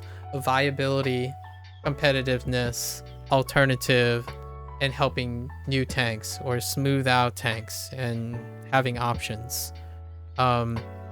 There's a singular tank that doesn't do any of that, and it's the Sentinel. And then factor in all those sweet talk and like concessions and whatnot, it's still the same at the moment, at least personally, anecdotally, and it's worse. how competitively viable is it as a new tank? Yeah. It's so rough. Like, what I want to say is there's something here. I know there's something here that's I think it's so good. It's just that I don't know how coding works in this game. Like, I don't know how difficult it is. The threat thing is my jam. I love that idea. I mean, it's not just because it's my idea. It's actually an idea I borrowed. Like, most of my ideas in like gaming and stuff is like a influence and inspired off other mechanics. Like when you anger someone, right? Like it's a mechanic in RPG all the time. Maybe not in MMOs. When you enrage someone, either the target takes more damage because they're more reckless, or they miss you a lot because they're enraged, right? And that's kind of the barbarian theme. When you enrage someone, they get sloppy, so maybe they miss you more often, like you dodge more often, or they hit you harder and you benefit from getting hit harder, which can work because your rage is equivalent to how much damage you block. And also, they can be crit more easily because they're less focused.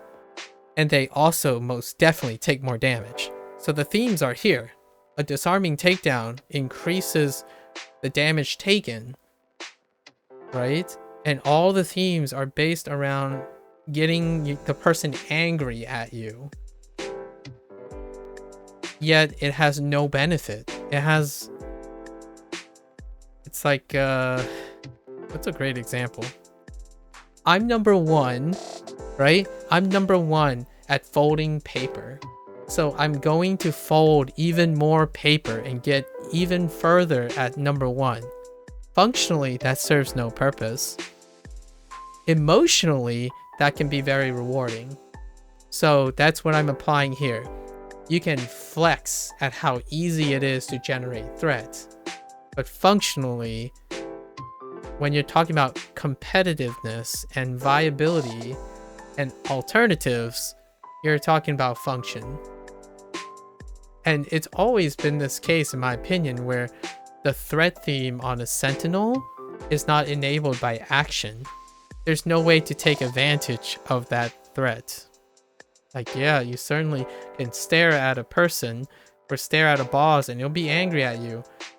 Not unless everyone else hits it first before you can set up. It's largely all started with Tom. And you know what? The only saving grace is that most people accepted that, hey guys, we have a sentinel tank. Give him a few seconds, okay? Because sentinel tanks need to set up. It's like, yo, you know what? Why do a sentinel tank? I mean, they have great survivability. That's no longer the case because you nerfed sentinel slash. So there's no sustainability. Let's just get over that. We have to lick our wounds, get over that, right? Why don't we just get can we cycle around? Can you Blade Master, please? So we can get like a Justicar in here so that they could just whomp the boss's face and then not have to worry about this. Cool. What does the Vanguard do? They do it better. It's like, oh yeah, there are a lot of ads. It's like, that's okay. We'll excuse you because you're busy keeping the boss busy.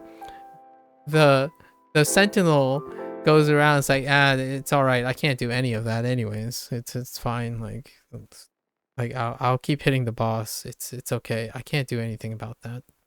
It's fine.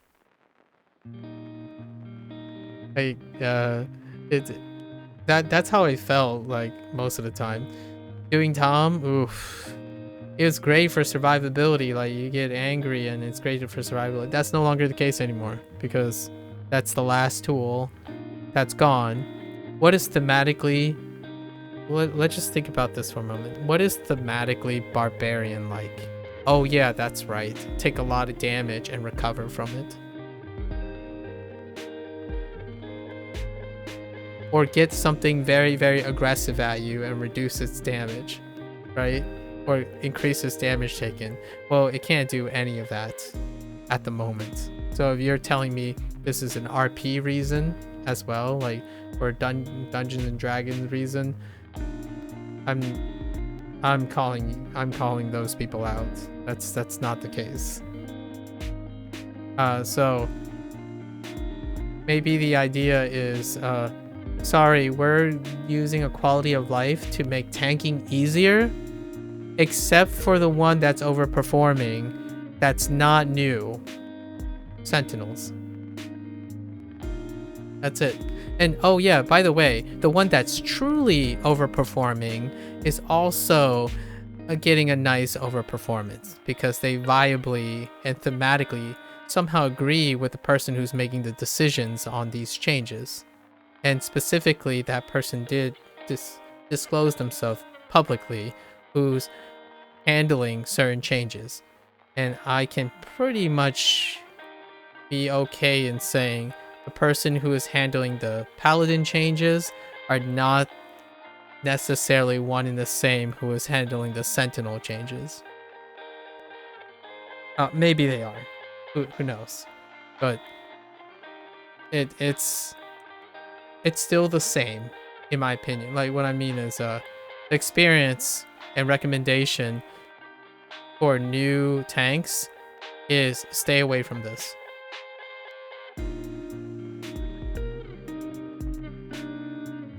Yeah, it really is stay away from this. Unless you want to play one thing. What is another alternative? Bloodletting.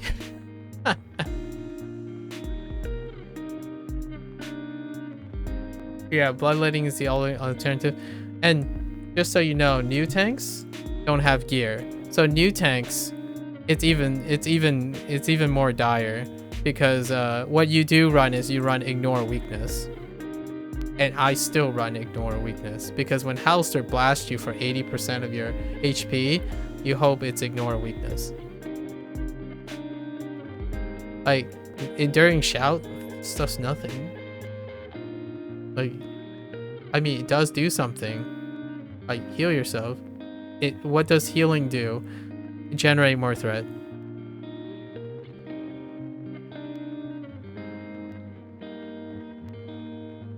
Ignore Weakness doesn't even generate threat.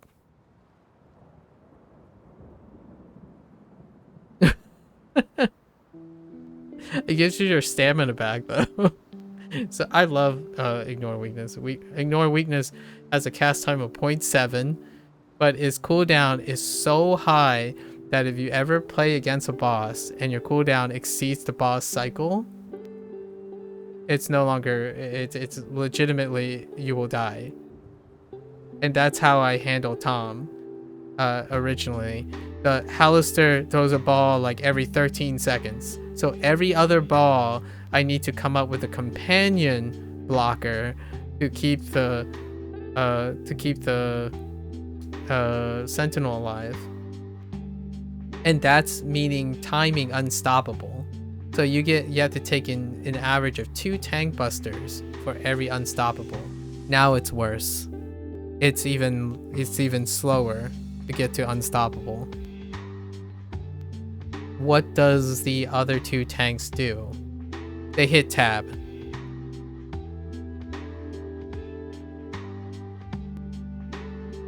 They just hit tab.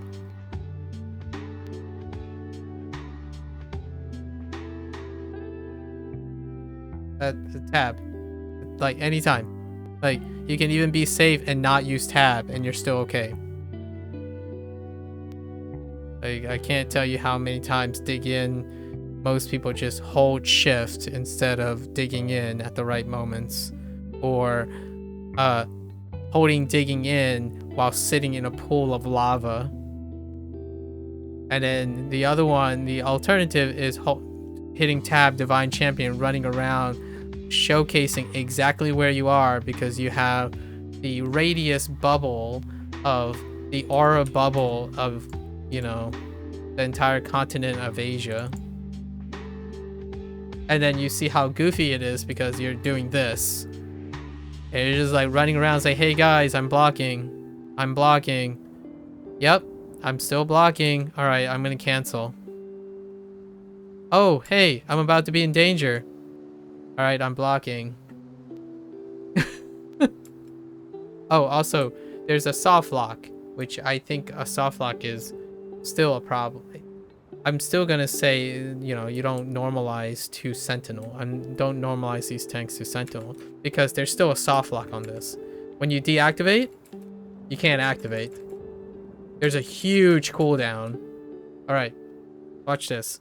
I'm gonna hit shift. I'm gonna hit tab as rapidly as possible, and look at how long it takes to reactivate.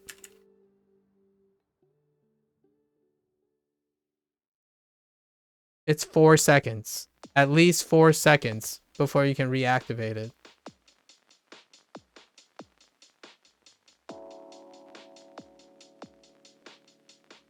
Divine Champion. Cooldown. 4 to 5 seconds. Right? That's still a thing. So, yeah, it has limitations too. Fair enough. What is the cooldown of Unstoppable? Average? 20 seconds in a boss fight, because the boss isn't going to keep slapping you enough to get rage, and your rage fades. Like, it's not increasingly accumulating all the time. It's either still because you're busy blocking, or like there's not enough return in my opinion. You have to get hit hard to get rage while blocking, or you hit the thing really hard to get rage, and then when you use rage, you are locked into not getting rage for a very long time. There's no way to cancel it either. You can't consolidate rage. There's no resource management in rage. There is in Divinity, even with the 5-second cooldown. And 5 seconds is way better than every 30 seconds. So you can block that at any time. And it was very clear in Tom and every trial up to this day. And Dig In, no cooldown. This is... Oh, sorry.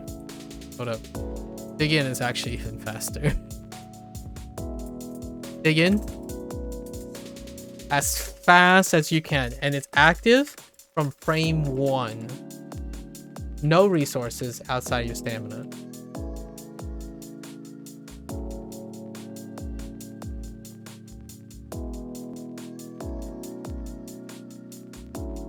That's it. That's it. If you're standardizing, that's a load of baloney. Do not, in my opinion, it is perfectly acceptable to say you're not doing that, because you aren't. So when you suggest, yeah, we're trying to reach a standardization by proposing these changes, in my opinion, it's a great disservice when you either do not demonstrate your understanding or notice that there's a really large disagreement that it does not achieve that benefit. Standardizing means there's a standard. What's the standard? Is it this? This is clearly not the standard, right? If you want variety, I'm all for it, because there's variety. Variety comes with losers and winners. This is variety. You're advertising, you're trying to standardize, increase quality of life overall for everything. But you have variety, which those quality of life changes treat differently.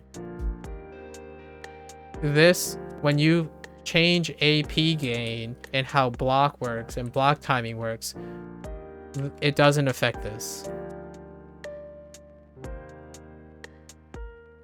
It most certainly doesn't affect this at all, because you have variety. It's actually a strength of Neverwinter. It's one of my favorite things about Neverwinter. This is variety. But when I read, don't worry, it'll be compensated, we'll offer alternatives that are equally as competitive. This is not it. I'm rapidly hitting tab. What's happening? What's happening here as a sentinel? What does tab do when you're standing here? It does nothing. There's nothing here.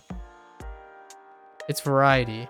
It's fantastic. It's why playing 3 different tanks feels personally, biasly rewarding.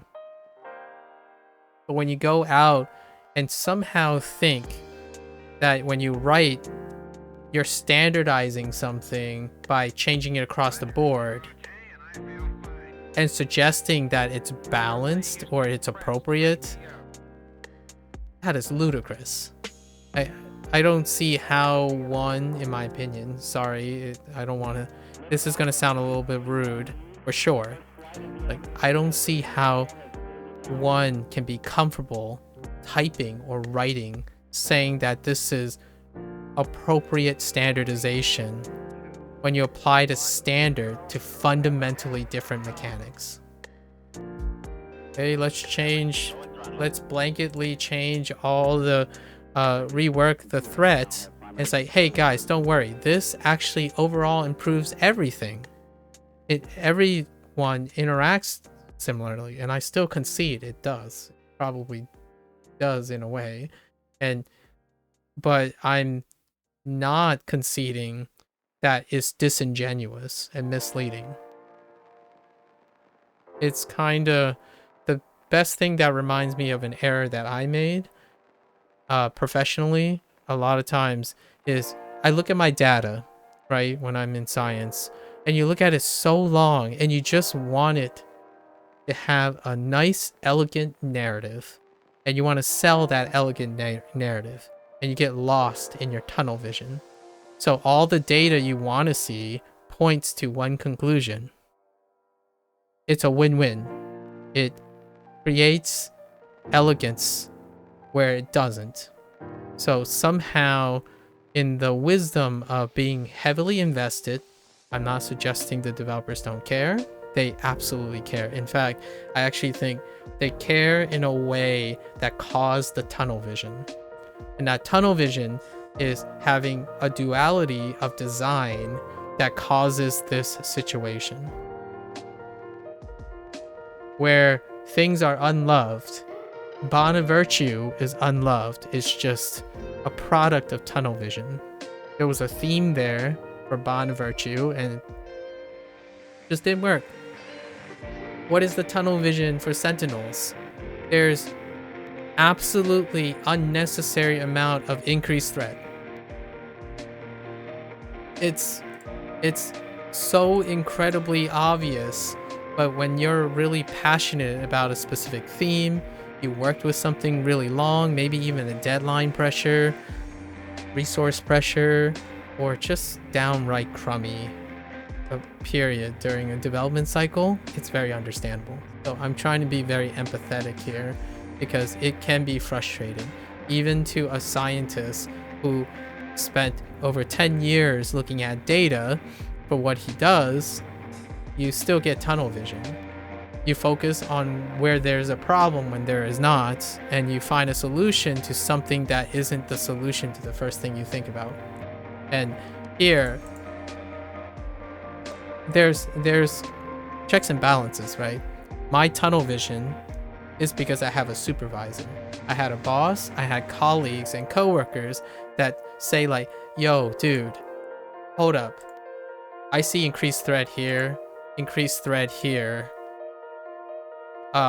More increased threat. More increased threat. Wait, didn't we just say we were implementing diminished return on increased threat effects? More increased threat.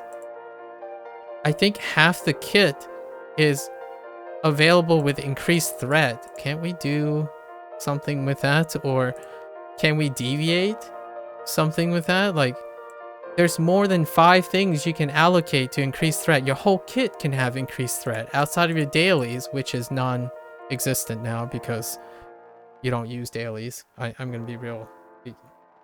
tanks, the one thing that is the identifying feature of Sentinels, which they conceded in the previous module, is that the Sentinel was known to do this thing, which I did very efficiently, incredibly efficiently, almost guiltily efficiently, so I concede to that. It is incredibly efficient.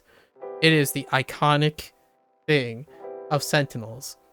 When you have an iconic fighting game, right, who has mechanics that are discovered by your community. I'm looking at you, Capcom. Shoutouts to Capcom. Do they remove it or embrace it? They actually embrace it, and it is incorporated into their design. Historically, generally, that's what happened. What are products of that? Ogi? Juggle combos? Like, there are a lot of mechanics that come out of that. And you keep saying, like, the developers keep writing the thing like, oh yeah, we like we like the idea that you're interrupting powers and with other powers and shifting with others, but we just don't want it to be a rewardless process or a bonus you don't deserve. They didn't use those specific words, but it's read in between the lines. Like, even the quotations was just like, I don't think this is right. It feels like tanks are getting too much of an advantage because they can guard. It's like, oh no, wait. You might be arguing, it's like, well, some tanks actually can guard, like Dreadnought. It's like, so you're saying pain givers. When did pain givers become tanks? So what are you getting at here? Are you suggesting that somehow tanks have an advantage against tanking? Like, who are they in competition with? Like, it's one thing to be competing between classes or like viability and stuff. It's another thing to make it less welcoming to play a role that is non-competitive. Like, even more so. This whole game is non-competitive, mind you. It's about the success of PvE, but now you're saying, let's increase the competition artificially and forward a dialogue between tanks. I'm gonna be real. In my opinion, the developer saw a problem that isn't a problem, but is used as a point of compassion. That's called toxic compassionism in my book. So you were worried that new tanks and old tanks feel like it's unfair, non-competitive, that a class like Sentinel can generate a lot of AP, so there are a lot of Sentinel tanks. I don't have enough influence, but please, I want to see you prove to me that because of this mechanic, there are more Sentinel tanks. Because you need evidence to believe this is true. The guarding thing, I'm okay with that. Like, running around guarding, I do that all the time as an Oathkeeper. I farm dailies, right? As a healer, because healers, what do they do when they get abused and need to do extra things? They guard to get AP. So, all the power to you. The guarding thing, I think, is referring to more of all the other people that can use guarding mechanics for something. But it also affects Sentinels. In fact, it is so aggressive that I can tell you now that 30% of the AP comes from guarding and 50% of it comes from Sentinel Slash. So when you remove that, you have 20%. 20% is below the baseline. I'm just making up numbers that fit my narrative, so don't quote me on those because it's just an illustration of simplicity. So now you not only lose this and you accidentally cancel, Like, look at that. That's over 1 second.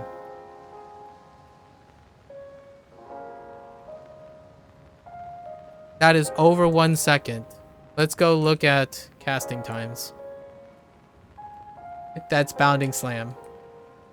So your alternative, you're saying your baseline for an acceptable at-wheels activation is 1 second. This. Okay. So let's standardize it. Wait, why can't I? Let's go find out. Is there a 1 second thing? I can tell you there is a 1 second thing between these three classes, but it's not the tank. It's the Oathkeeper. And yes, no one uses it. So let's see. 0.3, 0.3, 0.35, 0.8 Radiant Slam. Like, I would still take Radiant Slam over a melee attack. Like a stationary melee attack. I mean, it has a charge distance. It's fantastic. Radiant Slam is... But I wouldn't encourage normalizing to the best things either. Because you got, like, the word balance is always thrown around too in a non-competitive sense. Okay, well, 0.5. 0.5. In fact, look at Brazen. It's 100 mag for 0.5. It's half the time of Sentinel Slash. It restores stamina. It's a 3-fold attack, even. And guess what? It can block with a higher mag and a lower cast time. So alright. And then Tide of Iron. It's 1 second. And how many people uses Tide of Iron? I like to think that even new tanks know that, oh my gosh, I use this and now it looks crummy and slow. I mean, Threatening Rush is 0.8, so I think it's always been 0.8. I'm not sure if they adjusted the time.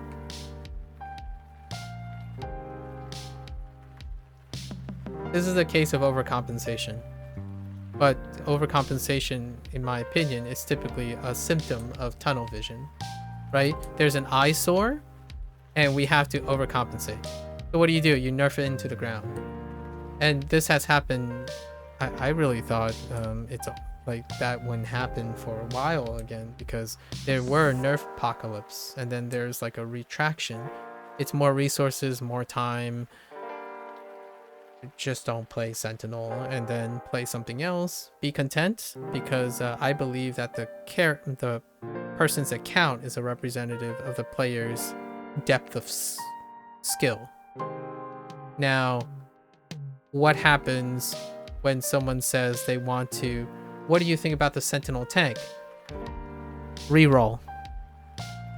Can you reroll in this game? You can't. In fact, because of things like this, you might as well just remove all the retraining tokens. If you're so concerned about new players, a modern standard, respec and rerolling is free. It's just free. Does that hurt your bottom line? Probably. I don't really know, but maybe. So rerolling your class. Just implement it and it's free. Then there's no argument from me. There's absolutely no pragmatic argument from me. Absolutely nothing for new players at all. Because pragmatically, they have the choice to do it. So what do? They become a paladin. Until you decide you have a novel idea, you know, the developers have a novel idea, try to spin it, then the paladins become sentinels again. The Justicars become sentinels again. What do modern titles do? That's what they do. Say, hey guys, we have a great idea. Let's introduce all these new skills. Someone wins out, they re-roll to it. But here's the thing. Modern titles have universal roles. They don't have traditional roles. So somehow you think like it's reasonable to make it competitive within a unique role, which is tanking. So you just have less tanks. Great. Awesome. Have less tanks. I thought that, it's entirely antagonistic to what you're selling. What you're selling is you're creating more options and choices. By taking them away, I already prefaced this. I think it was week 9 or week 10 of the last module. There was a lot of rumor mills about like, yeah, and then there was solid hints about, with Sentinels. I couldn't possibly imagine today would be the day that I spend nearly over 11 hours expressing how there's no way Cryptic. I don't think it would be the worst case scenario, right? You wouldn't just take an axe to something and get tunnel vision onto one aspect and do that. It would be like something crazy and I would do it, like I was expecting Bounding Slam to be like OP as heck, or what I mean by OP is it would serve to be an alternative for Sentinel Slash. That's what I was being sold. At least I was being faithful that something alternative was in line. Here's a really deep cut.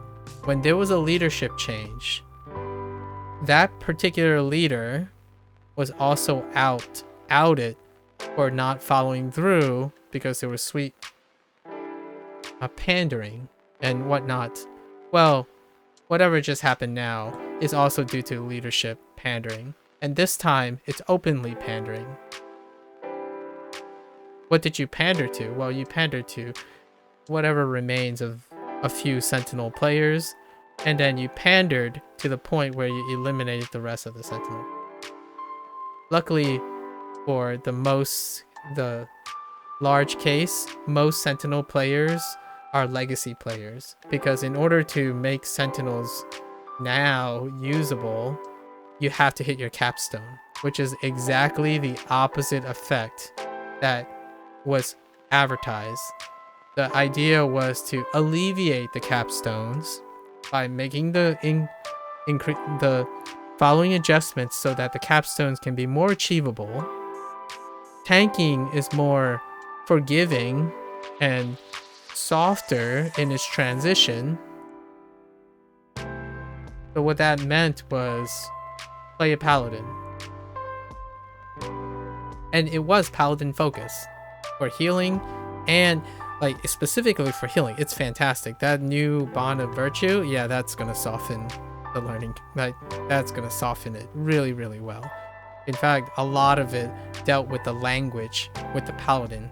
Like, oh, don't worry, Emissary of Warning was readjusted and redistributed so that it scales better with gear over time, so that the upfront performance is proportional to the end performance, so you can reach your capstones. And that kind of language was also filtered down to barbarian changes. And what this is saying is you're never going to hit your capstone. You're gonna quit the game before you do. Because even I, personally, have issues with this. And I most definitely can fulfill the capstone. And I will still not run this. It's kind of so tough to sell this to someone. Like, hey, well, you're just gonna have to get good from day one. I don't know what to tell you. Play a paladin until you're comfortable enough, then play a sentinel. If you still care to do so. Psychologically, you probably not. You become attached to Justicars. And it actually, for me, it's the reverse. I played Sentinels, and then the moment I swapped to a Justicar or a Vanguard, it was become immediately clear that I do that for casual play. I still, out of pride and arrogance, use Sentinel in a context that people don't see Sentinels, which is basically anything endgame, because at this rate, they're unicorns. And after this change, they're not unicorns anymore. They're extinct.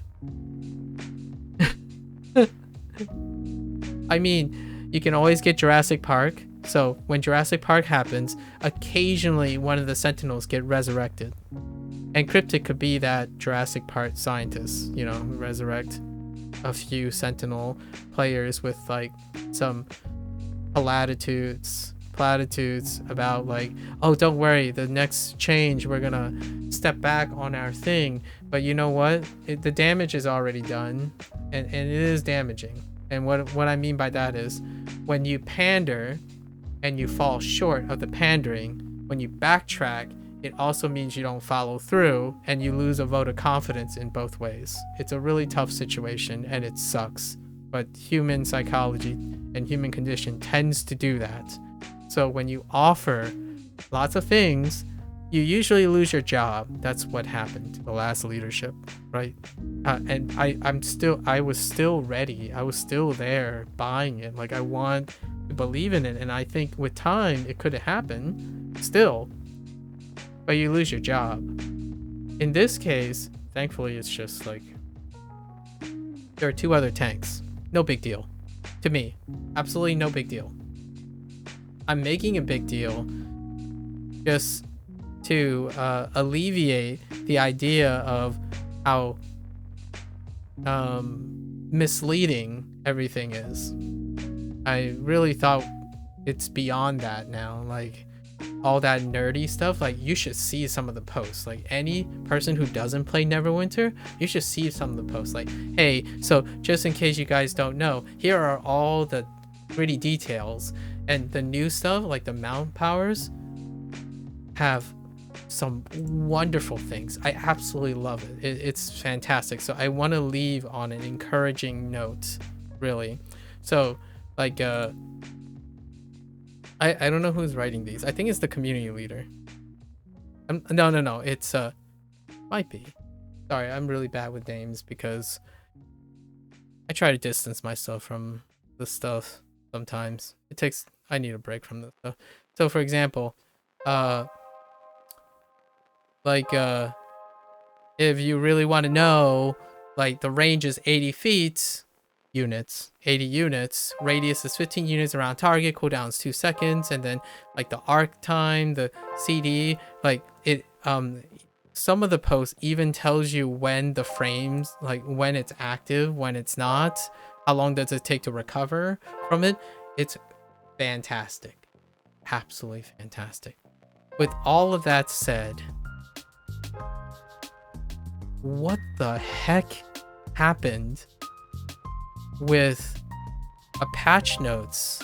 It's almost as though this happened before, where someone is in charge of doing threat design, right? Someone is doing, and this happens quite a lot with big projects, and it's very understandable. I'm forgiving for sure. Actually, I'm not only forgiving, I think it's going to happen. It happens all the time.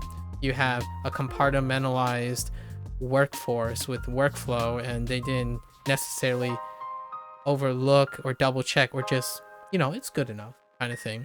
So it happens a lot, even within a lab with like tightly knit 4 highly educated scientists that work under one PI. It happens. It still happens. But I'm only forgiving in the sense that I understand how it feels, and it kind of sucks a lot. And for me, it's no big deal. Just, I kind of want to see what they could have done in response. So for example, like whoever did the thread modifier clearly, in my opinion, are on a different wavelength than the ones challenged to, like, it was a big task, right? You had to address tank quality and heal quality to some extent, the Oathkeeper. But the Oathkeeper is also overlapping with the tank, so it became lumped together. But there's clearly 3 like separate rules of thought, and unfortunately, it kind of just clashed together. So the threat changes made lots of things moot. Sentinels were going to get the slam hammer anyways. I totally get it. I have no defense for how efficient Sentinel Slash is. And I cannot defend that there are no alternatives. So, on the one hand, I concede that Sentinel Slash is incredibly efficient, but I can't defend the idea that there was no alternative, even though it was incredibly suggested. So, win and lose. If the whole idea is to make your community feel guilty about overperforming. So, congratulations, you did win, demonstrating how much I rely on Sentinel Slash. Sort of, in a way, I suppose. Like a player that likes to guard spam or something, you nailed it. I don't think... In fact, I actually think the type of thing, the way it's worded, it's more of a sense of pride. Like, aha, I got you. Now you guys gotta work for it. It's like, no, I'm not gonna work for it. I'm just gonna not work at all. I mean, who's winning here? It sounds more like a lose-lose situation. You were so prideful you couldn't overlook, you couldn't even consolidate how the other risk factors involved. It's not rewarding, or you're alleging that it's unfair. Well, what do the Justicar players think when they have Bane and Smite and Divine Champion coming their way? What do the Vanguard players think when they are largely almost never at risk in a boss situation? So, toxic compassionism. Moral grandstanding for the greater good. Like, or something like that. You know, hey, you know, these people say it's unfair because we notice they rattle about it. So we want to solve this problem we created ourselves because we tunnel vision on the idea that, man, this one aspect is definitely overperforming. Right, guys? Right? It's unfair, right?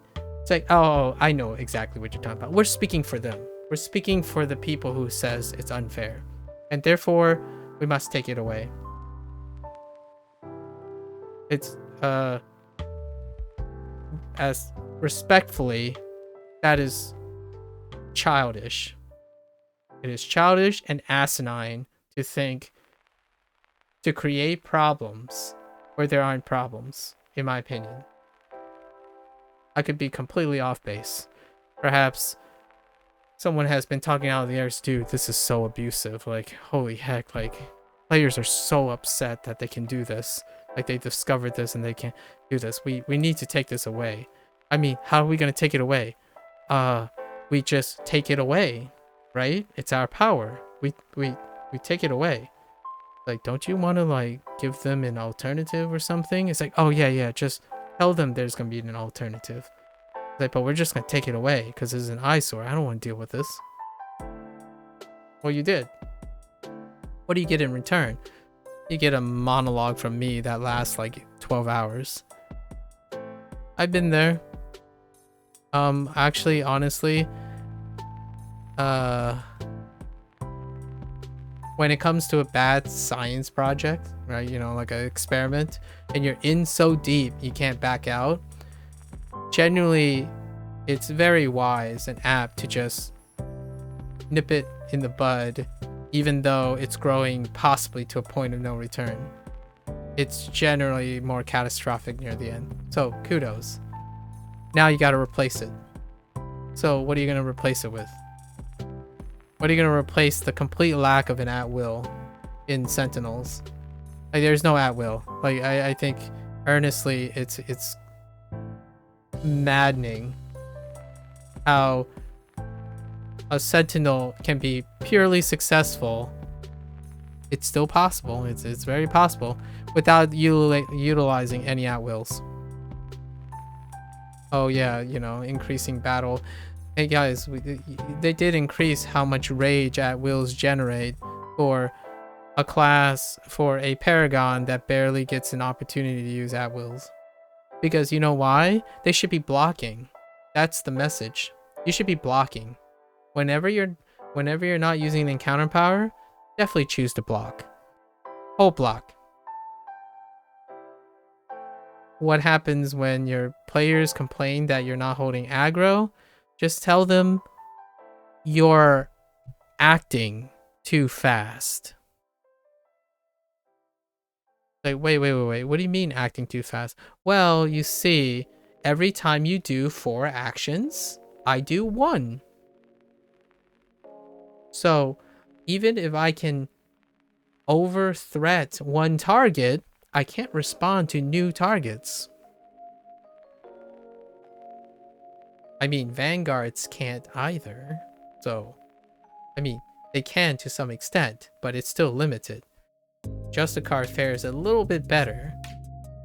Though what's happening is the gap between action APMs is just getting so large that even the sources of damage is outpacing a healer's actions per minute. A tank taking damage, if you try to single target heal them with the spell, is slower than the source of the damage. Almost inherently so. Especially when it's a really heavy hitter.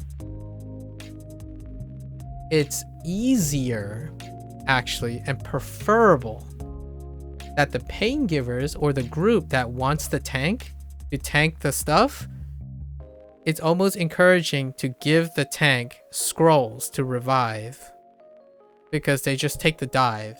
It's faster. When you take the dive and revive, it takes less time, less resources, and you might be able to save a pain giver as a healer. Because if you try to out heal that, well, guess what? Your cast time, right? It's one of the limitations of Oathkeeper that they address. Excellent job. Fantastic job. I can't even argue about this. It's absolutely fantastic that they did this, which is to add another action. So, hey, look. The tank's right there. 1, 2. I'm rapidly hitting as hard as I can. That is too long for lethal damage. And what's more is the tank is moving. So you're actually going to slow down and have to aim. But if you do it as fast as possible, you can travel, you can spin your camera around and still land it. And I'm not even doing it the new player way where it looks like this. Okay, okay. So there's the tank. I'm following the tank. I'm following the tank. There it is. They track the tank. I don't. I just right there. The tank's right there. The tank's right there. Like I don't even do that, and it's not fast enough. Like it says it's still recharging, right? Because most of these things have cooldowns. 0.5 seconds. That is so meaningful. The sources just exceed that speed. So what happens? What do you do? Well, you hit E, then Q. It's faster, and it's amazing. Absolutely, and it's not resource dependent. Here's shelter. Like, so you expect a person to shelter and then follow up, right? Shelter, follow up. And that's the thing that they say they like. They like that you can interrupt powers to get higher APM. I think that's deceptive and misleading, and it's not something I would say I earnestly believe is true. That idea that you want actions like this because you always like the developer wanted to replace this They originally wanted to replace Divine Touch with this one, with Bond of Virtue. What that does is it doesn't do anything because you replace one action with another action. You can't do more action than that, right? So the alternative here is Shelter, Divine Touch, and then you start Cure Wounding. But Cure Wound doesn't have priority, so at wills and encounter powers don't mix most of the time. So you can't like Divine Touch and Cure Wound immediately. Well, you kinda can, sort of. So in case you're, in my opinion, the argument here is you don't want players to do this too often or gain too much advantage with overlapping powers. Okay, that's fair. I understand, because that's going to be hard to design over. Well, if you're removing that, you design around that. Why is this necessary for success? Well, your designs cause sources of damage that exceeds doing this. And you might be thinking, well, if everyone knows you can do this, they'll just do that. Like, well, actually, I'm gonna argue. Usually, most people get complacent and they do the bare minimum to be successful in a live service model. Like, working hard every single day is a niche property. If that were true, then life would be amazing for a lot of people. They do bare minimums. So if you design bosses and trials like this right here, this master trial is hard, taxing. They even advertise it and kind of boastfully. Well, things like this is the result. Things like this and being angry that there's not enough APM and that your sources of damage is always like too high or exceeding stuff. You're designing barriers that doesn't behave to the language you have. So you're not designing decisive things. What is a great way to contradict yourself? Make a trial, and I didn't even do the trial, I'm just spitballing here. Making a trial that is mob focused because it feels good, it's creative, and then introduce all changes that make mobbing worse.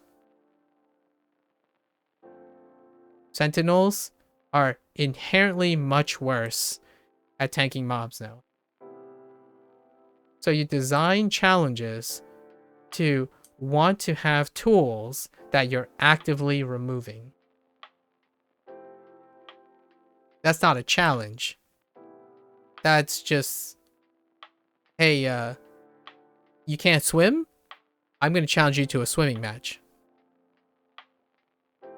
Oh, you don't have the tools to succeed. That's okay. I'm just going to take away a few more tools so that it can be challenging for you. So you guys have to discover what the new tools that you have to make up is. And if you find them and they work really well, we're going to take those away and not design around the fact that they don't exist anymore.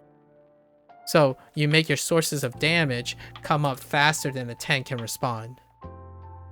You made Hallister do blast every 13 seconds when a tank's rotation requires at least 30 seconds. That's where the challenge came from. What do you do then? Oh yeah, you use any other tools to offset that. And that's the challenge. The challenge is to create new quote-unquote exploits and advantages for challenges that don't have tools for yet. Otherwise, they just complain. So what happens when you get feedback for trials? Yeah, this isn't challenging anymore. It's like, well, okay, well, it's not challenging anymore because you design over tools that you're not aware of or how they're used. And you decide, well, okay, it's not challenging, so we might as well take it away from them, right? Like that's a way to create artificial challenge. Like, guys, you guys are doing too much damage. So in order to compensate for, it goes both ways, but we're talking about one way. In order to compensate for our lack of foresight, creativity, and hindsight, we're going to slow the game down so that it's easier for us to design challenges for you. That is reasonable. That's fair. Like, You can do that. It's pragmatic. And that did happen a couple times. What you arguably deceitfully do is label a mechanic exploitive to give you a reason to remove it because you can't design something around it. Like, I'm okay with the idea, like, guys, you're scaling way too hard.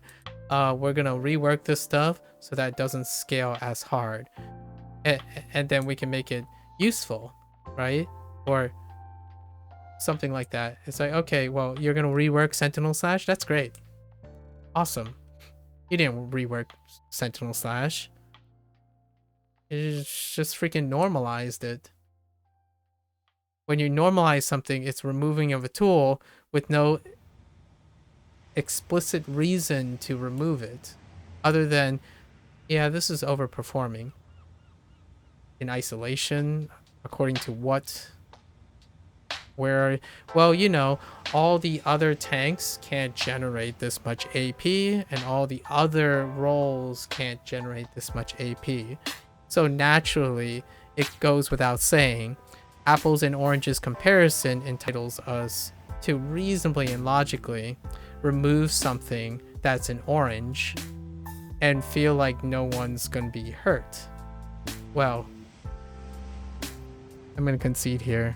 You really didn't hurt a lot of people because your sentinels, there aren't too many sentinels anyways. Like, in fact, there aren't too many tanks anyway. So when you dwindle down the choices, you're not really losing much. I would say the vast majority of tanks are still vanguards and justicars. How about addressing why there are very few sentinels? I could be completely wrong, and that's great. If you demonstrate to me or openly say, hey guys, we're removing sentinels because there are a lot of sentinels, and all those sentinels are using this tech, and this tech is overrepresented in the player population. I'm all for that. That seems reasonable, pragmatic, emotionally, both intellectually. Capcom, when a character is incredibly overperforming statistically, it is disclosed that it is, and that is the rationale to do it. Not willy-nilly, whatever comes up. It's like, dude, guys, I got assigned Sentinel, and Sentinel needs to change, and this thing just popped up. So, you know, I gotta submit something to change. Here's something to change. Well, guess what? Just like blocking, in my opinion, just like blocking, you can choose not to change it. If you don't change it, it's still an action.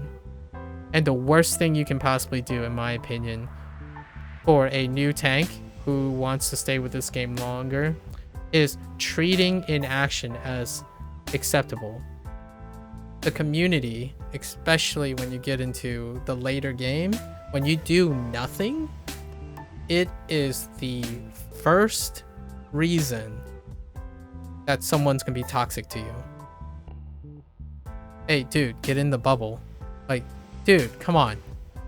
And the guy's like computer would be like still booting the cache shaders for the trial that they never do. And then it's like, dude, what's the holdup? It's like, dude, are you ever gonna hold aggro? It's like, I don't even see the tank when people say that. Like, hey, dude, like, where's our tank at? It's like, well, you left him back there. Like, that's okay. You're the healer, right? You're here. All right, let's keep going. None of this actually happens verbally. It's understood. Like, this guy, oh yeah, he's gone. All right, I'll keep up. That's a new tank. Don't worry about it. The new tank, no growth, no nothing. It's fine. What do you do for those new tanks? Just definitely remove more tools over and over again because other players are overperforming. Like, just definitely remove those tools so that inherently your game is going to grow because you always normalize to the people who are already here.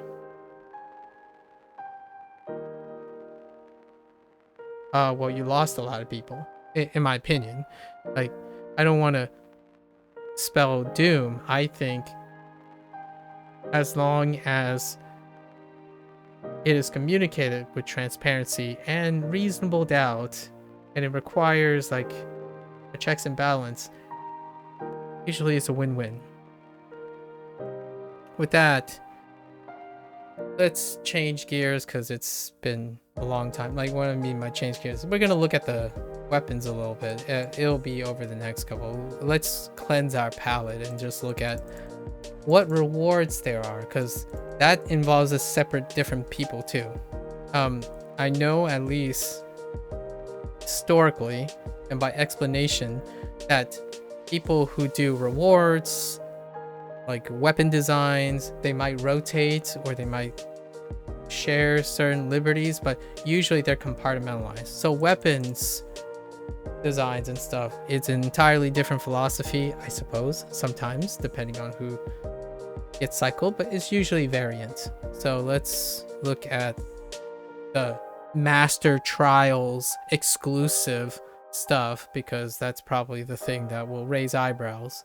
Because generally speaking, it's incredibly biased and almost segregating and discriminatory, the philosophy that is used to produce the thing that you want as the hardest barrier instead of around. It's so backwards, in my opinion. But the community and the developer is old school, it's traditional, and the hardest challenges reaps the greatest rewards. That's a recipe that doesn't promote growth, and psychologically it's just not. It's the most rewarding, as in the one that enables the most, is the first reward, because you want to enable them to seek smaller rewards in the sake of self-improvement. So that's what beginner gains are. It's very encouraging when someone gets the enabling skill up front, so they proceed to reach for excellence. You put a barrier so high, they're gonna look at that barrier and it's like, pass. No thank you. I'm out. See you never. This is a live service game. They play every day. So if you get on and you see a freaking screen like this, right? I'm not sugarcoating this. You see a screen like this, Alt F4. Because it's not going to happen. Like, this stuff, look, it's still blank for me. Like, I don't want to do it. You're talking to someone who willingly likes to do this stuff. And, yeah, no. It doesn't hurt my feelings. Let's be clear. Like, this is not a carrot on a stick thing. Like, I have no emotional attachments. But I can easily just as leave as well.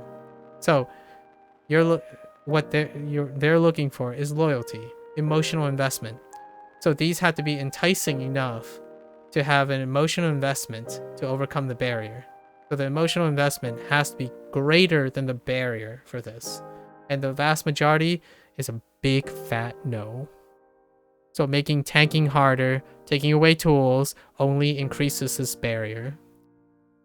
And you're not trying to convince legacy players by difficult challenges or whatnot to stay at the expense of trying to grow, because legacy players are gonna trump those things. They're skilled. You should be proud, in my opinion. Like, they're really good players. They know what they're doing in their skill set. Outside of that, well, if you take it away, what do? You rob them of the thing that they invested so much time in. I feel a little bit of that when Sentinel Slash got gimped. Now I'm over it, because you get other reminders. This, what's a really non-sugar-coated but slightly funny and offensive when you see the screen?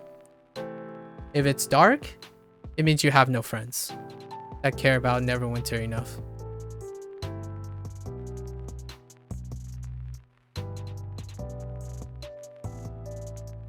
I'm sorry if, I mean, I'm talking about myself too, right?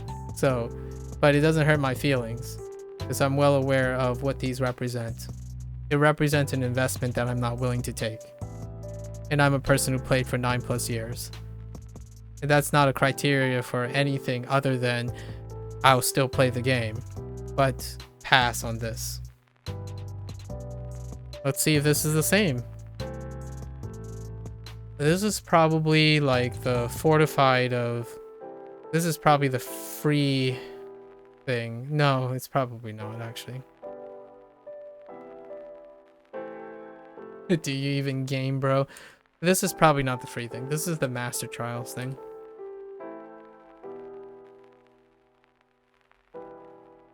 Live service is up front. Like, I have to emphasize that so much. You are cultivating people's confidence up front. You are not creating barriers. It's kind of like the difference between looking at getting into the Mile High Club and the Country Club versus getting into your local gym who accepts anyone of any entry level. That local gym is guaranteed to have people who try. The Mile High Club and the Country Club, there are people who say like, nah, I don't even need that. And that's what that's generating. If that's your intent, that's fine. I'm not saying it's right or wrong. It's just, it's a preference. I'm stating what it's doing, obviously, right? Let's find out from the school. Let's school store. Let's find out from the store. Actually, there's no listing of this, so it's kind of hard. So we have no comments on this. I'm gonna assume this is the master. This is a master exclusive. This is their hey, if you really love our game, you can get this eventually too. This is the master thing. So let's look at it. Heal or heal up to based on difference in HP. Okay, fair enough. You are granted the following depending on your role. This effect does not stack. You are granted the following permanently. That's incredible. And they did the thing where you stack it all into the role, so you only have to create one. Fair enough. While in wild space, the buff bonus is doubled. That's incredible. And your movement speed is okay. And then they kept the total damage under 6 because damage is the normalization standard for everything else. So as long as damage doesn't exceed 7.5%, or like a total in complete uptime, right? The potential can reach 10 or even 15%, but the average uptime should be around 7.5%. This is usually like ballpark stuff. So it's around 6% here. Fair enough in wild space. This plunder the defense. Okay, this is the advanced trial stuff. So this is the consolation stuff. 2600. That's kind of nice, but it is using... Okay, let's look at the modifiers. Let's see the helmet. For every 5 seconds you are in combat, second class citizen modifiers, of course. It's almost like they're intentionally tiered, which they are. They're intentionally tiered by how hard they think you work to how hard the reward is. When you normalize that, you stay with that. Makes sense.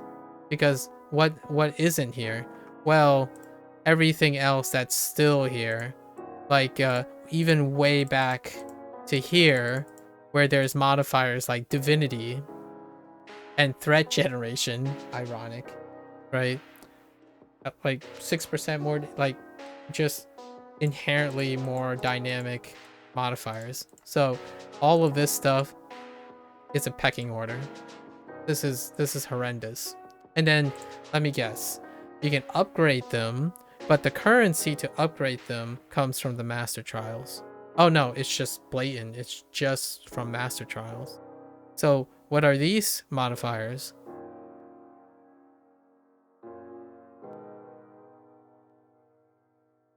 I'm not going to go over them because, oh look, hey, your performance, Soul Weave, and Soul Spark increased by 25%. Oh, this is the Pain Giver. Wait, actually, what the heck? Now that's a combination. Oh, it's because I'm on my... No, I'm not. So that doesn't include Divinity, so it's the Warlock and Bard version. Oh, here's the Divinity stuff. Yeah, it's still under Master Trials. Amazing. Good job. Good job to still make a modifier exclusive to a gate. To a gate that you can't afford, in my opinion. Because the community is... This is way more offensive than removing tools from new players. Like, yeah, you're really conscientious about new players and enabling them and stuff. So what you do is you show them the harsh lesson that if you're not privileged and you just have all the good things, you exclusively only get the good things. These modifiers have not made any transitions. They are still exclusively. And yeah, I want them, but never enough, in my opinion. Like,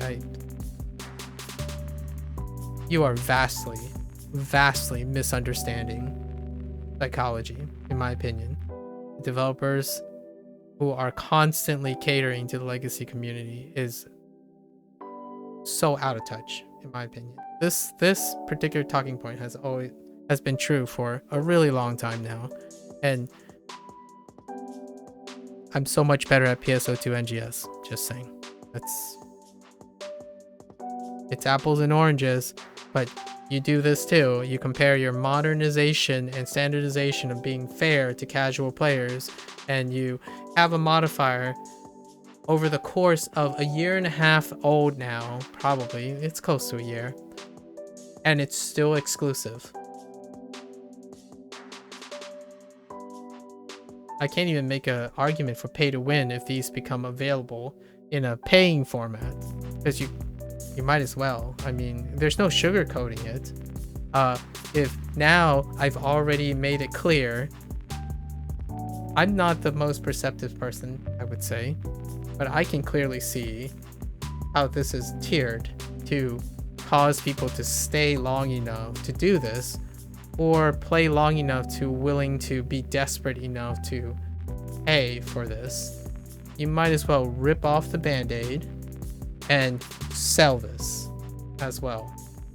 When this rotates out in the next 2 mods, sell this gear with this modifier. It's no different, in my opinion. It's the same logic. You might as well sell tickets.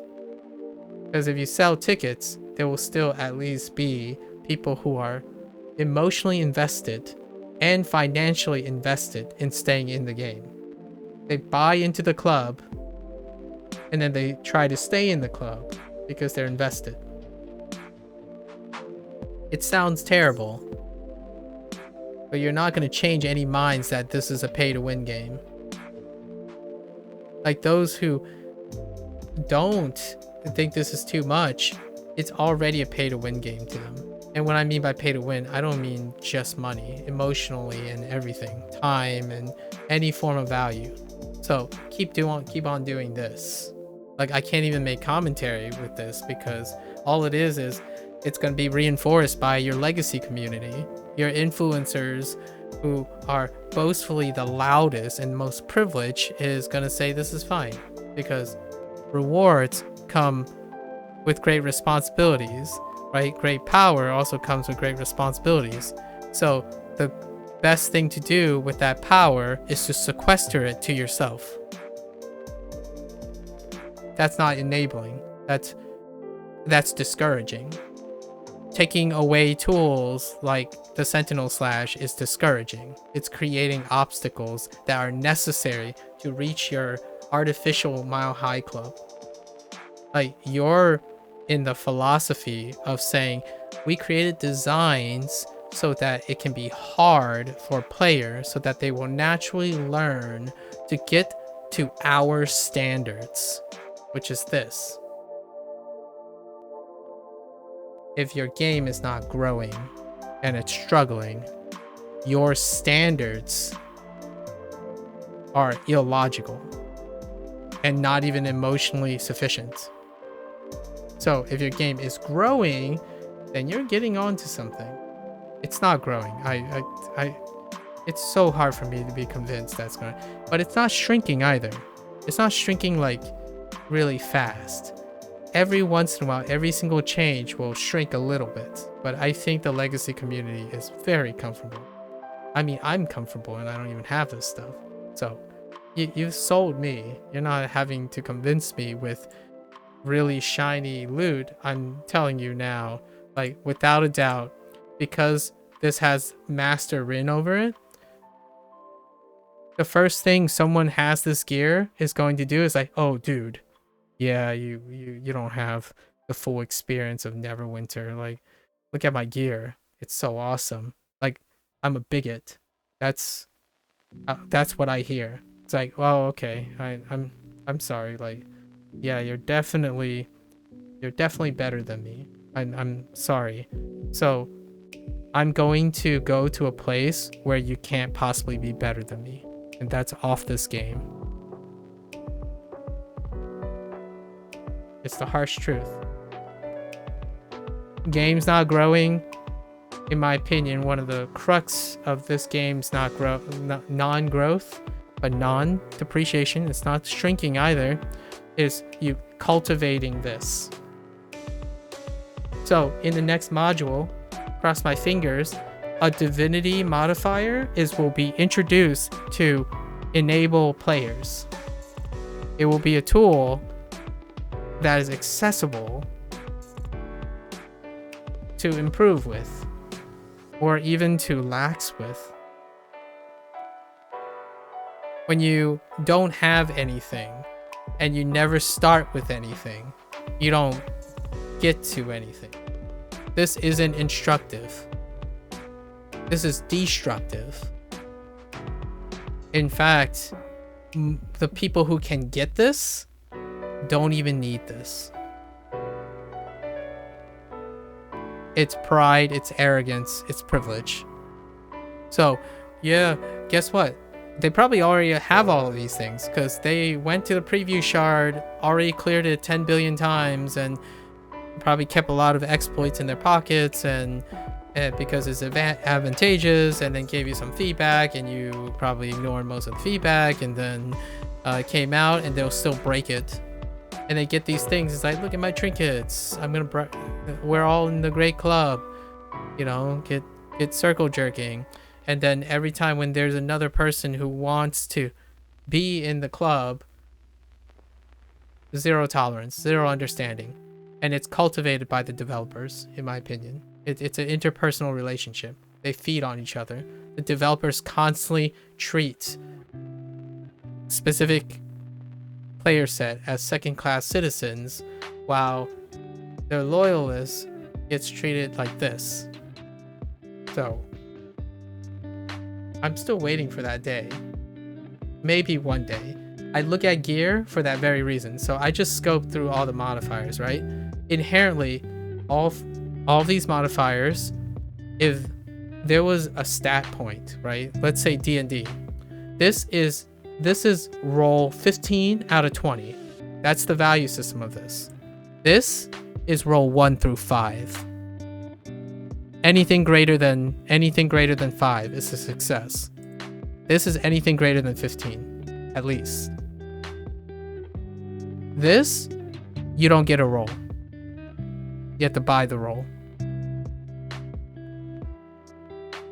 And then all this other stuff is just, we're helping people bridge with clearly disadvantageous stuff. because it helps them scale up. Like, cool. Nope. Nope. Nope. I mean, like, I'm not gonna even bother reading these, honestly. It's so painful to see how these are appropriately designed to be meager so that you can reinforce the logic. I love to have a discussion with someone who begs to differ, but the logic is they don't deserve things like this because they didn't work hard enough for it. This is the majority opinion on old school MMOs, and it's perfectly rational because the harder you work, the more you get rewarded. If you get rewarded too easily, it doesn't feel like it's worth anything. That's also that same group. That's the trade-off, right? If you have to work hard to earn something, then you can't possibly be rewarded for not working hard. There's advantages to that. So they're hard workers and they know that they have to work hard for their things. That means this excludes anyone who work harder than they need to because they want to, and then it excludes all the other possibilities. And the most, I would say the most farmable possibility and the most generous community are those who are foundationally supported by people who say they can work harder because they want to. So therefore, when they see someone in trouble, they become their crutch. Pridefully become their crutch. What do you get for that? Well, you get a way bigger community. And you get a community that doesn't have cynics and elitism. You get a community that when someone is down, I'm kind of sort of describing the United States in a sense, but I mean, you'll be surprised by this type of design that Cryptic is from the United States. I mean, maybe it's the other, like, 50-50, right? We're always in conflict. This is you always have to work hard and no such thing as free lunch. Well, if you're starving, it's a shame. No such thing as free lunch. I'm sorry. Like, so when these guys step out into the world, right, and see someone struggling, it's like, well, they probably made some bad decisions in their life and they didn't work hard enough to be successful. I'm sorry, buddy. So let's think about the philosophy in designing. Well, it bleeds into their game theory, which is everything, right? The game theory is we need to create hard challenges and then make the rewards enticing enough to reflect how hard the challenges are. All right. This is assuming they have the tools and the privilege to do so. Do you? I mean, this is a video game. We still have to contextualize this. This is a video game. So how many people would say, I want to work extra hard because I don't already do it in my real life? Well, actually, I'm going to make an argument here that is very divisive. The individuals that are working hard and really understands that lesson about you work hard, you get rewarded, aren't going to play your video game because they're already doing it in real life. The ones that are privileged here are likely not the ones that are doing it in real life. It might be divisive, but hey, I'm willing to talk to a non-person who's willing to pay for it because they're successful in life and argue about the sentiments about working hard to get rewarded. It's not a live service is not a microcosm. Like, it's not just if you think you're talking about someone's personality, then it also includes their real life. So if someone is doing what you think they're doing, they often don't translate it into a video game, especially one that has a barrier like this. Well, I mean, if someone is 100 years ahead of me in their career, I'm gonna be honest, if that person isn't supporting me and helping me with their 100-year advantage, I'm not gonna bother. Because it's not instructional. This is not instructional. What is this telling me? There are players that can get this very easily, and they don't even bother helping. They're so far ahead, we shouldn't play a game this old. I think one of the hardest obstacles for a game that is so long in its legacy is to be casual friendly. And this is very important because tomorrow I'm playing Like a Dragon Gaiden and I will have to talk about this all over again. Where do you start in a game series that spans over 20 years? Twice the age of Neverwinter. Well, you start by having people who know you can't start at the end. This doesn't. None of the design language does it. Honestly, it's like, it's just not. Like, hey, this is what you... They didn't advertise this though. Totally fine. I'm absolutely... I think it's a step in the right direction, in my opinion, to attract new players, but it's also misleading. It can be both ways. So one, not mentioning it can be a problem now because advertising loot is like one of the main draws for the last community manager or whatever trying to do it, but they're unattainable. Now they don't talk about it. They celebrate what's the content, right? So that's good, in my opinion. It keeps people ignorant long enough, and ignorance is bliss in this case. But for me, there's no more ignorance. It's pretty obvious. Like, do I want this? Well, I can never test this, so I'm not going to. What am I going to do? I'm probably going to go back to MTOS, like Temple of the Spider, and get its equivalent. Right? Diminished returns. It's the hand-me-down. I'm always one season behind because, sure enough, it's not about getting everybody on the same page. It's about keeping people down when they are down and keeping people up when they are up. It's a power struggle. So don't sugarcoat things like we care about new players and stuff. You don't, in my opinion. Your design does not suggest that. Like, the people who clear this,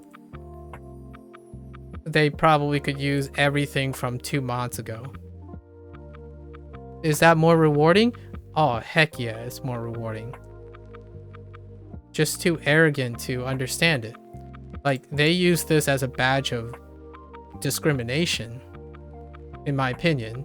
Like, unintentionally, but very well deserved. Like, it's great to be proud of what you earn, like your symbols of your thing. But I mean, when you're flexing on each other, you're flexing on like being undergeared because there's so much wiggle room. Who are the people that are more getting griefed, in my opinion, are everyone who probably requires something like this, aid, to reach a level of investment that they're willing to do. So there's none of that. So nowadays, I already prefaced this way early in my... I'm talking about mindsets, psychology. What's the harm? Maybe not harm. Is this your intent? I'm clarifying, okay? I'm trying my best to clarify. If you disagree with me, absolutely fair. I totally probably respect whatever you believe because I'm not omniscient. However, I am not offering something like, what's the BIS? Like, it's not. BIS is being good. BIS is not gear. The moment an influencer, in my opinion, says, oh, this is BIS, it's like, well, who are you talking to? All your friends who already are BIS. Like Best in Slot? You're already Best in Slot. You're great players. Please communicate that. It's not the gear, it's you. Personally, I think that's a far more impressive compliment that I'm trying to give to the elitists who are rightfully allowed to be elitists because they don't even need this gear to crush your content. So what is this for? Well, a lot of people would say, oh, we need more rewards to incentivize people to play or else they're going to leave. Coming from a person who can already earn it? No. In my opinion, the only thing you just gave, the advice that you just gave, makes people leave.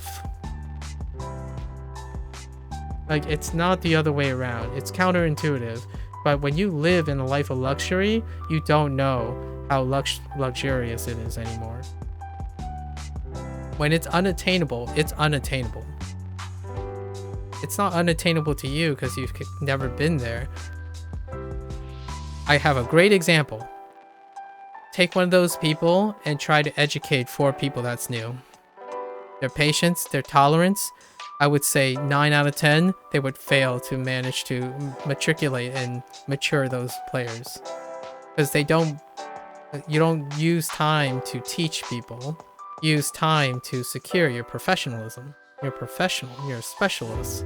You don't spend time worrying about people who can't learn like you or can't have an advantage like you. Is that a luxury or a liberty the developers have? It could be. I think it could be. Like the publisher can probably say like, it's okay as long as you're getting, here's your money and whatnot, and if they're okay with it and whatnot, it's like they choose to be there. It's fair. What it isn't is, this is a deterrence. It's not going to grow your community, in my opinion. I'm willing to take a modest pride wager to anyone who argues that there should be better rewards so that the community is going to grow to want to get the better rewards. You're talking about everyone who's already committed to the game. You're not talking about any player that is coming into the game. When they see this, they want to know how you get here. Your legacy community is going to suggest how you get here, and it's get good, find a good friends, and have them run you through so that eventually you can get smart and learn to leave the game. How you like about that curveball? And they will leave the game. From time to time, you'll probably find someone who is really good, right? They get there and then they leave the game. Because the first thing they're going to do is they proved the antagonistic legacy community that they can do it, and then they get bored. Because the self-selection is so strong, the only type of players that would stick around against an uphill battle, both psychologically, subconsciously, and abuse, is someone who knows they're good, righteous indignation, prove that they are good, and they get bored and they leave. The most common interaction I've ever had are people who made it and immediately quit after. I just faded away and never come back. That's a self-selection. That's factual. If your barrier is really high, you're only going to select for talented people, I guess, or people who have an knack for this. Well, they will grow old they have to be exceptional, because when it's kind of one of those seniority things, like back in the day, it was less competition. Because back in the day, competition was fresh. Now, the people who make it have to contend with people who are 9 years ahead. If they manage to catch up with 9 years ahead, there's nothing the game has that will retain them. It's like asking a really talented person to stay after they milked you for all you got. You're not cultivating natural improvement like the people you have now.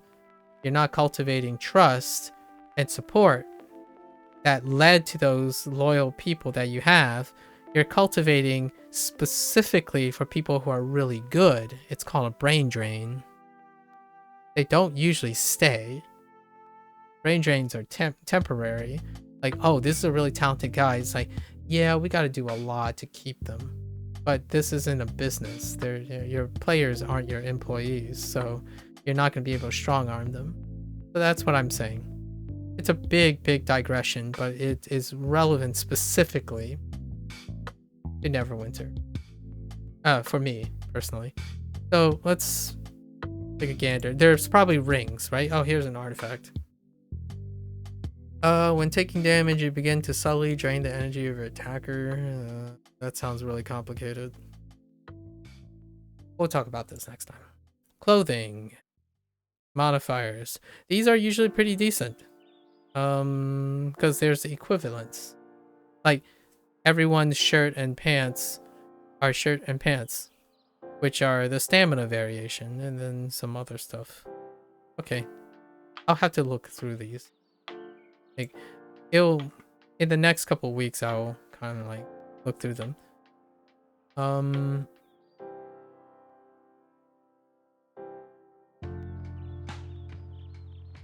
just trying to get like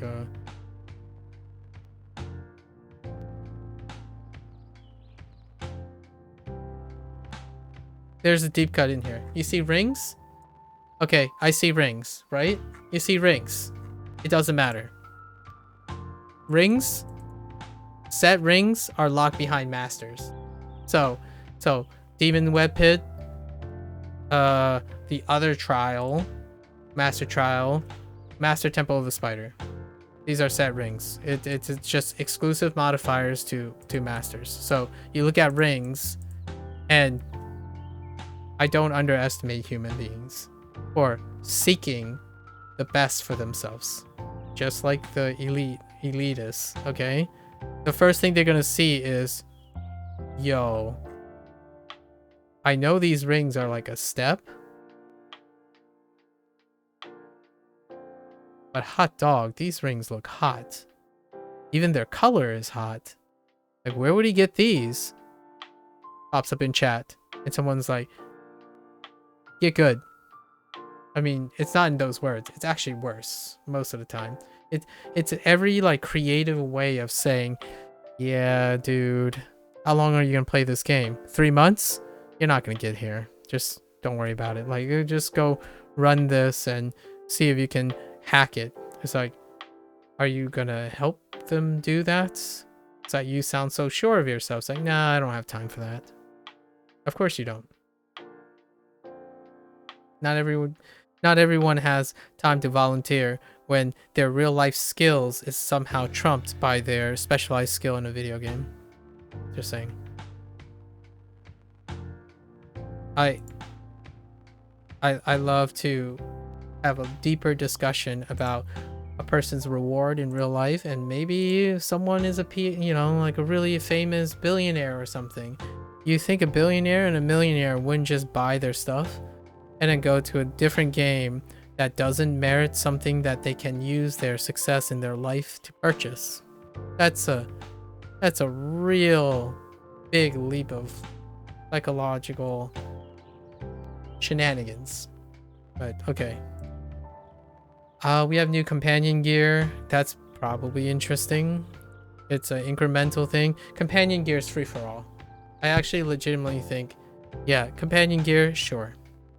That's probably one of the most enabling things that's available. Sort of. Before, companion gears was actually even exclusive too. Now everything is exclusive, largely. It's pretty incredibly disappointing. Like, this is disappointing. It's not the low light. I don't play for loot or anything. I like the creative process. Unfortunately, this is not creative. Sorry, as much as I can be fair to this, it's taking modifiers, tiering them, and then allocating a point system to give lower tier things that are less difficult by some standardization, lower value modifiers, and those modifiers are recycled for the lower tier. There has generally rarely ever been a tier jump or tier transition. It's always lateral. So epics, mythics, that's how they're arranged. There is a possibility, like it is actually possible to create an epic with an enabling mod that sacrifices points that makes it insufficient or inferior in some way to an overall stat of a mythic item. There is no indicator that has ever been attempted. Like functionally, like their modifiers are functional. They are dependent on the performance of a player. They can be designed in that way, and actually they are usually designed in that way where you work around them. Instead of encouraging a playstyle, you cap a playstyle. So why aren't your players improving or complaining or struggling, and why is there this huge gap? Well, everything you design makes it so that there are less tools for new players to succeed at the expense, because your players that succeed too well. So when you're standardizing, I'm calling Cryptic out and saying you're standardizing to exceptionalism so much more than standardizing to maybe there's a conflict of interest. Like the person who's writing that really wants to standardize to new players or the average or even the median, maybe that's not representative of the people who design rewards or something like that. It's fair. So there's an argument there. But overall, collectively, this is not a school. This is a facsimile of real life. A real life that boils down to nepotism and capitalism. And what I mean by that is not the money aspect, the philosophy that bundles that. And it's funny and poetic, but at the same time, no one's kidding anyone, okay? You're not going to get new players improving on their own. What happens to those players? The poor stays poor. The rich gets richer. Not in literal fiat, but in resources. I just sat here and spent a lot of luxury of my time doing this because I can, and I'm aware of it. It's a privilege. It's a privilege to sit here and even do this. So I am not shortchanging the idea that others cannot do this. So I say this with a smile and like gesture and stuff, but I know that I'm very privileged. If someone wanted to do this, what they're doing, I'm still aware that I'm not going to tell them how this happens. Creating more barriers for someone to succeed is ironic and contradictory to growing and enabling someone to succeed. So, keep at it, I suppose. It's your philosophy. At some point, reasonably, even I will leave. And when I leave, that means anyone who's emotionally, intellectually or emotionally more invested in me is likely to leave too, because that's the new threshold. When is that? I'm gonna be real. Today is a pretty big low point. And I'm someone who ran every single day, and it feels like my legs are gonna fall off at times and still go about it. So when I leave, I set a new, maybe I set a lower standard or higher standard. It's gonna set a new standard. So everyone above that requires that investment, they're not gonna stay. So far, I would agree that it's still working. As in, you can still release master trials and master dungeons and advanced dungeons and stuff. Advanced dungeons are great, by the way. and still do this and keep players who don't have this. It's still possible. I don't know what the statistics are. I'm going to say I represent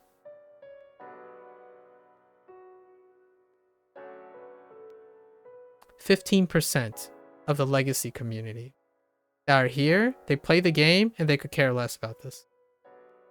They care about that it exists. They don't care to expend the luxury and time to achieve this. It's not they can't achieve this. They don't want to achieve this. Because when you're doing this, you'll be watching a fantastic episode of your favorite show with your loved ones. Your loved ones could be playing the game, but the people who would skip on this would definitely not invite their loved ones to play this game. So keep at it, I suppose. The ones that had loved ones, they left by the time. They probably consensus is like, yeah, let's go play a game that actually favors starting. And for me, the reason why PSO2 NGS, even if it gets high, is I started when it started.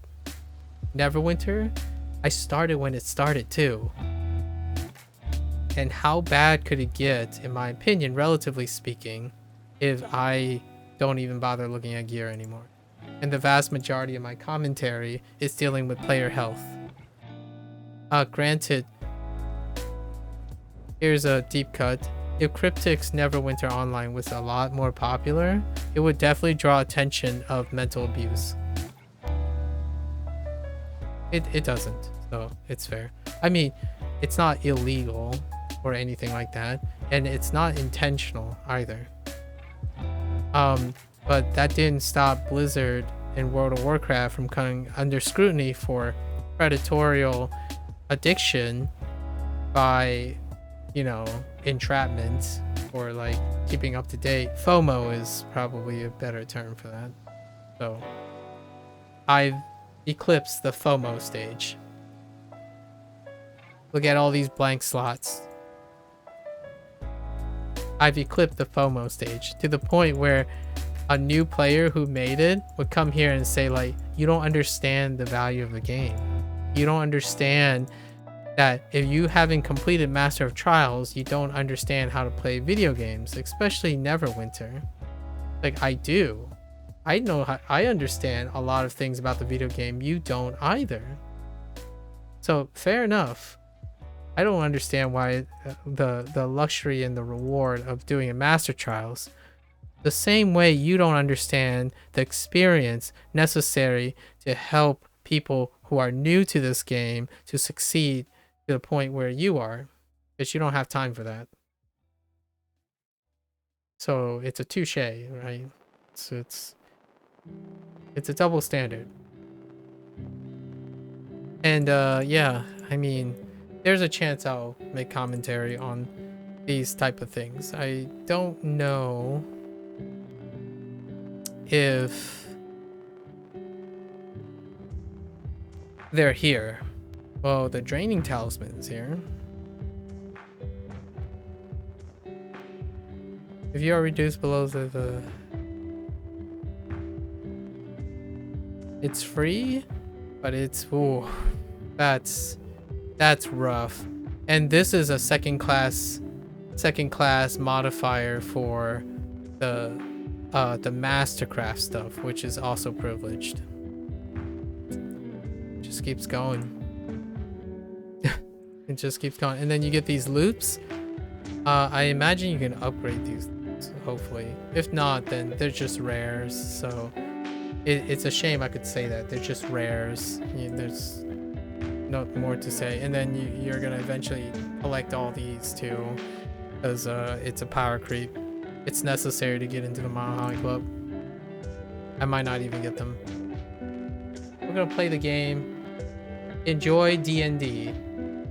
Enjoy D&D because the spirit of D&D is that success is paved by the Dungeon Master and the creativity of the players.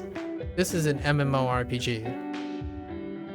Only the successful stay successful, and the devs, for all their intentions, and the community sometimes, for all their intentions, try to trickle down some support in order to self-select the cream of the crop, which is probably someone far more rigorous, arrogant, prideful, and legitimately better than me, because I was here 9 years ago. It's a different playing field now. You are playing against 9-year-old players.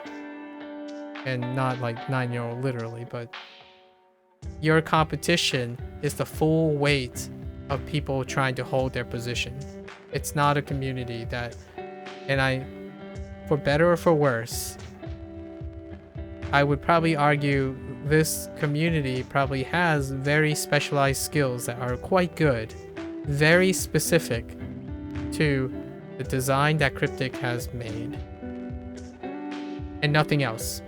Because it's so specialized that they can no longer relate to a casual player who has different skills and different skill sets from different games. It's a lifeblood, it's very proud, it's well earned, it has a lot of time investment. Yes. Accepting that, it is also discriminatory, exclusive, narrow-minded, and unempathetic to anything outside. It's groupthink, so you take all that. That's what enables a closed community to be incredibly noble, regal, timeless, and loyal. It excludes anything else, adulterating it or anything like that. And me, I don't even know what that club looks like. I'm gonna be real, I'm not in that club. So like, I'm not in the Demon Web Pit Masters completion only, because you have to do it enough to take a screenshot to show that you have got the ticket for everything. And then there's, in a matter of, it might already have happened because the head start thing, right? Master trials usually unlock second week. So anyone who's anyone has already got the Zen and the Zen for the second week. So they probably cleared the trial like a lot already. And the first thing they're going to do is establish an exclusive channel and an exclusive Discord, because they can't ever entertain and tolerate failure. Most of them can't. And they need a proof of competence. So whatever they decide, dungeons usually like plus Raptor, plus this, experienced, plus whatever gear score that's arbitrarily set, and it's not even set by the designers, by the developers, just saying. But the developers are complicit in this reinforcement, because they designed the original system that tries to measure a player's competence, which is like gear score, specific modifiers. Those are the tickets. So it's gonna happen. It probably already started happening. I just choose to sit in Moon Dancer because if I go to PE, there's gonna be a whole host of drama, which also includes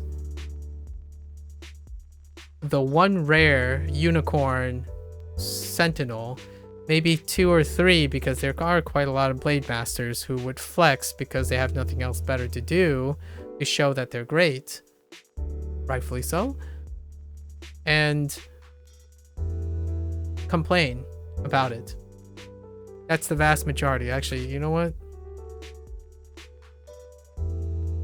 I like to be proven wrong.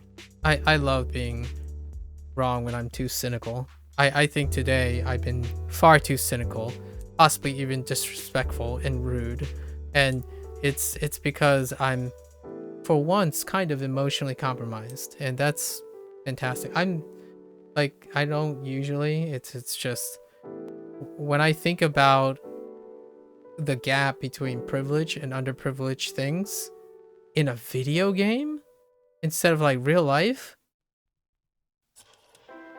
it does get my emotions a little compromised. I mean, I'm not like swearing up a storm or anything, and I'm like smiling and also self-criticizing myself. So it's a little bit of an overstatement for a lot of people, but I do feel upset for so many things.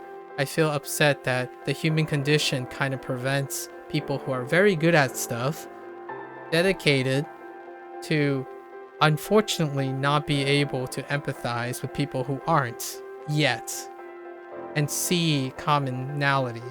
So the human condition is brutal. It's incredibly brutal. And it would be interesting if self-awareness was a base instinct, but it's not. It's not intuitive. Self-awareness is not intuitive in the least bit. Not in this day and age. Especially when you have systems and video games that condition otherwise, right? It's easy not to worry about how self-aware you are when your gear score is 86k. You don't have to think about it. It's 86k. You don't have to think about your self-worth if you have 100,000 viewers. It takes the thinking out. There's no practice of self-awareness. There's no contextualizing. You are a piece of AI tech. You are an extension of metrics. For better or for worse, I prefer that humans embrace their subjectivity and use that to constantly be flexible in communicating with other human beings, not to other computers, to the point where they probably prefer company with other computers. Because as objective as you want to try to be in a video game, you're playing a live service game with other human beings. Being as objective as possible, like data crunching and stuff, will only make you worse, in my opinion, and under practice in interacting with other human beings and understanding other human beings. So if you're a developer and you don't spend time actually chatting and evaluating humans, like a community manager who always operates within a specific circle of people, or only get feedback from a certain people, or stream and only attract a certain amount of people, everything else falls by the wayside. I'm just saying. It's tough, and it's not bad or good. It's the self-awareness that you are subject to selection. So I just want to see one thing. Let's see if there's any comment. Here's one. I got a comment for you. The music in Spelljammer is basically a really, really cheap knockoff of Mass Effect.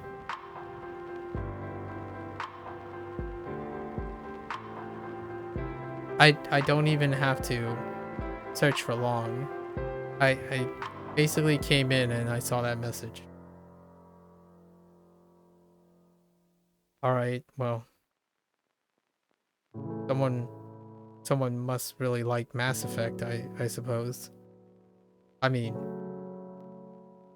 I suppose that person is also assuming a lot of people play Mass Effect that plays this game. That can be a hard sell because sci-fi and fantasy don't necessarily go hand in hand. Anyways, with that little thought, we're gonna end it here. What is week 1 like? Let's give week 1 the number. We're doing this customarily because I'm gonna be back next Monday. I'm gonna be back next Monday because Monday is reset. The first week of every module is on Tuesday because Tuesday is the next Monday.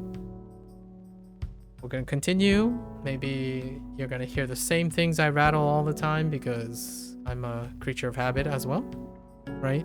I rehearse, I try to practice. I practice these things. Sorry for your BIS folks and those who bridges were burned, I suppose. I like people to have healthy minds and be self-aware of what they're doing because I think earnestly in the end it works so much better when you're providing a product and a service with self-awareness and the exercise of empathy. It's almost scarily more efficient than trying to gaslight someone and convince them that this is good for them. It's a lot of effort to resistantly gaslight people. it is a lot easier to gaslight enabling them. So, what is that called? Encouragement, in my opinion.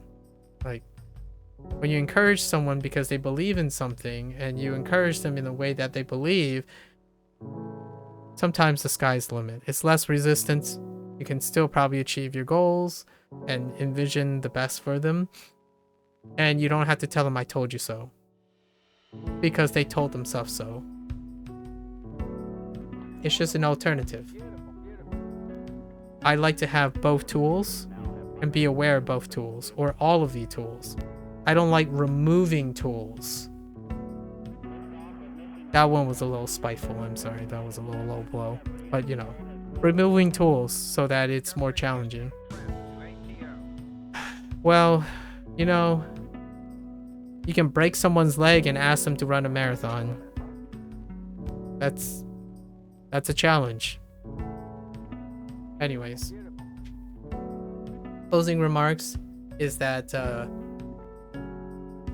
I don't expect much to change. And the rating for now is fantastic because it ones up the design and kudos to the art and the source material. Kudos to the source material. The voice acting, well, there's limited exposure so far. So for the first week. And it looks like the milestone format 10 weeks with the same gap.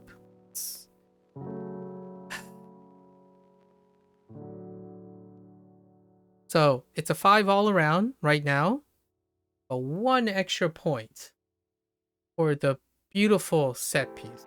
That is the creative portion, the visual, the stuff. But you get a 1 for the quality of life change. So we're gonna call it about a 4 out of 10. It's well below average, but I feel like it's so strong somewhere else. It's a 4 out of 10 for me. And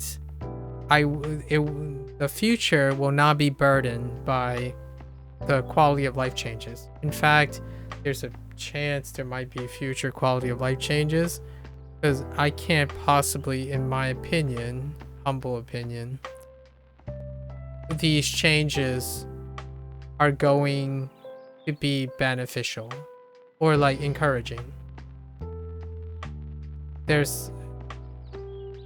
I just earnestly want to know how many people actually trigger a Sentinel Paragon, because that ain't it, Chief. That ain't it. Alright, with that said, looking forward to next week. I look forward to ranting some more, because live service games are excellent for interpersonal evaluation. And I would love to also hear individuals who beg to differ, because I encourage that.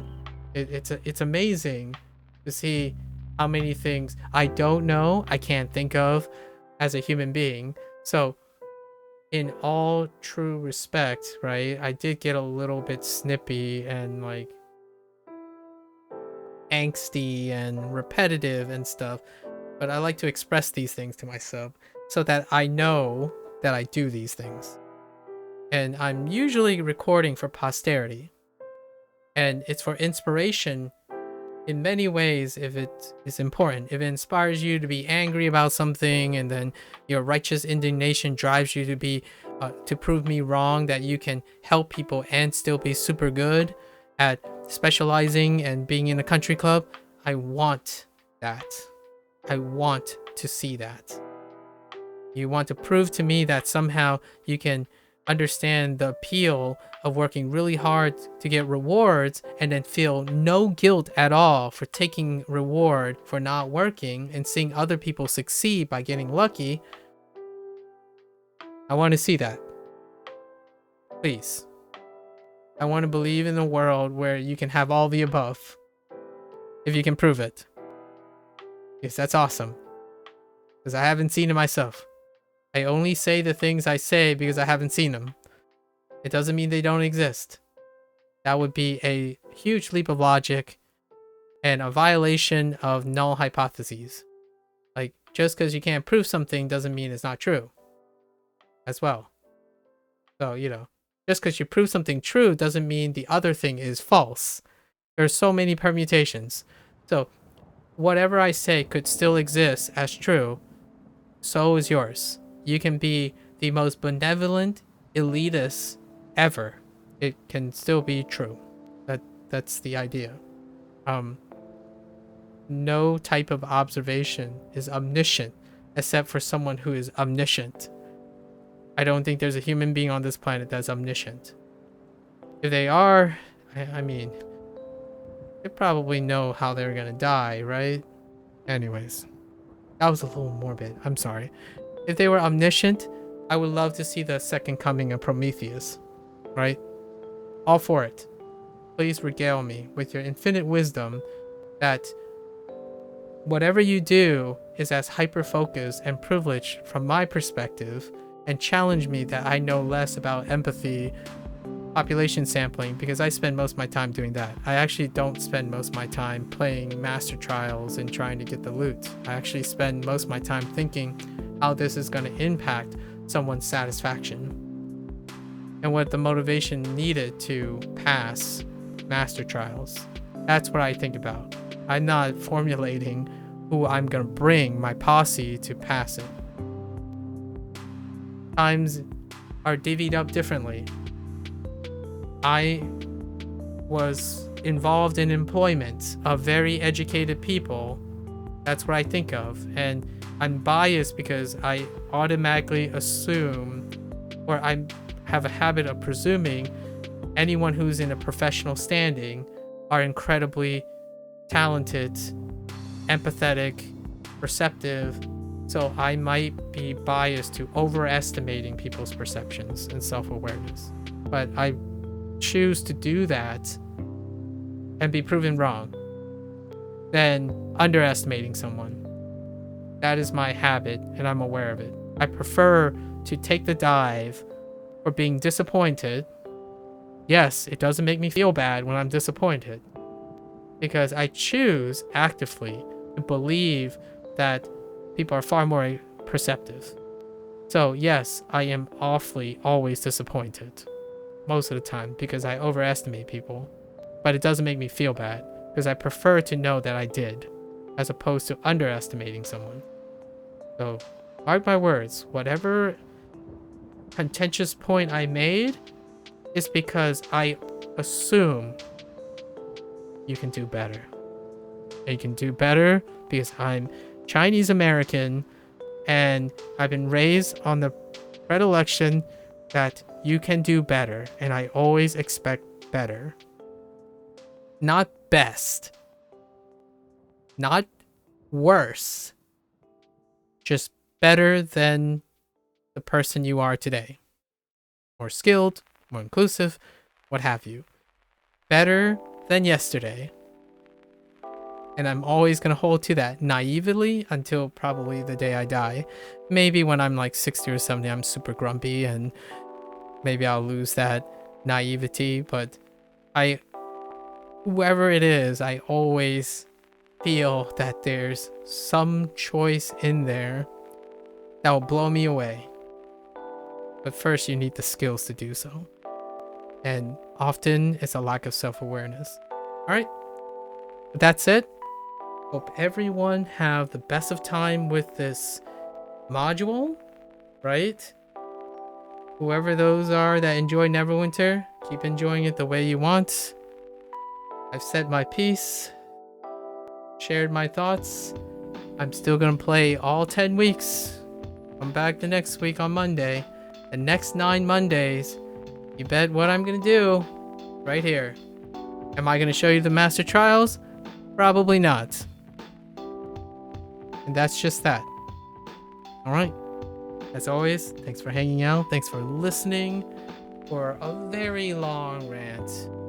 And I'll be back tomorrow to continue the celebration of 5 years of talking to myself for posterity and a few really wonderful hooligans.